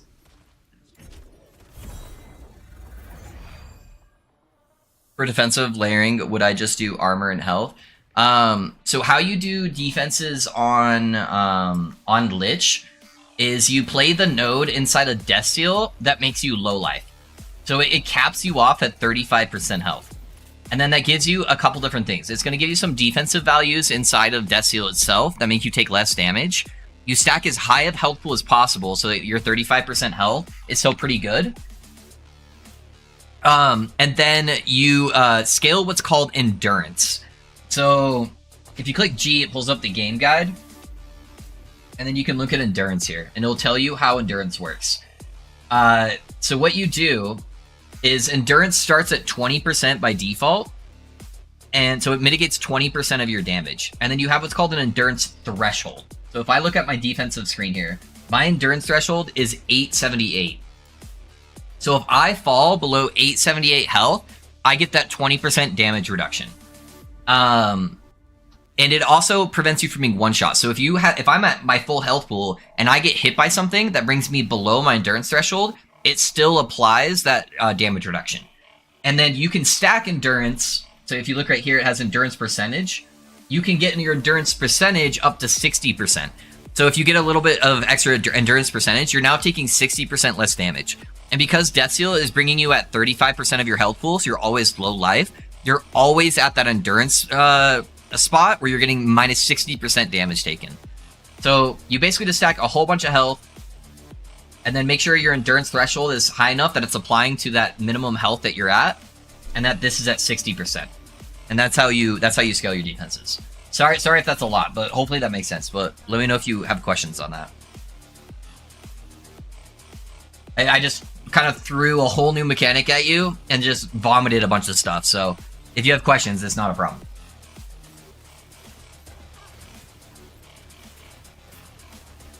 But this game's really good with the game guide at giving you kind of like a detailed explanation on how everything actually functions. I think just a lot of people forget that it's there because no other game really does that for action RPGs. Hey, Brownlee. Thanks for the resub, man, for the 3 months. I appreciate you, brother. Thanks for supporting the community. How you been, man?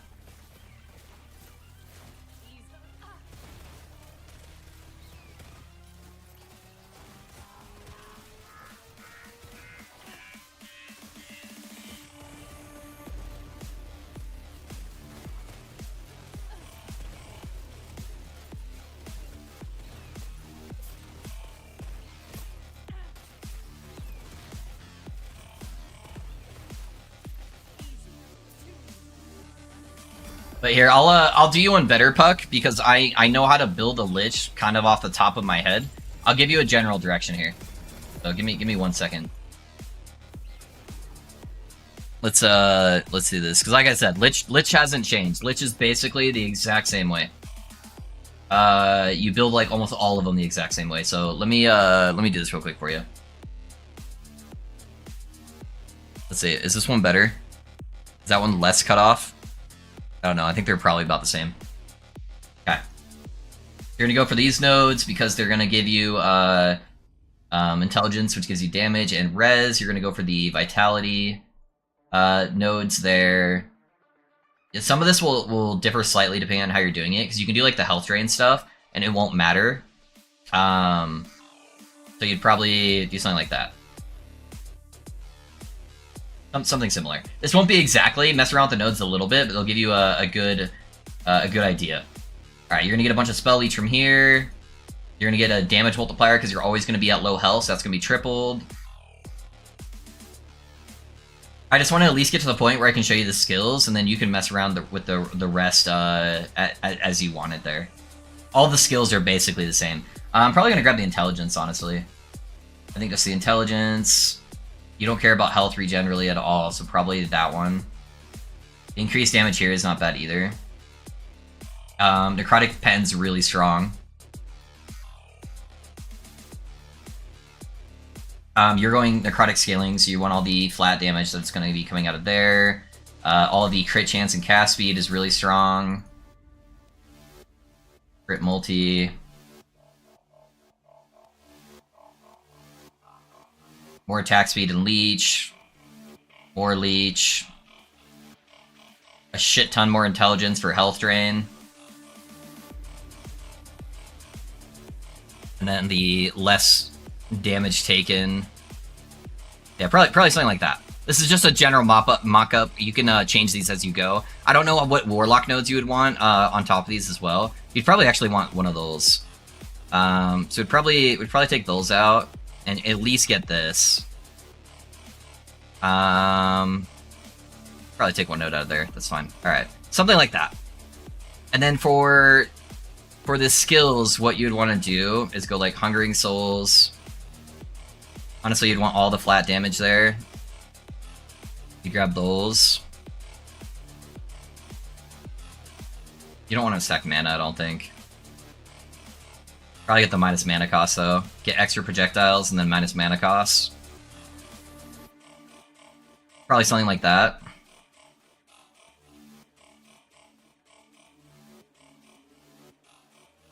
You probably want to do this node. I'm trying to think. Okay, so maximum number of skeletons is minus 50.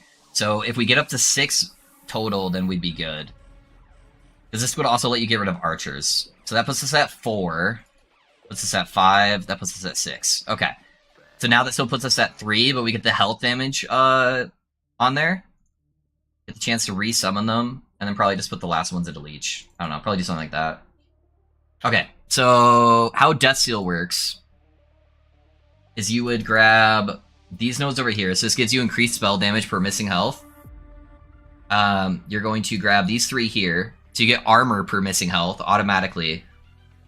And then if your health is above 33% of maximum health when you activate Death Seal, it's reduced to 33% of your maximum health. So that node's going to keep you at the proper spot.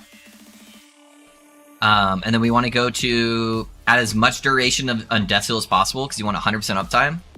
Chance to auto-cast Hungering Souls and increase frequency.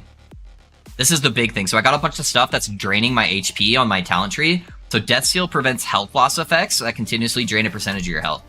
So now you don't have any drain. And then now you also get haste. And then typically we don't have enough points to really go into too many of the Death Seals. So we could do health gain per second. Or we could do the damn stacks.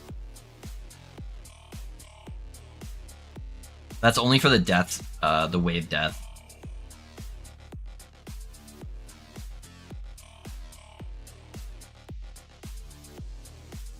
Trying to think what would be the best option here for the rest of it. Like, I guess we just get the generic Death Seal waves. We won't be able to get the extra scaling. Okay, and then Death Seal form. You would basically go over here, grab all the crit chance and damage, swiftness on kill, and 30% cast speed. That's like a staple. And then you can go over here and grab the armor per intelligence. That's really, really big. You get 4 extra armor per intelligence that you have. I don't want to keep my res tied to this, though. And then probably just grab the extra necrotic damage. I think actually I'd probably change that, like that. Just to get the extra flat. If you don't need the defenses, what you could do here, too, is drop that off and just put them all in here. This would probably be the most offensive setup, doing something like that.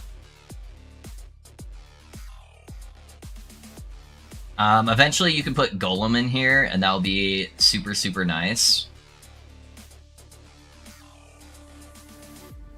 But, yeah, you could also use, like, Bone Curse to apply something. I'll leave that part up to you. I don't want to do the whole build setup. But there's a couple different options. But, yeah, maybe look at something like this. Also, for the uniques, take a look at this item. Since you're not being affected by health drain effects, that item is pretty busted.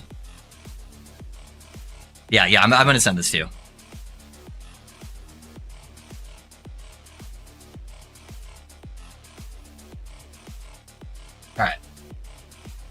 That at least gives you a general direction to kind of go in.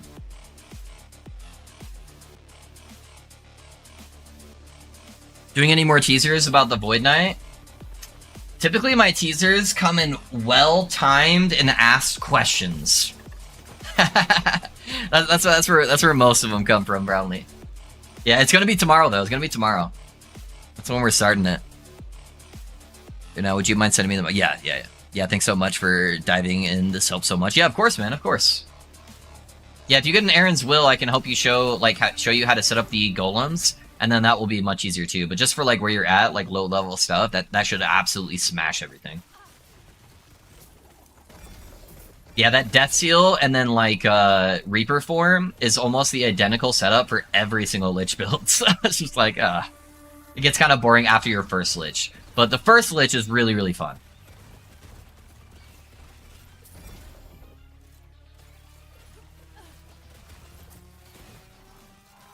I like to change things up and build things in new ways.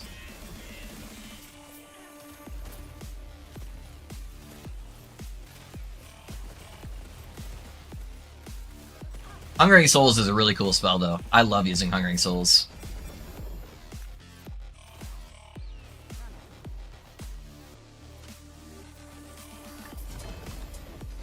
Oh, another thing you can look out for, too, for uniques that are, like, really, really strong with that.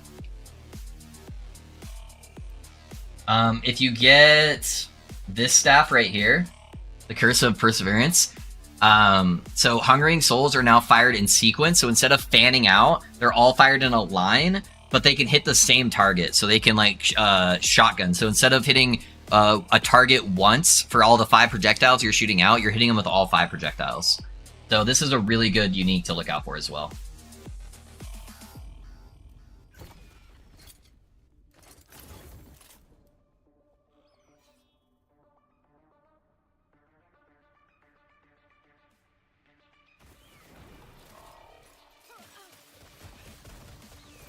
Yeah, that unique will definitely give you more boss damage for sure. And Hungering Souls already kind of auto targets enemies, so it going in a line doesn't really matter all that much.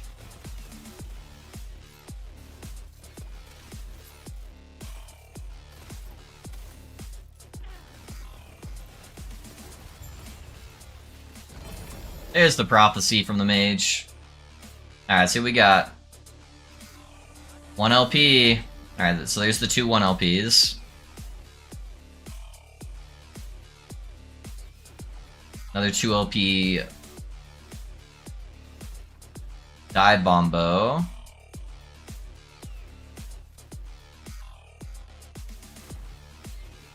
Come on, where you at? Another 1 LP. Alright, so 4 1 LPs there.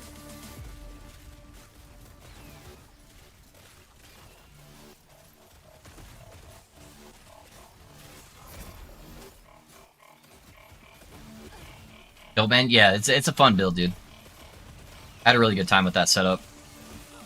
For sure. Yeah, not a lot of Lich content, so you're probably having a hard time finding a lot of builds, because there were so many new classes that came out this patch that not really a lot of people touch Lich. So there's probably less stuff to go off of guide-wise. A few Lich builds that there were like, use such expensive gear, too. They're all using, like, Jungle Queen of the Forest belts that I've seen one of this entire cycle. And I play a lot.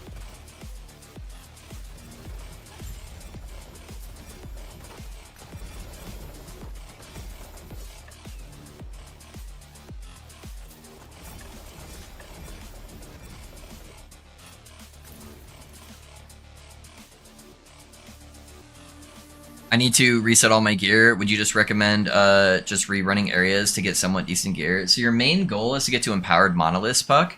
So you do that by hugging this right side and completing these islands over here. Ignore these ones on the left side. And then you need to do these 3 level 90 monoliths here to unlock Empowered Monoliths. So I would still try to keep progressing. I don't try to rerun stuff until I get to Empowered Monoliths. The reason being is in Empowered Monoliths, you get way more XP, way more drops, and then on top of that, the blessings that that you get from killing the bosses. There's actually a difference in the blessings that are dropping for empowered bosses.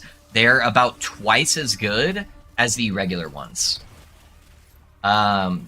So yeah, I try to get access to those blessings as soon as possible. So my main goal is just to kind of beeline that. And whenever you respec something, it gives you a bit of a catch-up mechanic. It increases the experience you're gaining from everything towards your skills. So it shouldn't take you too long to get your skills back to a better spot. But I would just keep progressing with where you're at. Is the short answer for that. Sorry, I tend to over-explain. All right, let's see. Let's see if I get lucky on this shade, man, or if I get some shit mechanics.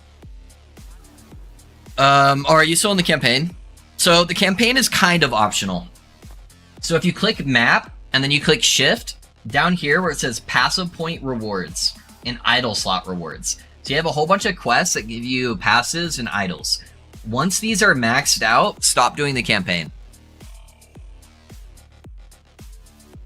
Stop doing the campaign. Because you don't need to do the full campaign, you just need to do enough to max these out. And then I go right to the end of time and start running these. What's the long answer for that? I don't have enough voice for that. I could talk all day.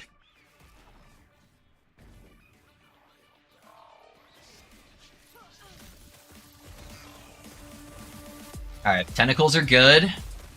Pizza's good. He's gonna jump. Okay, cold scares me because I'm not capped on cold res. So that's actually really fucking scary. But the pizza is...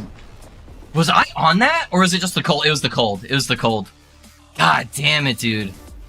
That cold does so much damage since I'm not capped. Like a ridiculous amount. God damn it. That one ball hit me one time and I just instantly died. Alright, let's see if this one's any better. That would normally have been a really easy shade fight, too.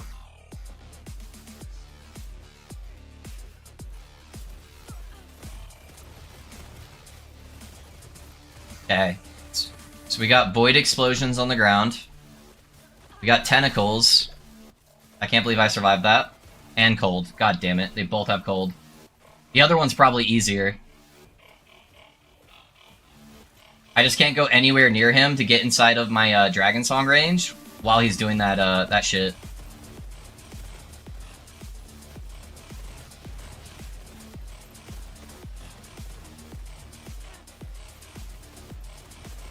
Please don't hit me, please don't hit me. I don't have a lot of room to work here. Oh no, I jumped! I jumped into the cold!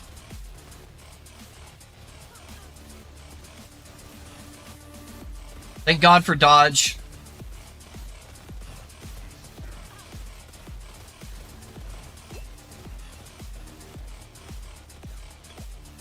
Thank God for dodge. Oh no, I died! Yeah, the other one would have been easier. I just also can't get hit by any of that cold during the pizza phase, which is gonna be really hard. I really need to fix my gear. I also dragged my YouTube chat, like, so far away because I forgot to lock it.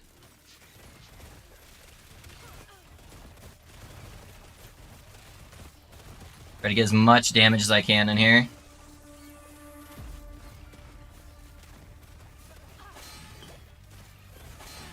Ow. So many cold projectiles.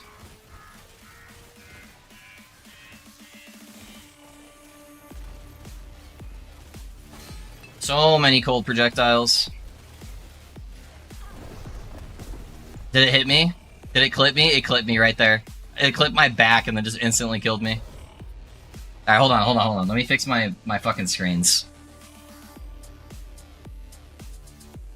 And then I need to lock my cursor.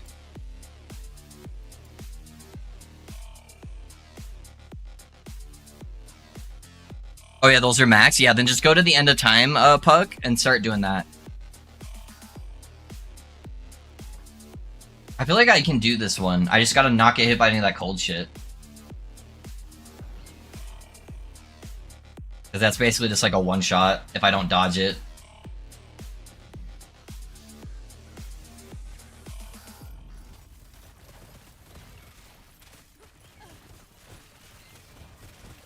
Oh, I don't have a lot of movement room here.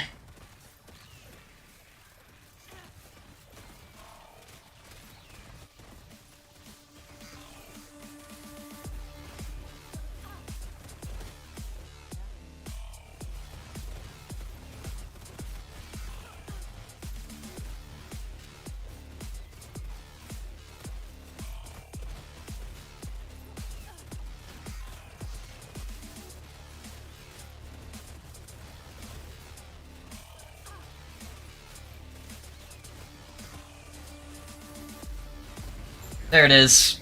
There it is. Oh my god. Holy shit.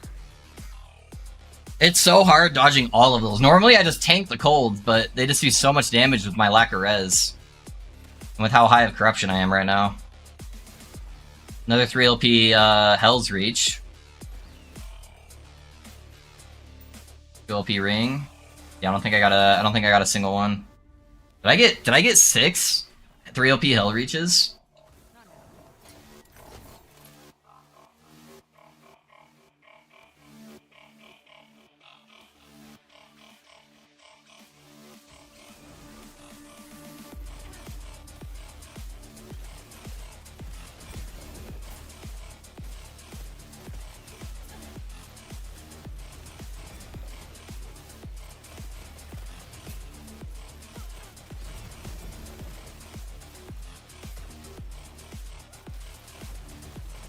It is kind of crazy that I'm at like 900 corruption, and I'm like 15% shy on 2 different reses though. Outside of bossing, it doesn't even really matter.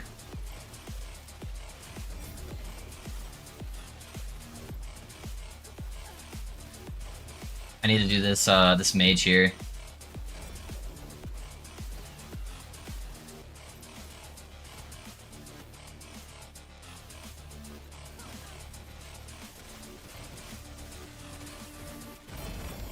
There we go. Get some more bows. And a random one-handed axe. LP string.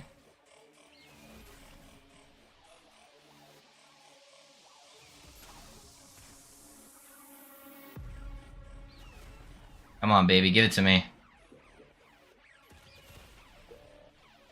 Give it to me. Okay, I can't even like see the bows over here. I don't think we got lucky. Never lucky. Alright, get some more stacks going so I don't get one shot.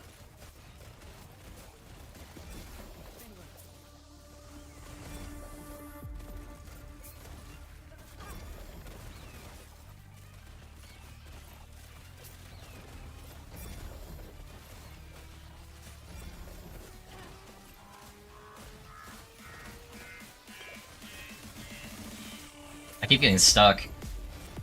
Oh, there's another chunk of bows. 1 LP Dragon Song. There's the other one to match with it.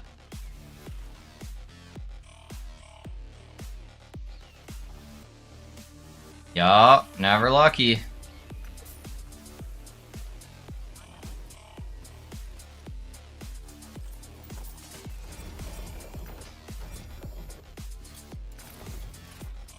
What did this bow roll? On chance damage over time, okay. I saw it was double corrupted, so I just picked it up.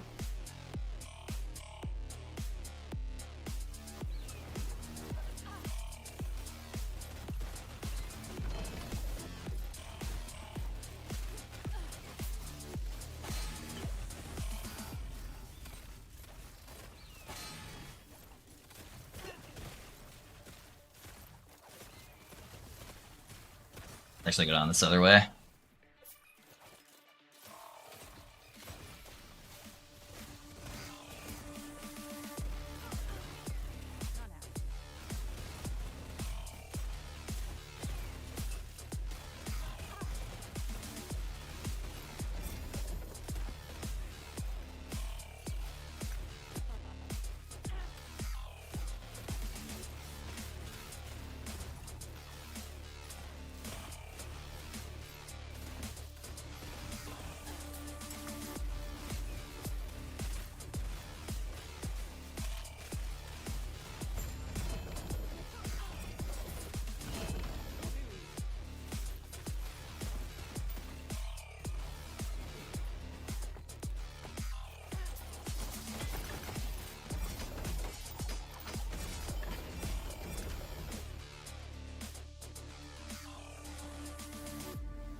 Yeah, let me know if you have any questions on the monolith system though, Puck.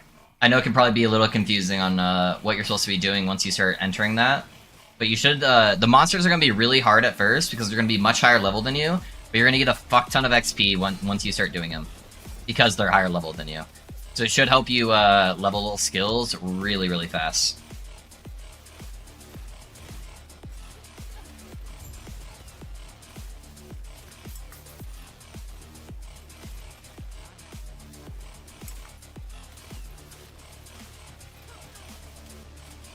Sounds good, man. Thanks so much. Yeah, no worries. No worries. I know you're probably in the middle of doing respecs right now, so...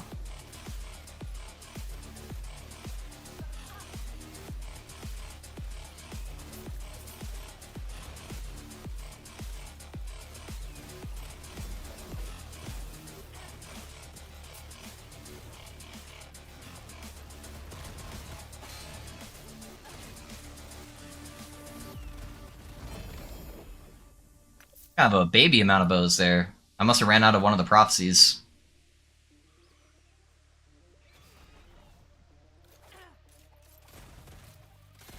You find the cow level when you get to 101? Yeah, that's how it works, Dobby. That's how it works. No, it stops you from gaining XP at like, what is it, like 85, 90%? You just like stop gaining XP.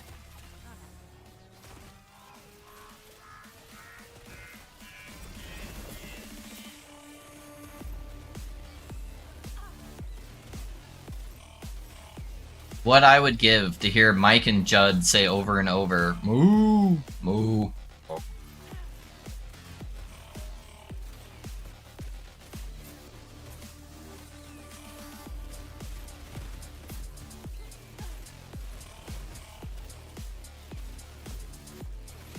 No, if Last Epoch did a secret level, it would definitely be a B level, and they would just be going buzz, buzz, buzz. That would be Last Epoch's Seeker level.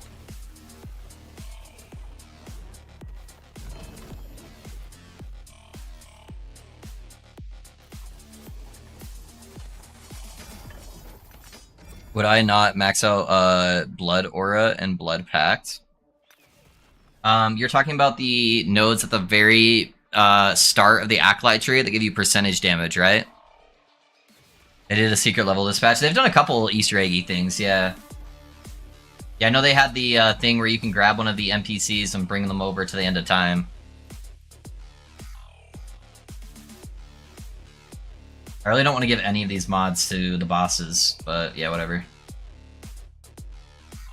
Yeah, passive Acolyte tree. So Puck, a lot of people think that the reason why you wouldn't is percentile damage is actually not that great. So with where it does the math calculation, stuff that says just regular percentile, like if it says like in percentile necrotic damage, stuff like that, like it's decent to grab here and there, but it's not super high priority. The stuff that's higher priority is stuff that says flat damage. So if you look in like the Lich tree, there's a node that I took 10 points in that gives you plus, and then it gives you a small number of necrotic damage. So that's flat damage, and that's like what your base damage is that everything else calculates off of.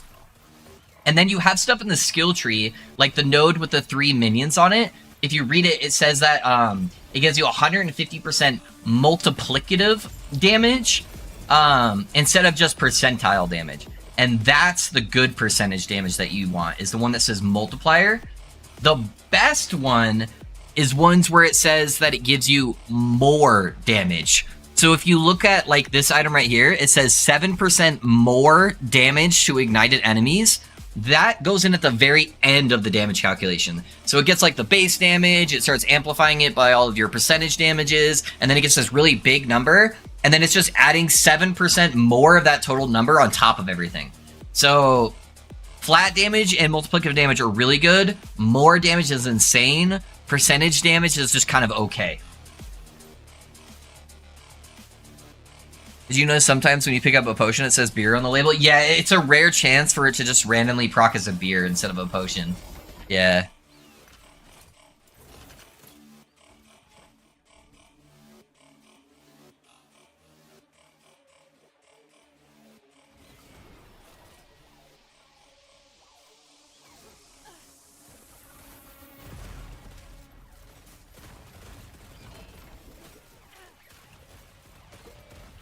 Hopefully that made sense, fuck.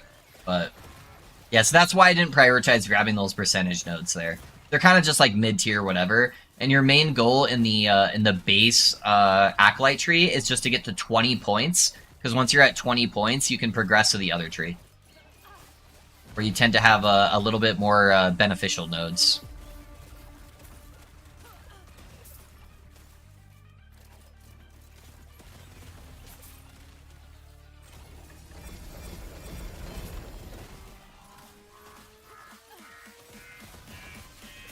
Okay, I'll need to read up more on how scaling and the math works. Yeah. Yeah, your general rule of thumb is just try to prioritize flat and multiplicative damage, and then get more damage wherever you can get. And then you just sprinkle a little bit of percentile damage on top here and there.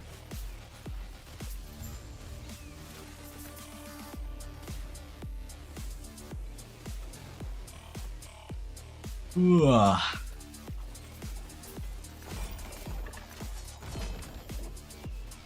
2 LP Thornslinger, nice.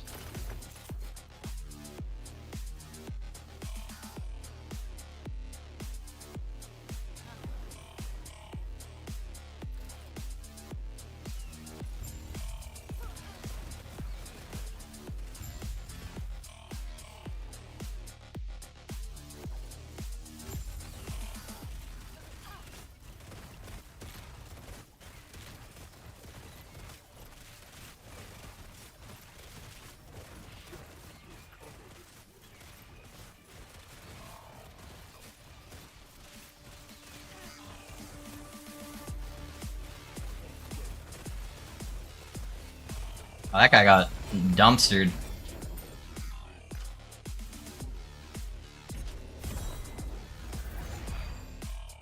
Yeah, I mean, it probably made perfect sense to the average dude, but I'm kind of a... No, dude, you're good. I had to relearn that many times over, man. It's just learning the terminology. Here, let me put it this way.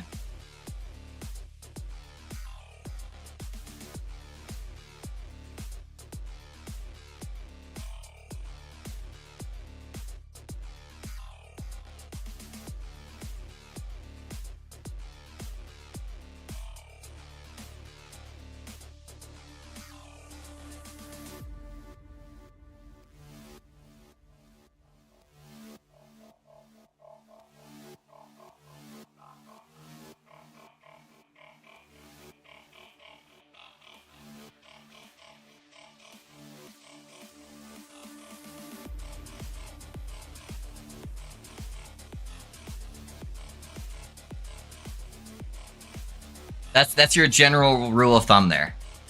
So you can tell if something is multiplicative by when you look at the node. So like if you look like right here, you see how in parentheses it says using net grants you Huntress advantage, a buff for a short duration granting you more global damage, multiplicative with other modifiers. So if it says that, that's the multiplicative percentage. If it just is something like this, where it just says 20% damage, that's the worst one. So that's how you tell. I'm trying to find more examples. So this one says more damage. That's that really good one. See how it says more damage, 10%? That one's really good. I just can't do that one because it adds too much mana cost. But yeah, stuff like that is really strong. So that's how you tell. There's some caveats to that order, but 90% of the time, that's like that's the priority you're looking for.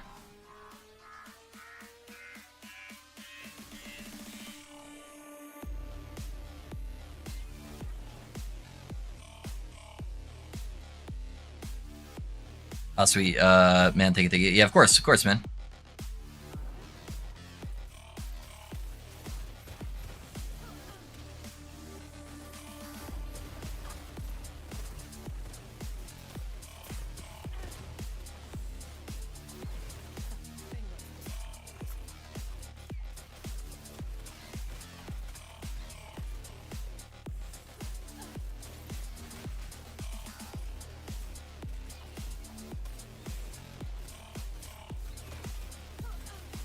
Hey Puck, thanks for the sub, man. I appreciate you. Thank you for investing in the stream, dude. Without a percentage, it just says +8 throwing damage, for example, would be flat. Correct? Yes, that is exactly right, Brownlee. That is considered flat damage.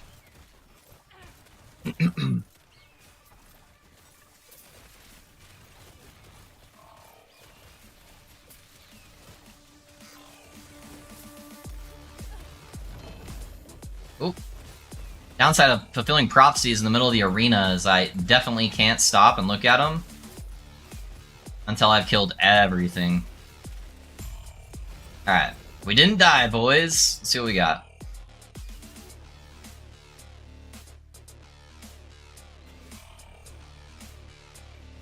More 1LPs.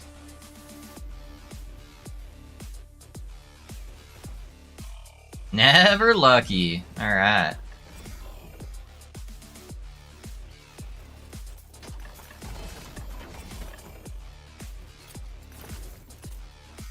How many do I have left? I only got a handful of them left. I'm gonna empty my stash just because bows take up so much stash space that I'm gonna start running out here soon. I don't want to end up in a spot where I'm not able to pick everything up.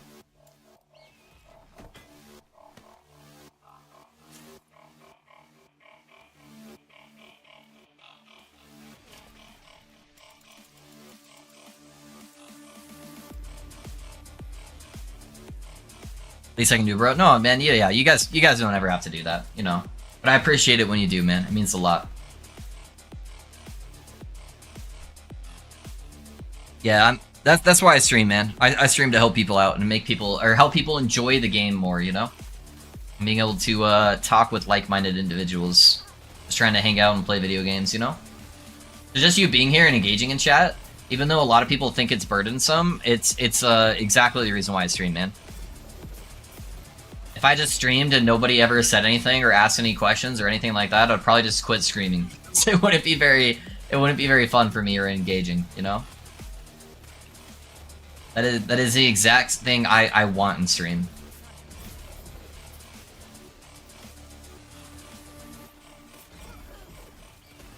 So you guys never have to be shy about asking questions or feeling like you have to give something because you ask questions, so don't ever worry about that, guys.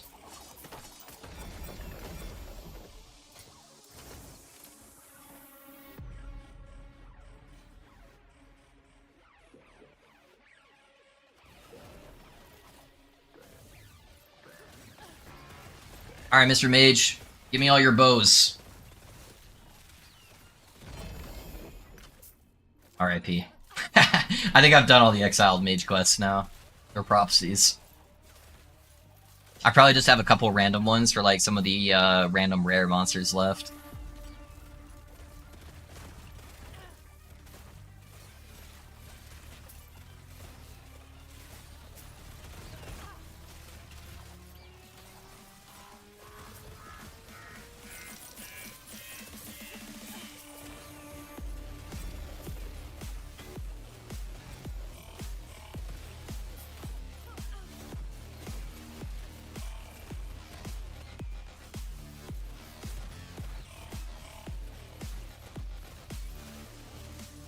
Yeah, at the very end of the stream, guys, I'm going to grab my 4LP two-handed mace, and we're going to grab the best exalted mace I've found today, and we're going to slam it together so we have it ready for our Void Knight tomorrow. I'm going to try to actually level his melee instead of leveling his hammers. That way I can be melee the whole way through. And that'll be a fun way to do it, just with like some cool twink gear.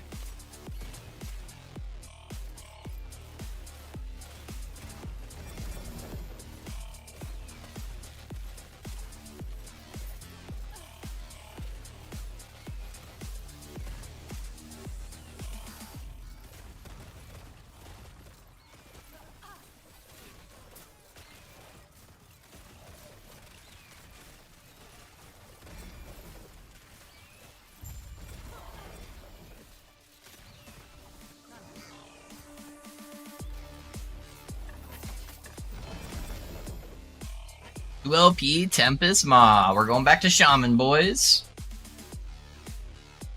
What will be your primary damage skill? Ooh wee. It's gonna gonna be a melee one. Ah! Pretty sick, huh? Pretty sick?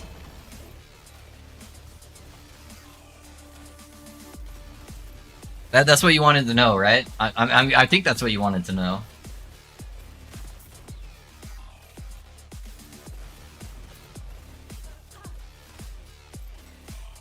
Damn you, Loafer. Yeah, honestly, I'm gonna blame it because I never play melee, man. I don't know what any of them are called, dude. I couldn't even tell you if I wanted to. Oh, whoops. I was sitting in the cold damage over time thing. And again, going back to me not being capped on cold res. I feel like I only die on exalted nodes. I knew he was not spoiling anything. Do you know what really annoys me about Void Knight? Like, so badly? Why does none of the melee skills have a base void damage? Why are they, like, pretty much all physical damage? And then they maybe have a node that just adds a little bit of void damage in there, but it doesn't actually give it a void damage scaling tag. That's so fucking stupid, man. It drives me nuts. Like, I was so mad when I was looking at all the skills and I was like trying to figure out what I wanted to play. So I'm like, oh, I'm a Void Knight. I'm gonna go do a bunch of Void stuff. It's like, yeah, JK, Void is for spellcasters. Melee, get fucked.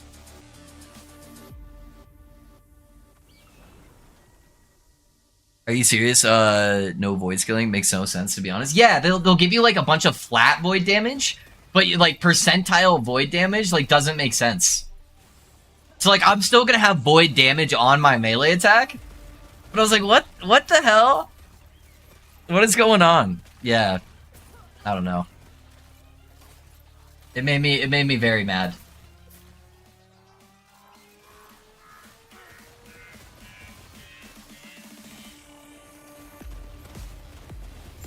So I'm scaling a bunch of just like generic flat damage. So it's gonna be a little bit of a mixed bag, and then I'll have a bunch of like void damage from the tree. That just gives me like flat void, but I felt like there should have been a lot more void conversions on the melee skills.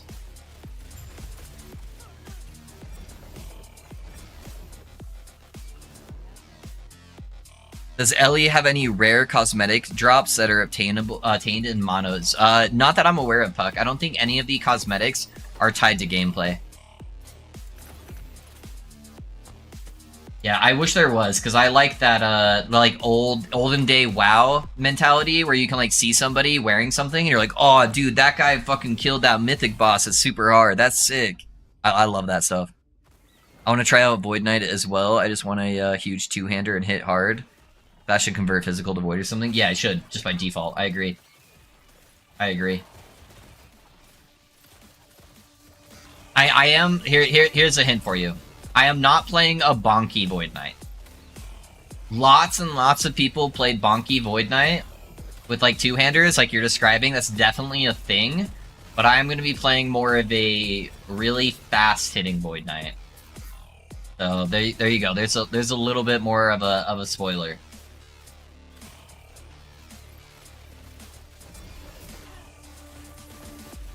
Oh, that was chance to poison.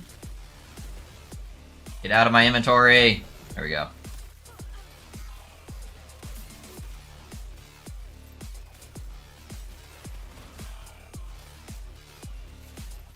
I feel like I can add a lot more survivability too if I just have more hits coming in versus just big bonks. So I think it'll help me stay alive a lot better. Last, like my B swords go burr, yeah. Looks like I'm playing a fast-hitting VK, yeah.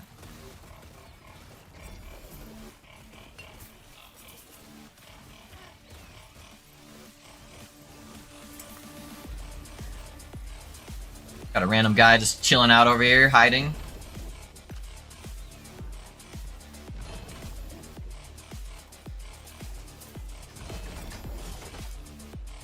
Yeah, a lot of people like the bonk builds, but I feel like everyone struggles to stay alive on the bonk builds.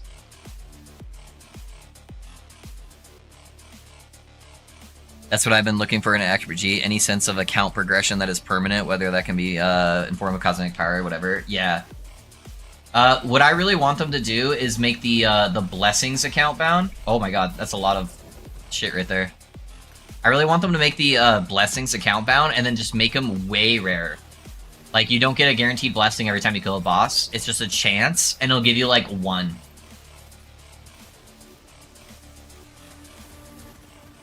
And then you can share them across characters. You can only activate 1 blessing from each zone, but, like same way you do it now, but it's just shared across characters. That would be way more exciting for me. And then you'd only have to do that farm once. It's a little bit more tedious than the original farm. They get, like, good blessings or something. But then you have them across all your characters. At least for me, I feel like that would be more fun. And I'd get way more excited when, like, I get a good one to drop. And then maybe make it, since it'll be harder, if you get, like, 2 crit multi-blessings, let's say, maybe you can upgrade them together to make it, like, a higher tier, so it's more likely to be a good roll or something. And just tier out the blessing rather than just having it be a range.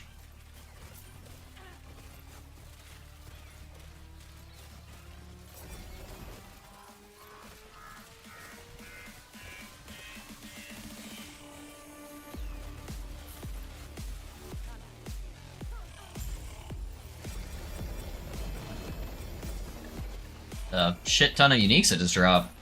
What the hell? It's a chillin' hit, Leviathan's Carver, some Dex Gloves. 2 LP Rainbow Sword. Yeah, this is what we're building the Void Knight around, boys. Hell yeah! Oh man, I wish it was good. I wish it was good.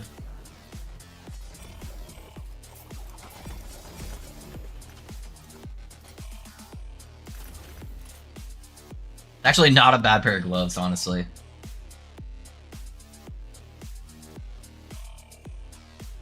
That would fuck up my cold res way too badly, though. And I'd have to get throwing speed on here, so I'd have to seal off the throwing damage and then put throwing speed on there. And then I would have to try to get double health. I mean, let's craft it for fun, but it's very unlikely I hit what I want here. And that is a bad way to start that. Easy, boys. 0 seals. Alright. Very, very unlikely I get what I want now. Missing all of that throwing speed is going to be very bad.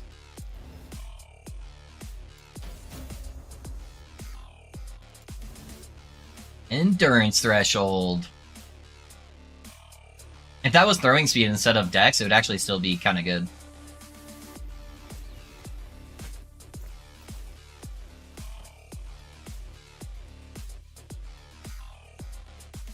I love that old perspective in games where you said, like, oh, that dude got that super rare. Yeah, exactly, dude. Yeah. I love that in games, and I wish more games did it, but it doesn't make them money, so I get it, you know?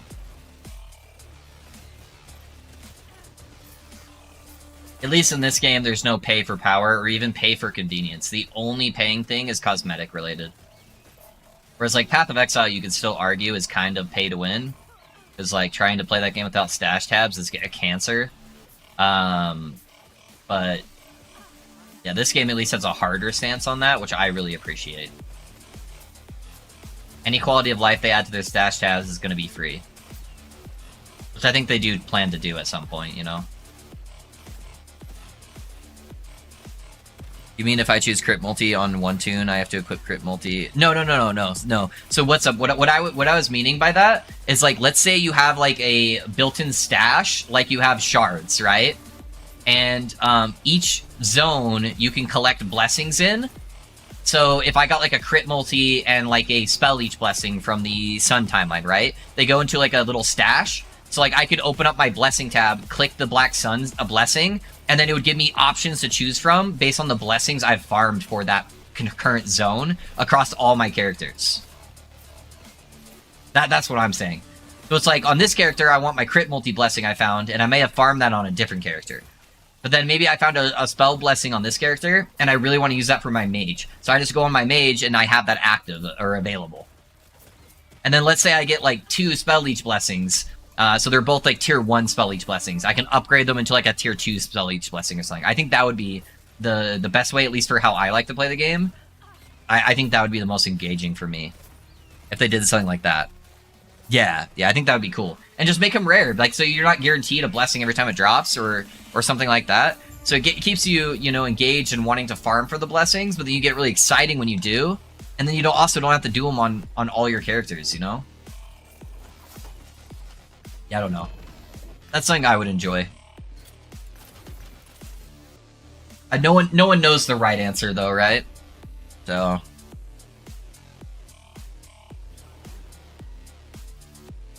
How many uniques the build uses? Let me pull up a random build planner not related to that question at all on my other monitor where you guys can't see. It uses 4 uniques. 5 uniques. 5 uniques. Sorry, 5 uniques. You probably have all of them, Manuel. You probably have all of them. Only one of them, I would say, is probably... It's not necessarily like required. I guess if you had a good Exalted, it would probably be okay. But one of them is highly recommended for how I'm planning on playing it.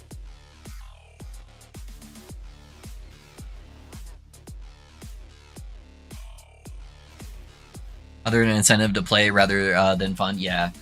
The big thing that people are hating on right now with it, Puck, is that you have to farm blessings on every character because they're account bound or they're character bound.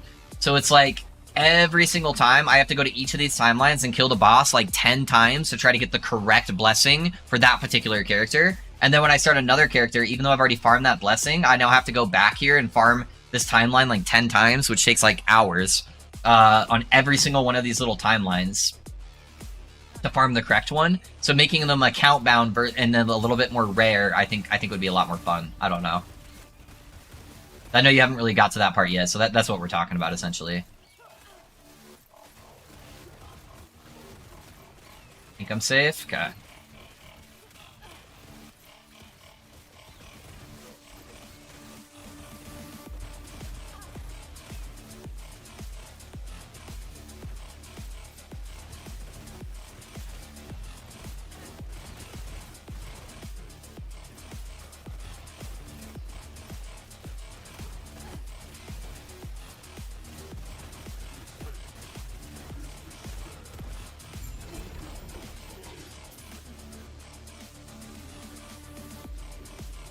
Yeah, so every time I kill the boss, I get all these blessing options that I get. But I'd rather it just show, like, 1 or maybe none, and it just has a chance of dropping 1 and then making them across all your characters. But, yeah.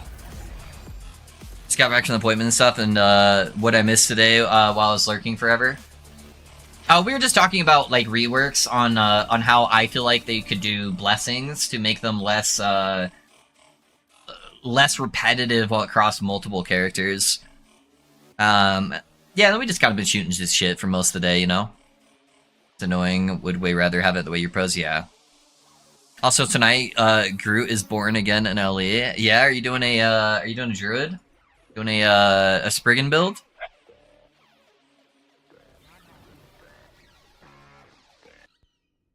Alright, RNG, please be with us.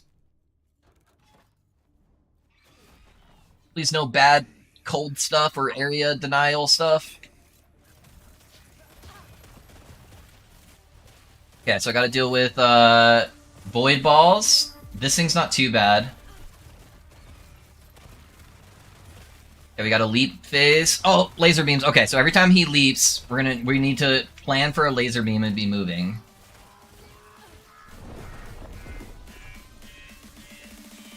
What did he hit me with that was a void? Was it the tiny little void projectile he shoots? Oh my god. Guys, my void res is not cutting it. My void and cold need some love so badly. Holy shit. It is fucking up these boss fights so bad. Shaman actually is still always Groot form though. Druid is such a cool character. Yeah. Okay. A lot of the good shaman builds are basically just druid builds in disguise. So.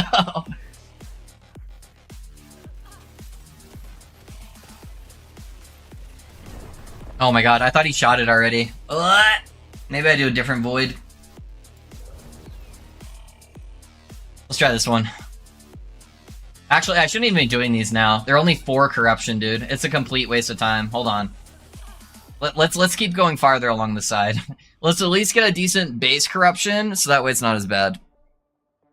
I didn't even see what hit you. He does. It's a default attack. It's not even a spell. Where he sometimes will shoot out this tiny little void projectile that you can't really even dodge. It's just supposed to be something you tank. And because my void res is at 60 instead of 75, and I'm at like 900 corruption pretty much, it just one-shot me.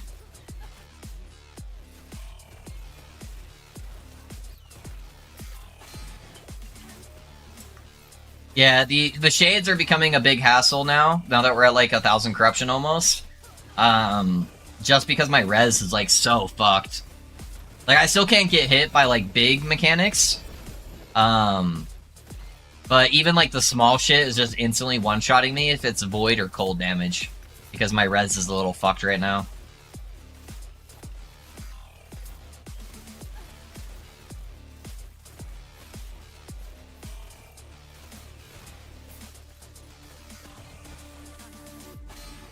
It's just really hard to replace anything on my gear. The big thing on my gear that would be the easiest thing to replace would be I need to get a new belt that's got the implicit maxed out for cold res. So like right now, this one's only a 33%. It's literally a bottom roll for cold res. And if I got a perfect roll, so an extra 14%, that would pretty much cap me on cold res. So that would be a big upgrade. And then I need to get like void res on my gloves instead of frailty chance. Or I could get them somewhere else too, like on a ring, but it's hard to replace the T7 rings. So those are my big downfalls on my gear right now.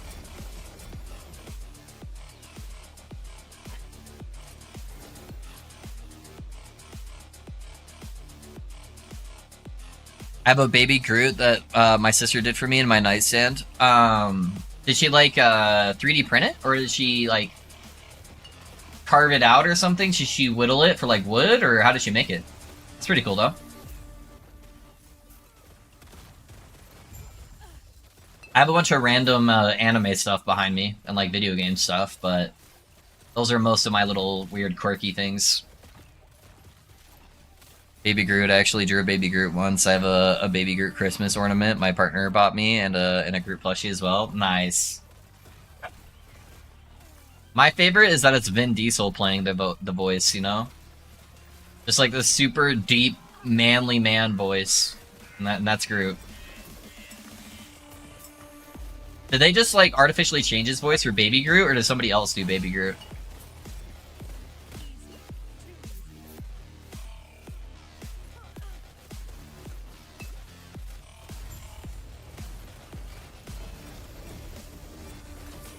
Oh! Don't touch the fire! Do not touch the fire! I almost instantly died there. Holy shit.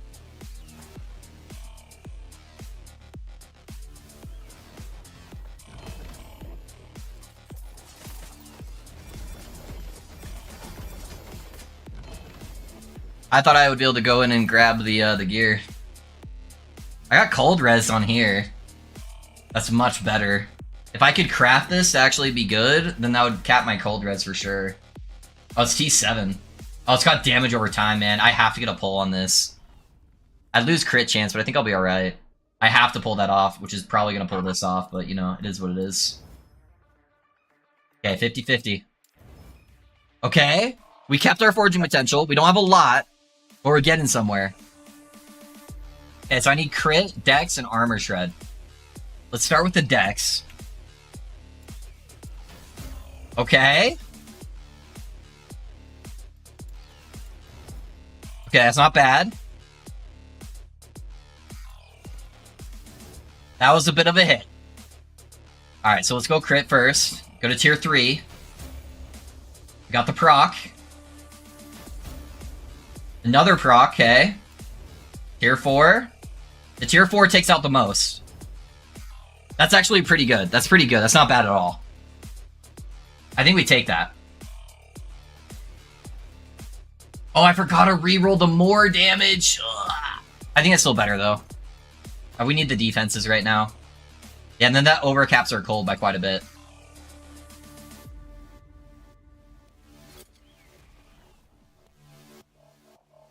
Okay, I think that's better. I think it's better for now.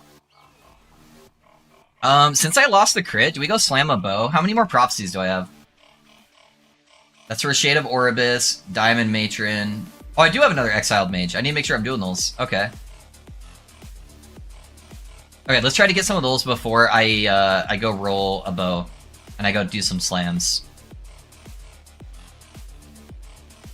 It's a crochet figure? Oh, that's cool. Amigurumi, they call it? Yeah. I've read that he is no longer doing Groot. Okay. Honestly, it was more of a courteous thing of the studio than anything. I mean, did they really need a super big actor to say I am Groot? You know? I feel like it was more of a thing of the original films, just to be like, hey, Vin Diesel's in our film. And then after that, it was more like a pity, here you go thing, you know? That's how I feel.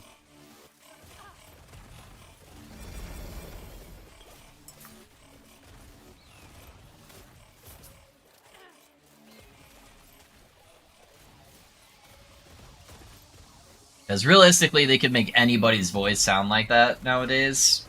So...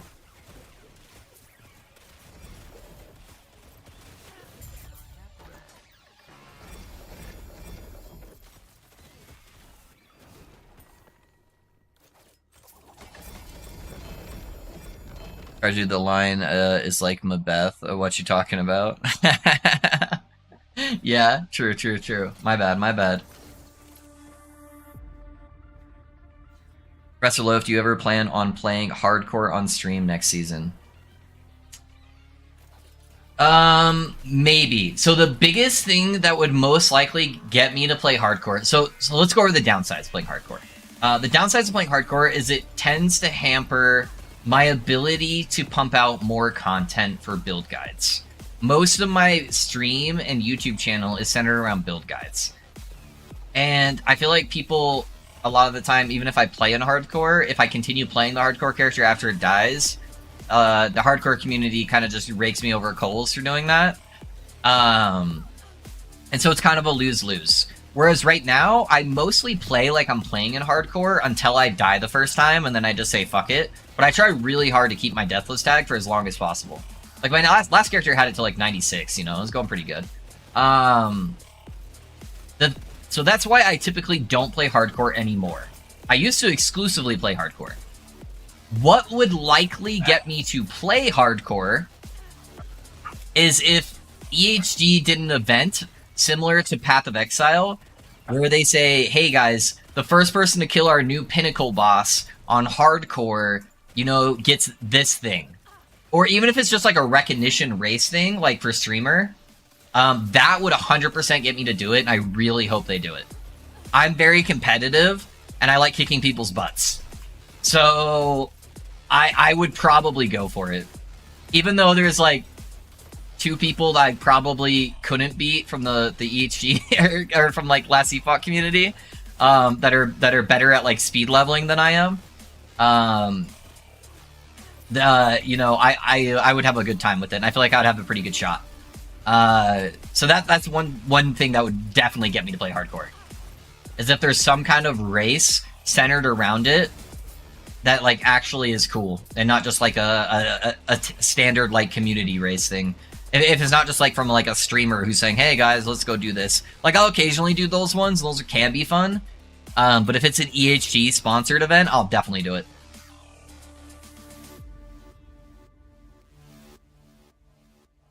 They should do that. I hope so.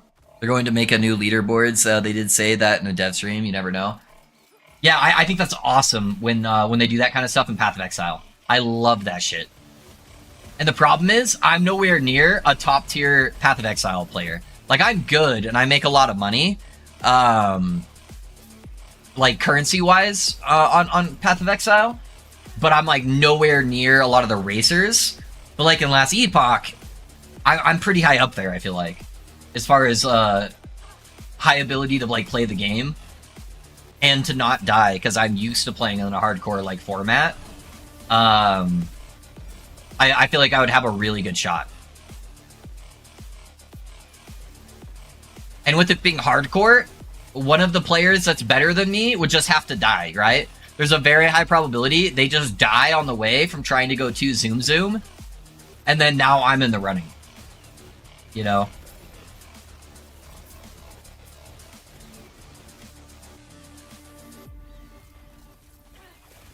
So that's probably the thing that would definitely get me to do it. 100% chance that if they did something like that, I would do it. However, you might see like a Quinn 69 moment if I die due to server issues at the very beginning. Or not at the very beginning, but like in the first couple days. If I lose a character because the servers are absolute dog shit at the beginning of the patch, you might get a full rage moment from me. Where I'm typically pretty good at just laughing off my desk. That would probably do it.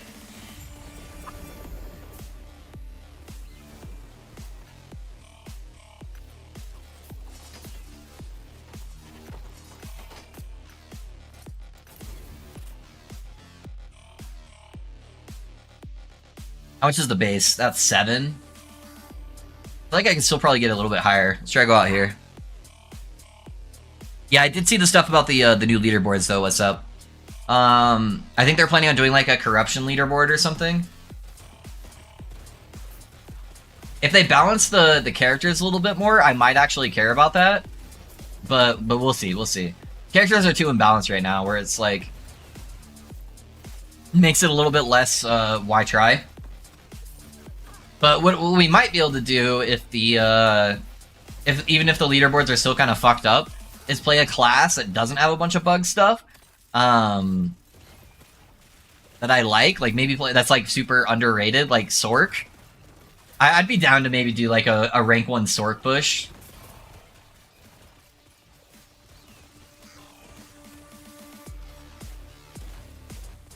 That could be fun. But I'm sure they'll split up the leaderboard by class too.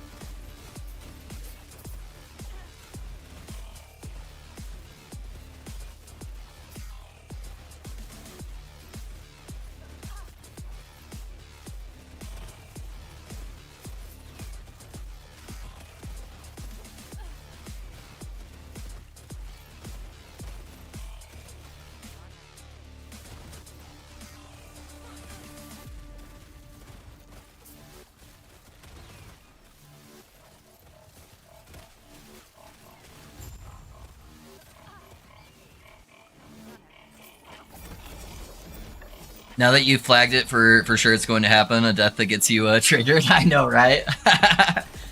Dude, that happened every single time when I was streaming hardcore on this game. That's part of the reason why I love this game. And its ability to be able to be played in hardcore. Is I don't feel like my deaths are normally bullshit. They're normally always my fault. So if you look at any of my like past streams from like years ago, I'd be like, oh shit, I'm not building this defense right now, and right now I'm being greedy. I'm going to die to this thing. And then like 10 minutes later, I would die to the exact same thing I said I was going to die to. It felt very my fault, but that was back when the servers were offline, and so there wasn't any connectivity issues. So I'm sure that feels less the case. But in Path of Exile, when people die in hardcore, they always are like, oh my god, what killed me? That's so stupid, right? Where in like this game, I was always like, I'm so stupid, why did I do that?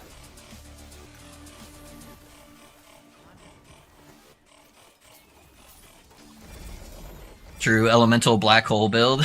not a black hole build. No. Realistically, if I was trying to really really push, I'd probably just play Mana Stack Glacier.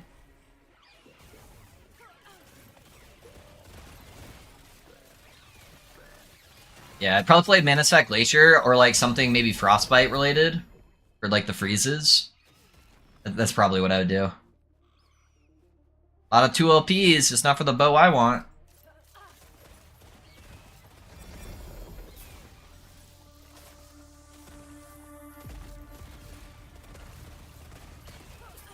Yeah. Manasec Glacier, or Glacier in general, is probably my fastest leveling time. Where I don't even have to think about it. I know exactly where everything is in the tree. I know exactly what to take and when. And I'm really fast at doing it through the campaign.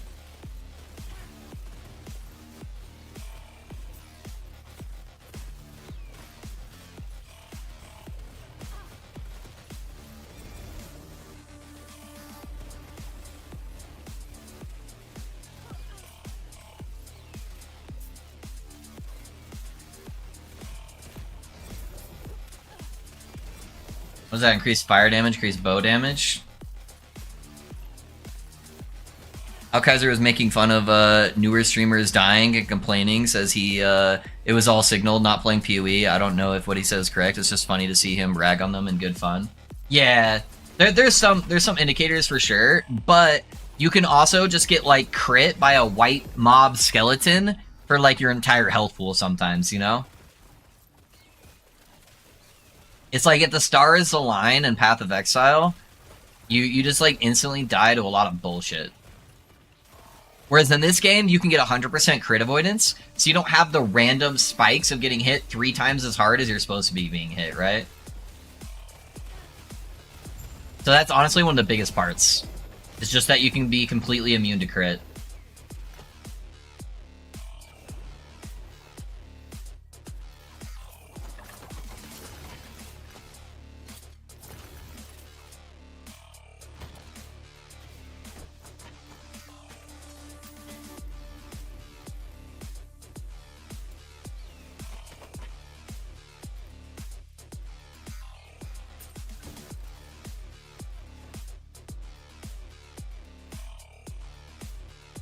You can easily die to things off-screening you, but see people go mad is always funny. Yeah, it'd make a good stream moment for sure.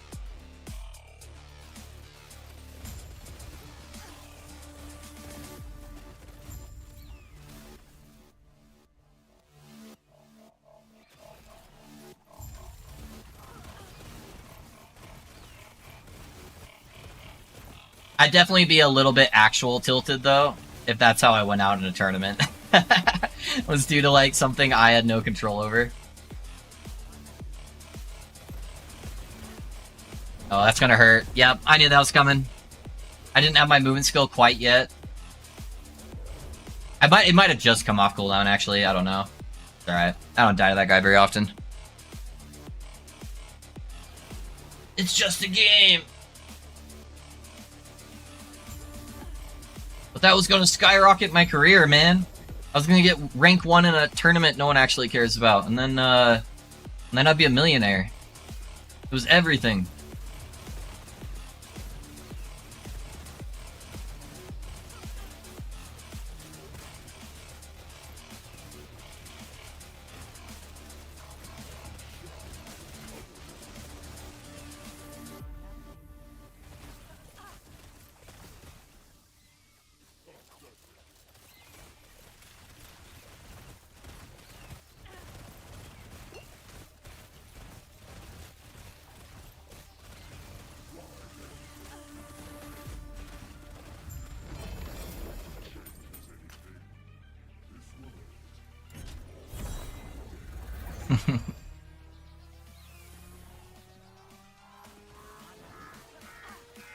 To be fair, some people make a career out of getting tilted in game. Look at that famous League of Legends. Yeah, there's a lot of them, dude.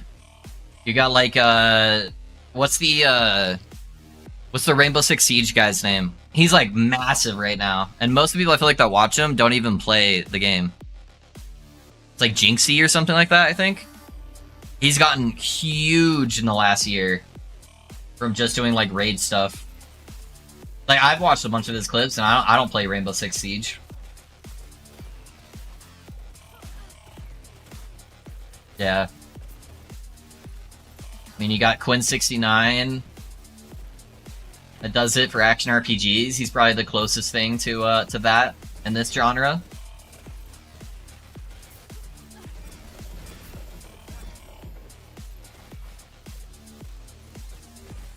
Tyler, oh yeah, Tyler, yeah, that's who you're talking about. Okay, yeah. Yeah, Tyler got pretty big in League of Legends. I have to make a build using Eye of Rain. Eye of Rain's kind of rare to get LP on.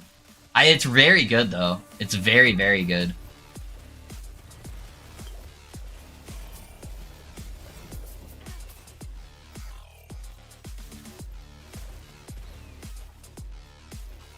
Yeah, one of the guys we raided was complaining because he was an MG too, and he was saying that like pretty much no 3 to 4 LP Eye of Rains exist.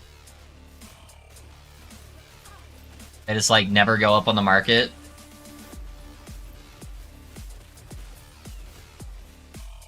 I've gotten a couple 1 LPs. I think that's all I found this season though.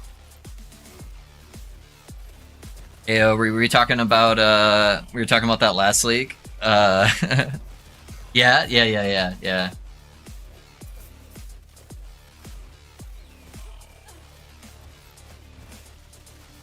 It looks good to me. So much multiplier. Yeah.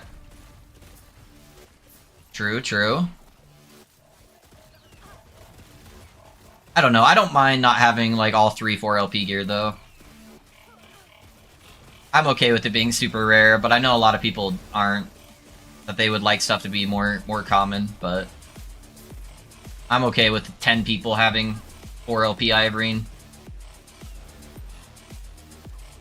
I just never put it in the cards. It's never something that's going to happen. It doesn't exist until I see it, you know? So, it doesn't bother me too much.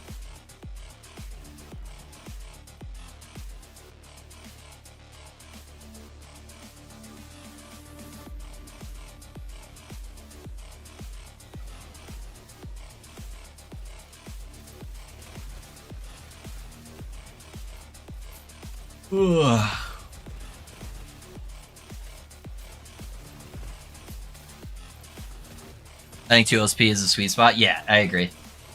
As long as getting a 2 LP version of an item is fairly doable, I'm good. That's good enough for me. Just shove T7 White Castle cheeseburger sliders down on record time for me. Time to blast the campaign. What are you talking about? You're gonna blast a coma here in about 20 minutes. You're gonna be passed out on your keyboard, and you're gonna have a broken spacebar because you're gonna have enough drool that drooped into the spacebar. Too excited to get a 3 or 4 LP? Yeah, exactly. Yeah. I don't want to kill that. I don't want to be at the point where it's like, oh man, I got another 3 or 4 LP Red Ring of Atlaria, but you know it didn't get 5 plus all stats on it, so I guess I'm just gonna go sell this for 10,000 gold on the auction house, right? I like having uber rare stuff. It's just when people become almost entitled to the loot, where they feel like it should be able to be, I should be able to guarantee to be able to get this every single season with enough gameplay. I don't think that should be the case, you know? I don't think all items should be that way, but I think there should be, you know, a good handful of items where it's like, yeah, you're going to see this once out of every 5 cycles at like 3 or 4 LP, you know? Just not gonna happen. I'm good with that. But I know each people want different things out of the game. Does anyone use a Glyph of Intention, cast Glyph, and along with Epilogue, cast Invocation in the Flame Rush tree? It seems like the Glyph node stops the invocation from happening. Hold on. Let me pull it up. Let me take a look real quick. I don't have my main screen up right now, guys, so I might die, but we'll see.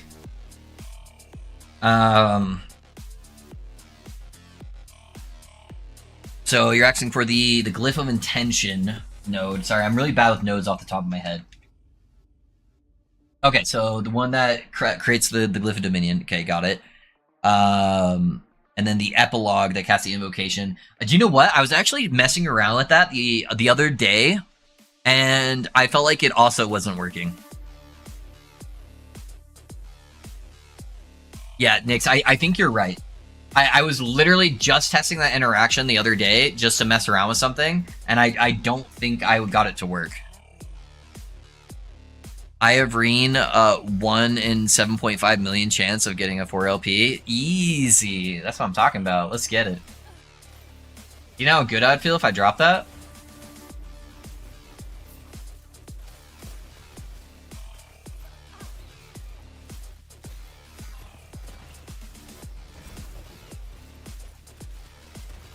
What's the chance for a 2 LP?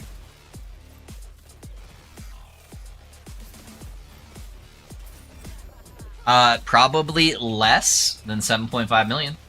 That's what I'm saying. Sounds pretty good to me.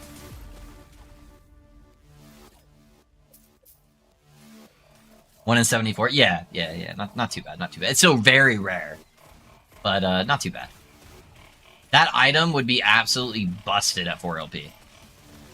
With the amount of multiplier you could get, if you could actually make up for the other stats and give it like good stats on there, that thing would be ludicrous.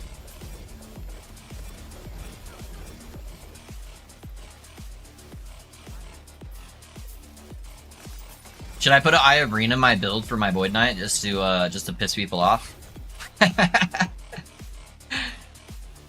Just to make all the MG guy mad that that can't buy it.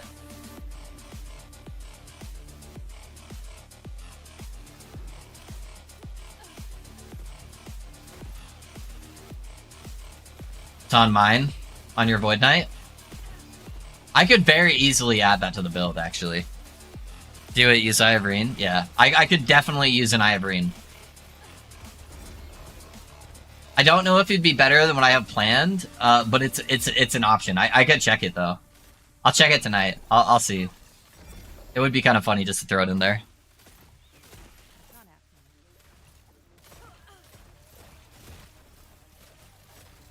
Do it. Do it. Do it now.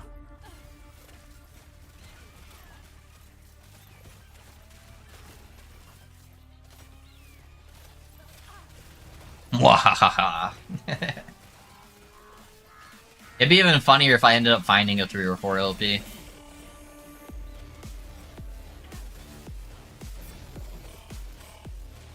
And then maybe in the build guide, I would just act like it's nothing.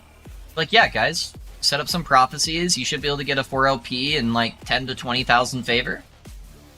And it'll give you a really big boost in the build, honestly. It'll be really good. Just do like a full troll build guide. Using stuff that like no one has.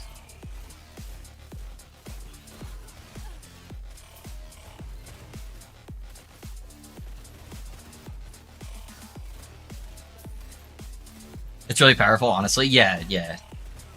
It is very powerful. It is very powerful.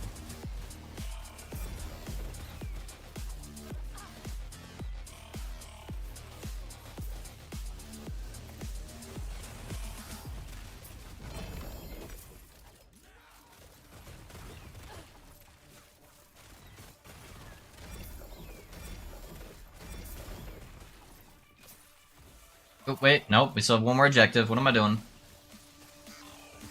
That would have made a great April Fool's video. Yeah, I know, dude. I should have, Cal. I didn't even do anything for April Fool's. I should have. Just Photoshop a bunch of gear on my character. I would need to hit somebody up that cheats in offline mode and just be like, hey, can you make this build look like it's one-shotting everything and then send me footage? Just have them send me footage of me like clearing with like shurikens or something.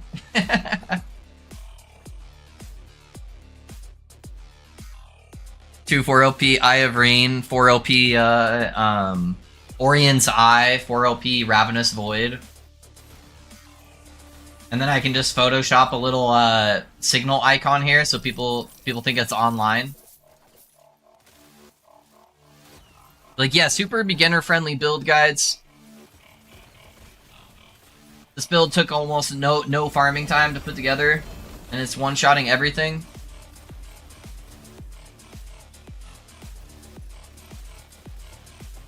Or LP Omnis, 1 in 332 billion. Oh, dude, that's nothing, man. That's nothing. We use 2 since they're easy to get. Yeah, it's just the best budget option for a sword, honestly. All the other swords are so much harder to get 4 LP on. So just use this one unless you can get something better later on, maybe.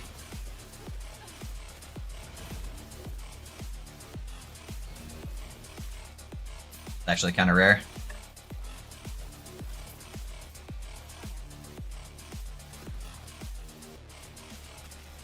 Next year, guys. You gotta remind me.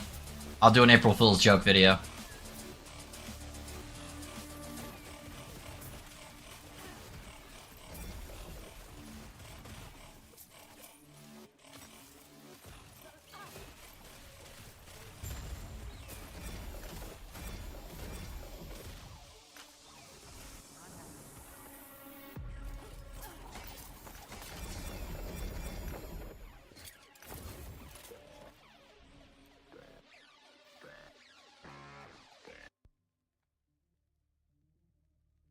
God, dude.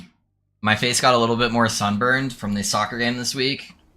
That's why I keep, like, scratching the side of my nose here. It's so fucking dry, man. I gotta stop touching it. I don't want it to peel too bad. I hate being sunburned so badly. That's like the one thing I'm a total baby at. I've had so many injuries growing up, just like tearing off parts of my body, cutting off the top of my thumb, like doing all sorts of shit. I don't give a fuck about any of that. Like, it's whatever. Cuts and like tears and stuff like that, I'm totally good with. But when I get a sunburn, I turn into such a little bitch.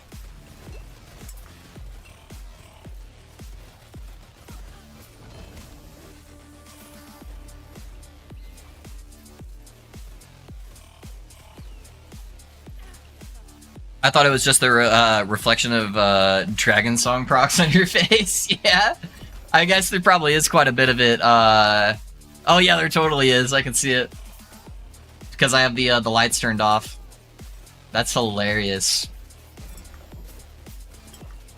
No, the top of my hands and like my face are pretty sunburned. I put so much sunscreen on this time too.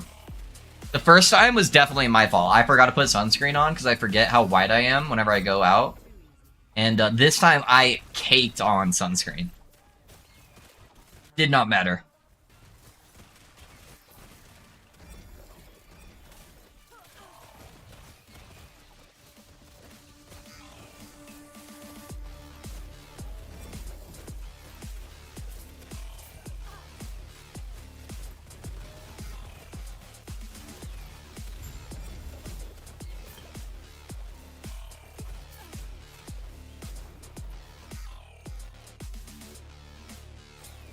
Yeah, it's kind of funny. I never even noticed. I don't have my camera large enough to really pay attention to myself when I'm streaming.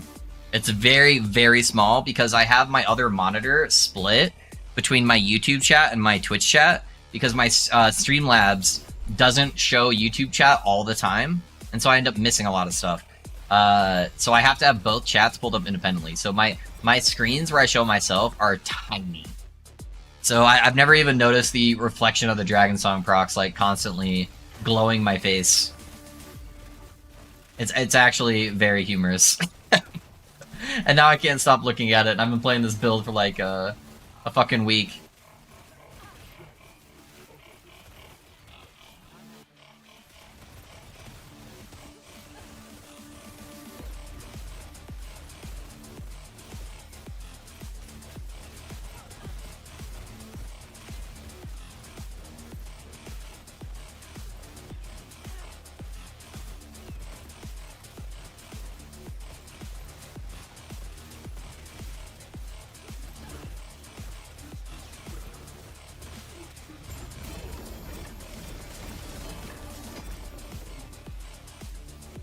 Yo, we got a perfect one.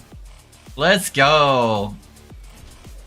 About time. We get that 1% extra crit multi, baby. Let's go.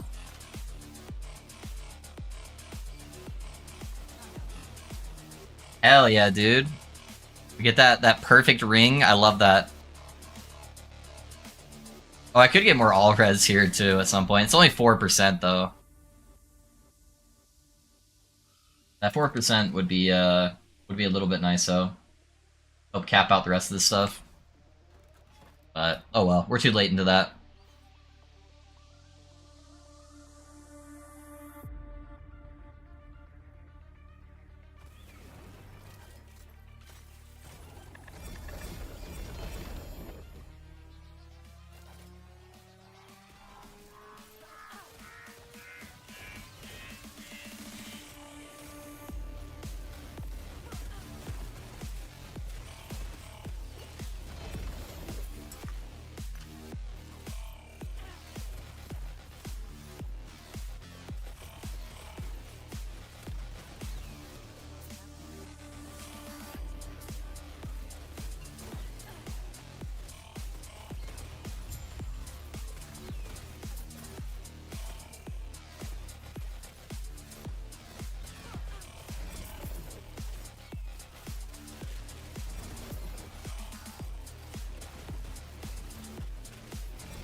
You know what one of the best gaming inventions ever was? Is proximity chat in shooting games, man. I know a lot of you guys know I've been playing Gray Zone Warfare off stream. And holy shit, the proximity voice chat stuff on there is hilarious when you're killing people, dude. And you can hear these like other players that you're killing. It's so funny. Alright, hold on. I gotta focus.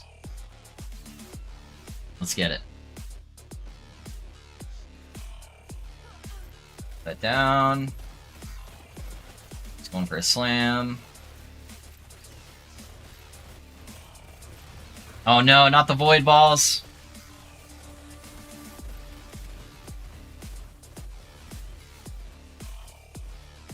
Try to explode as many of these as I can. I have the fucking lightning thing too. Oh my gosh.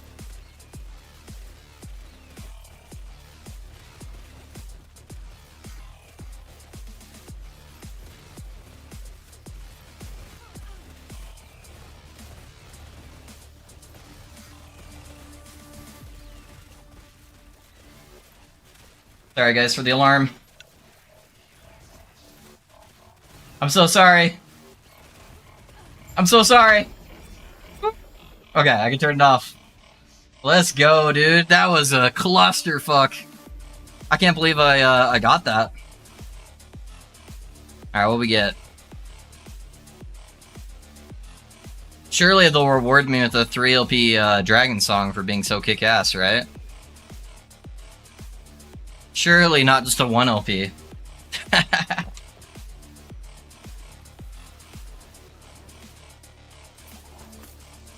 True. The best part about that game is you lose all your shit when you die. Like the person who kills you gets to steal it all. And I had one the other day where this guy ran into me in the middle of the forest and he started panicking and I shot at him and then he said, "Wait, I think we're friendly. I think we're friendly." And because you're friends with like different factions where you can kill each other, but it actually penalizes you from killing each other. And you don't really get a whole lot from it, right? And the correct answer when anybody says that you're friendly in that game is always, "Yeah, I think you're right." So he like panicked. I said, "Yeah, I think you're right." I pull up my map because it shows if like they're actually friendly or not. Check that there was no green square and then shot him in the back of the head. And he was like, "Wait, we're friendly!" I'm like, "Yep, we're friendly." You bet we are. And his buddy was hiding in the bush right next to us, and so that's why he thought we were friendly. And then my friend killed his buddy that was in the bush. Those moments are so funny, though. Even if you don't like shooting games, dude, they crack me up so much.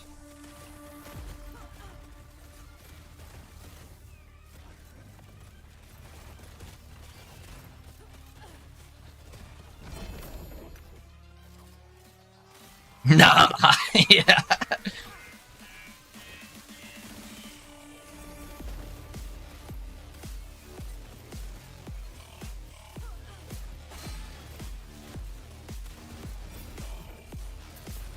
Sounds a bit like DayZ. I played a shoot loads of that game. Yeah, it's very similar to DayZ. Very similar, where you lose all your gear, you have proximity chat. You learn to have trust issues. Yeah, very much like that.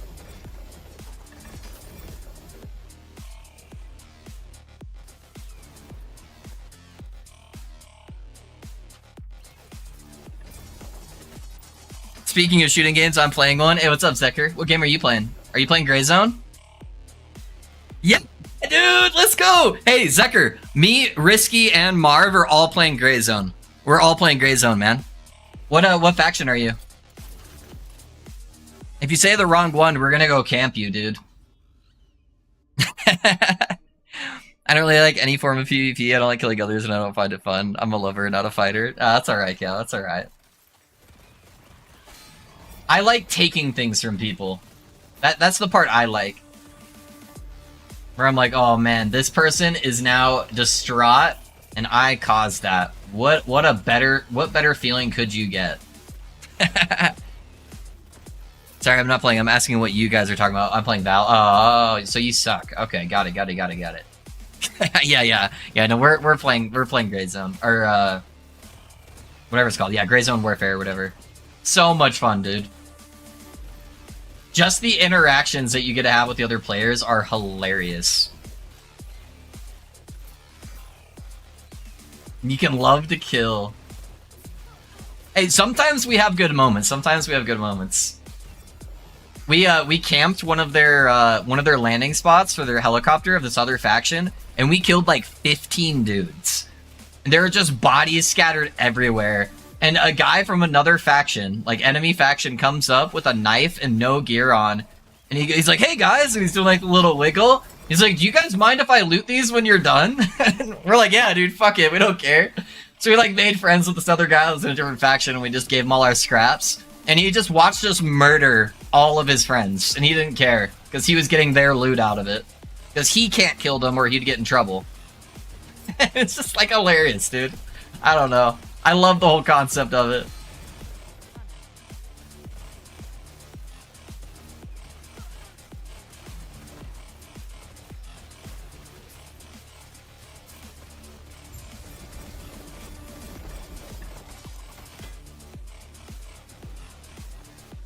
I have bad memories of being camped by people in WoW during my teenage years when I first started playing. I can't understand the mental concept of enjoying causing distress to other human beings, even in other video games, but teach their own.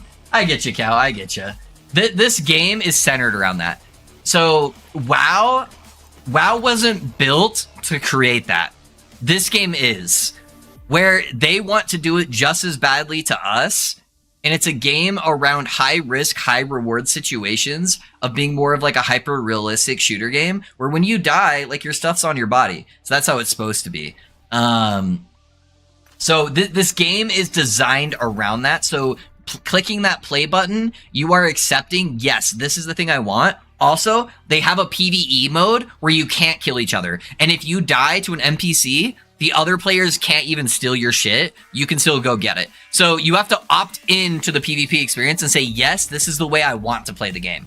So it's not as bad because they would do the exact same thing to us. So it's not like I'm purposely doing this to players that have no idea what's going on. But they're signing up for that because their intention is to do the same thing to us. Is it like EFT? It's a lot like EFT, except it's open world instead of zone based. So there's a lot more leeway and different ways to play the game. Okay, well that makes sense. Yeah. So if they wanted to just have a chill experience with their friends and kill like random NPCs, they can do that. And there's no way we would be able to interfere really with that experience for them. But these are guys saying, yeah, we want to be killed and we want to kill other players.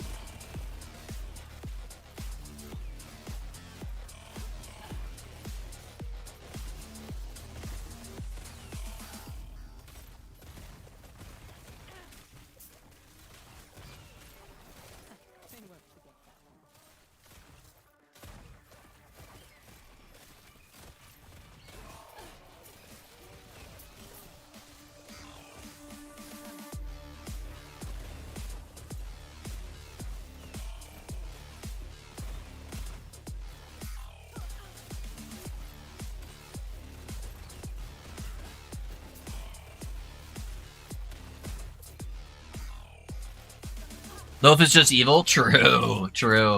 We tried to take it up a notch, Zeker, because you have like a base camp, and me and Risky wanted to see what would happen if we went to the other enemy's base camp, and they try to make it so you can't. So you don't have any landing zones of helicopters anywhere nearby. So we trekked for like 20-30 minutes in-game to try to get to their base camp and kill them inside their camp. And it let us kill the guards on the outside, but the moment we shot the first guard, apparently they just have mortars inside the base for the NPCs, and they just started bombing the shit out of us, and we instantly died. So, at least they have protection against that. Because we tried to step it up a notch.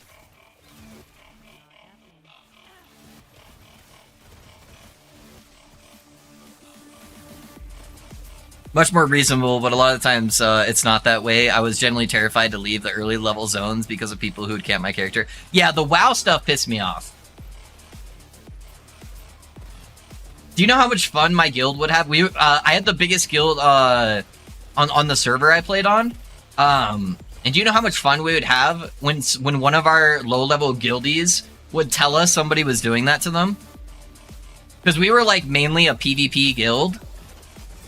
And also the biggest on the server. Dude, we would get like fucking 50 people. And we would find the people that were camping our low-level guildies. And we would just wreak havoc on them for so long. At least you could get people to come help. Yeah. Don't believe his lies. Yep, I'm evil. I'm evil.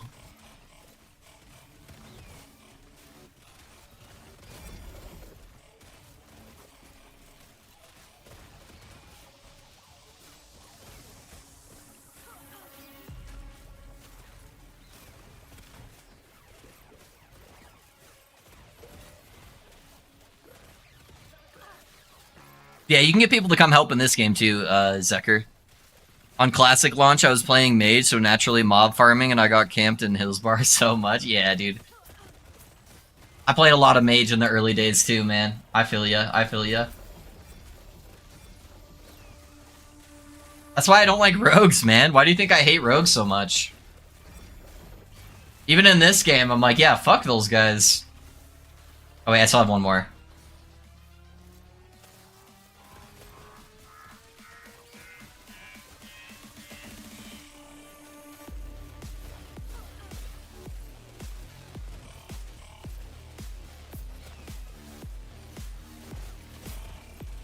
A level 40 vanilla hunter was camped by a rogue gnome. Literally, I was scissors to his paper. Hunter countered rogue hard, and he just came out of stealth and like stun locked me to death. Yeah.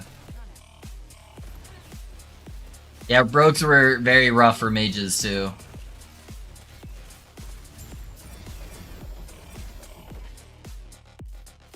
Any of the other melee could like never touch me, but yeah, rogues were a problem for sure.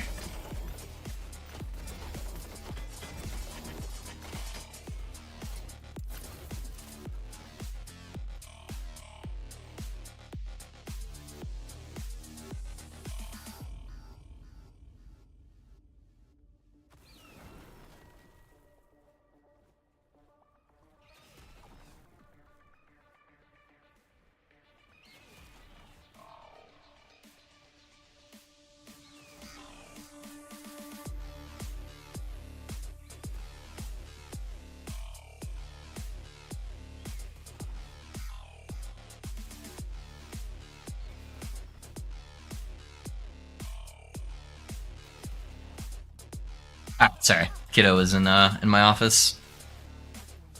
Having a burial circuit with 40% LE res and 31% mana regen, so good. Yeah? Hell yeah, dude.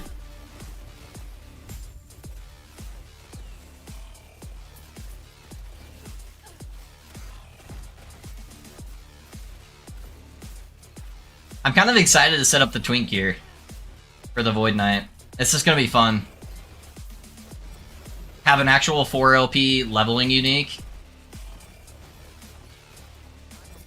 I'm sure we could set up some more of those rings too with the Weaver's Will uniques. Those are pretty good. Melee attack. Ooh, that one's really good, dude. Melee attack speed would be really fun to have.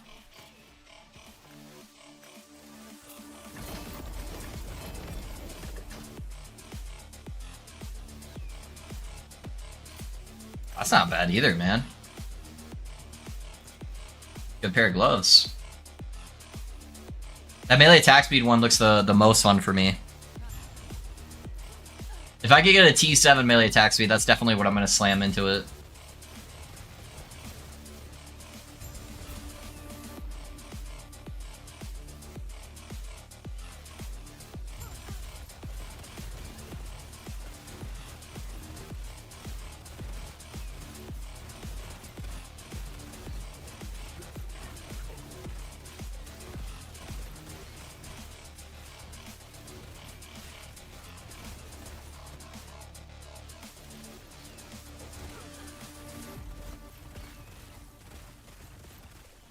I don't know where he's at. Okay.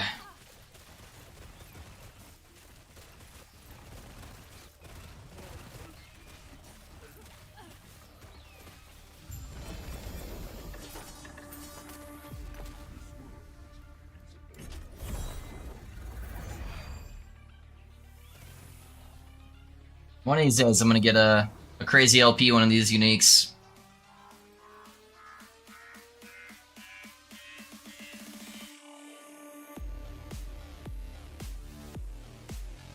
Actually, I should probably do my slams right now.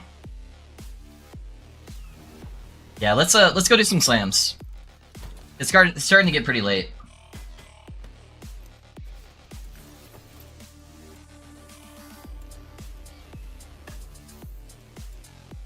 I'm gonna need these keys actually, so I'll keep these in my inventory. Okay, so it's our two-handed mace. I forget what it's called. It's this guy, Hammer of Lauren. 4 LP. I think I have a couple of them. Okay, that one's a 3. Oh no, just 2 4 LPs. Okay, so those ones are gonna be the same. So we have two options, 2 slam potentials. How do you search for this? Is it just 2-hand? Can I search but for making it a 2-handed mace? 2-handed mace, there we go, okay. Yeah. So attack speed is definitely a top tier one. The crit chance one's not bad either. And then the flat damage ones are probably pretty good too. I think those will give us the most benefit early on.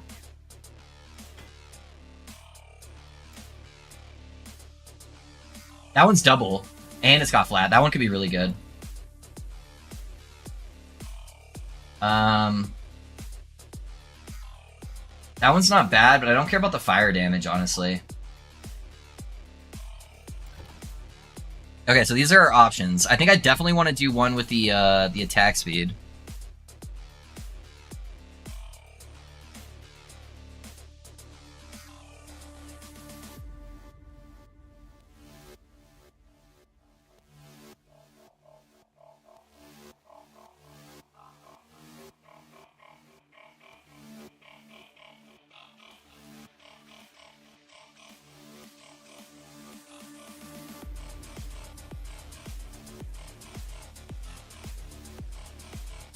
Sorry, wife came in here. Oh shit, Hades 2 is out? Yeah, somebody else was talking about that, man. I've never actually played Hades before, but people were saying really, really good things.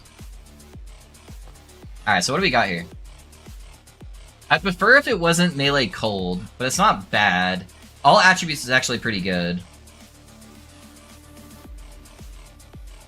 Do I go for the seal on that? Let me see if I can hit the seal. Actually, wait, I'll have a better chance. Let me add this stat in here first. So what else would we want on here?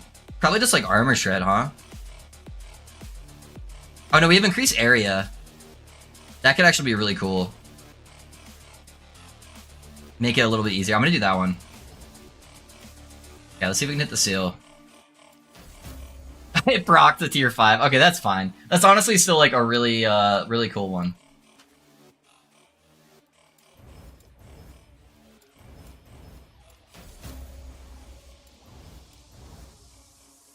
Okay, so what do we got here?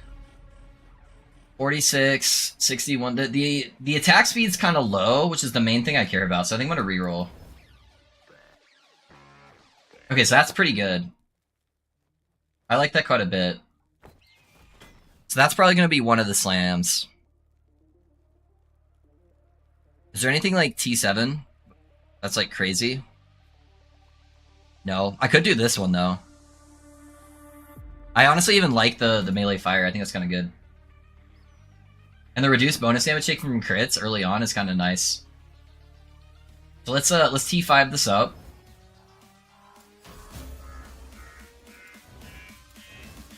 Okay, we're not re-rolling. Got it, got it. That one's really cool too. I think those are the two best ones, honestly. That's a lot of extra crit chance early on. It's too bad it rolled pretty bad on the melee increased damage. Alright, let's do that. Let's go slam, boys.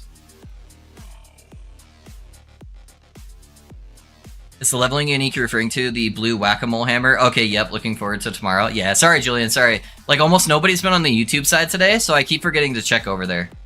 So, my bad, man. It takes me a little bit. I've answered all of your stuff, and I went on a big rant on hardcore, and I don't know if you heard it, about what it would take me to get to play hardcore. But I think I might have already missed you. I don't know if you were still in the chat, so that's my bad, man. Yeah, YouTube's been super, super slow today because no one's fucking playing or streaming the game on YouTube, so.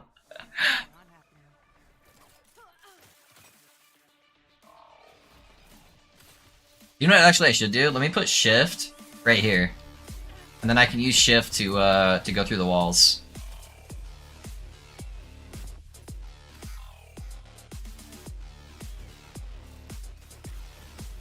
I don't use decoy on this anyways.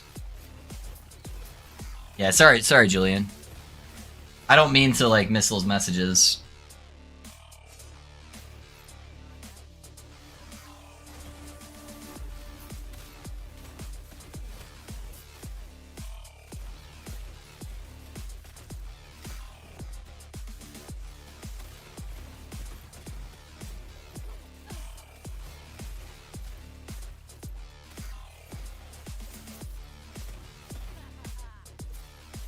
He knows it's not true. You're a cold-hearted killer. True.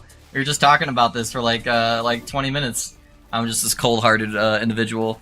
Probably ignored him on purpose. Yep. No, there's like 1 to 2 viewers on YouTube side right now. Oh, I had an offhand catalyst prophecy. Oh, I think I grabbed that by accident. 2 OP Stygian Cole.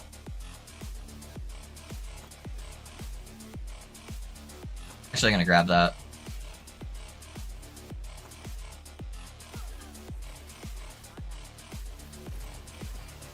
I heard it, and I hope EHG does an official raise. Okay, cool. I wasn't sure. I talked about the topic for a really long time. I just want to make sure. I felt really bad. So I'm like, gosh dang it. I probably ignored you long enough that you just dipped out. So I was like, I was feeling guilty.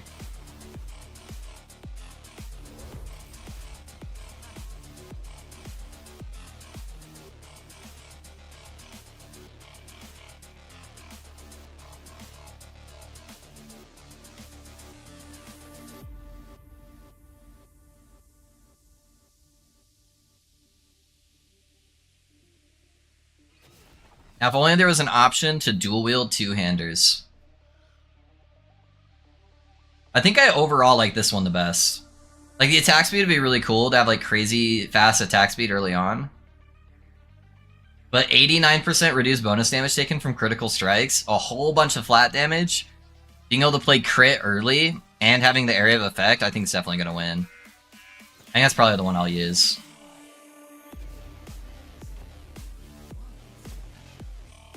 That's not sticky on either side, so I can't jump through.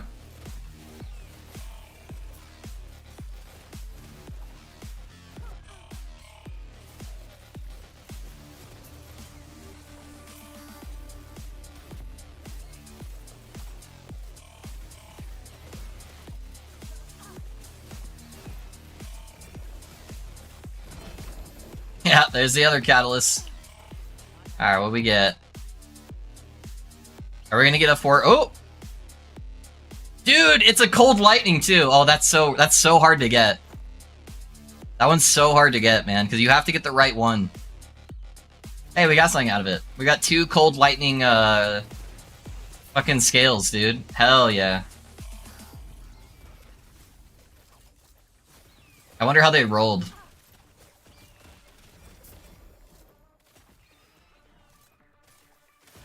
Because they have to roll good on the crit chance.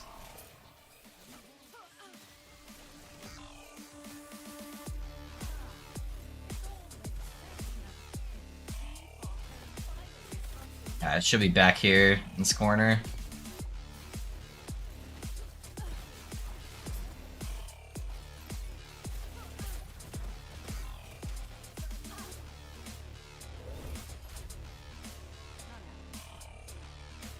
Yeah, let me check those relics real quick.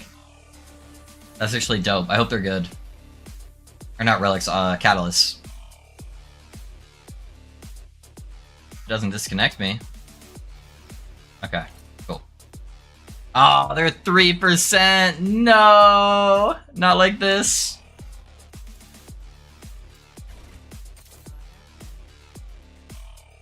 Alright. Let's get it.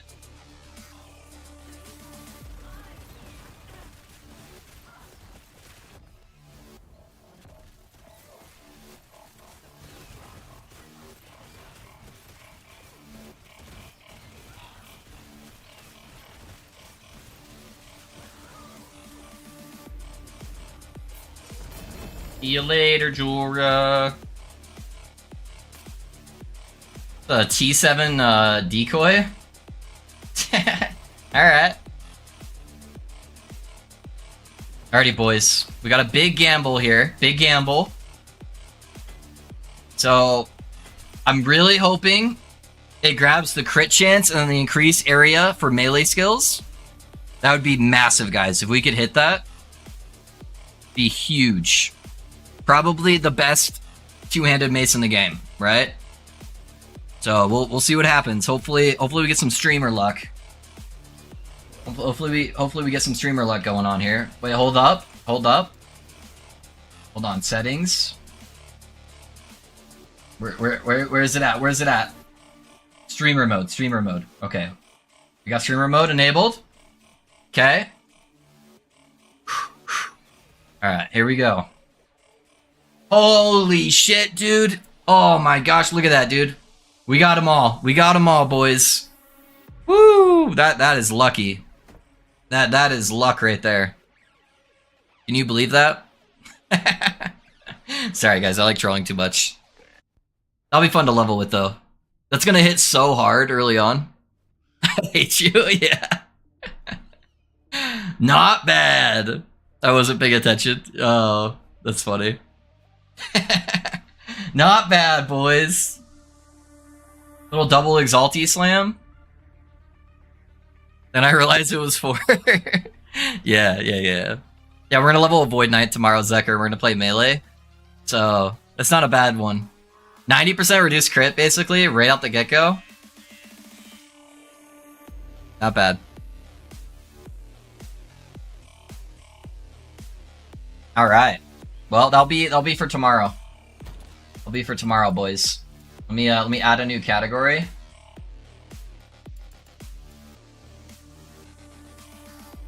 VK. Purple. With a little knight helmet.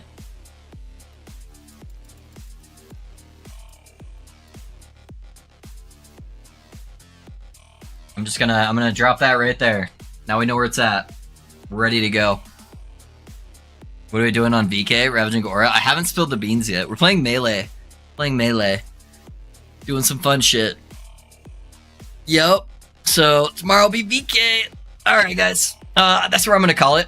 My wrist is starting to hurt and I got a long day tomorrow and I need to build loot filters. So, but if you guys are able to hang around, you know the drill. 5 minutes. Give me 5 minutes of your time. Let's find somebody to maybe share some of the love with. See who else we got playing some Last Epoch that we can hang out with. Hey, you know what? Immortalize is live. He was really fun. I actually really enjoyed hanging out in the stream. I was sitting there for a while, kind of incognito, hanging out with him, and I liked a lot of his takes. So I think that's what we're gonna do, boys. He's about to die to Jorah right now. Oh, he's actually playing Hammerden. Sick. Did it work? /raid. Why is it not working? Hold on, hold on, hold on. /raid. Do I need to refresh my page?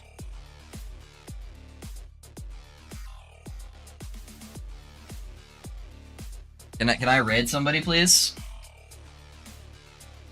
Hey, there we go. All right, it's working now. Alrighty, boys. I will catch you guys all tomorrow. Go tell Immortalize hi. If you guys haven't followed to this guy yet, he's pretty cool, dude. He hangs out in the chat too, playing some good old Hammerden. Looks like he might be playing Void Knight Hammerden actually. So you guys can warm up to the Void Knight idea. I'll see you guys all tomorrow. Thank you guys. Love you all.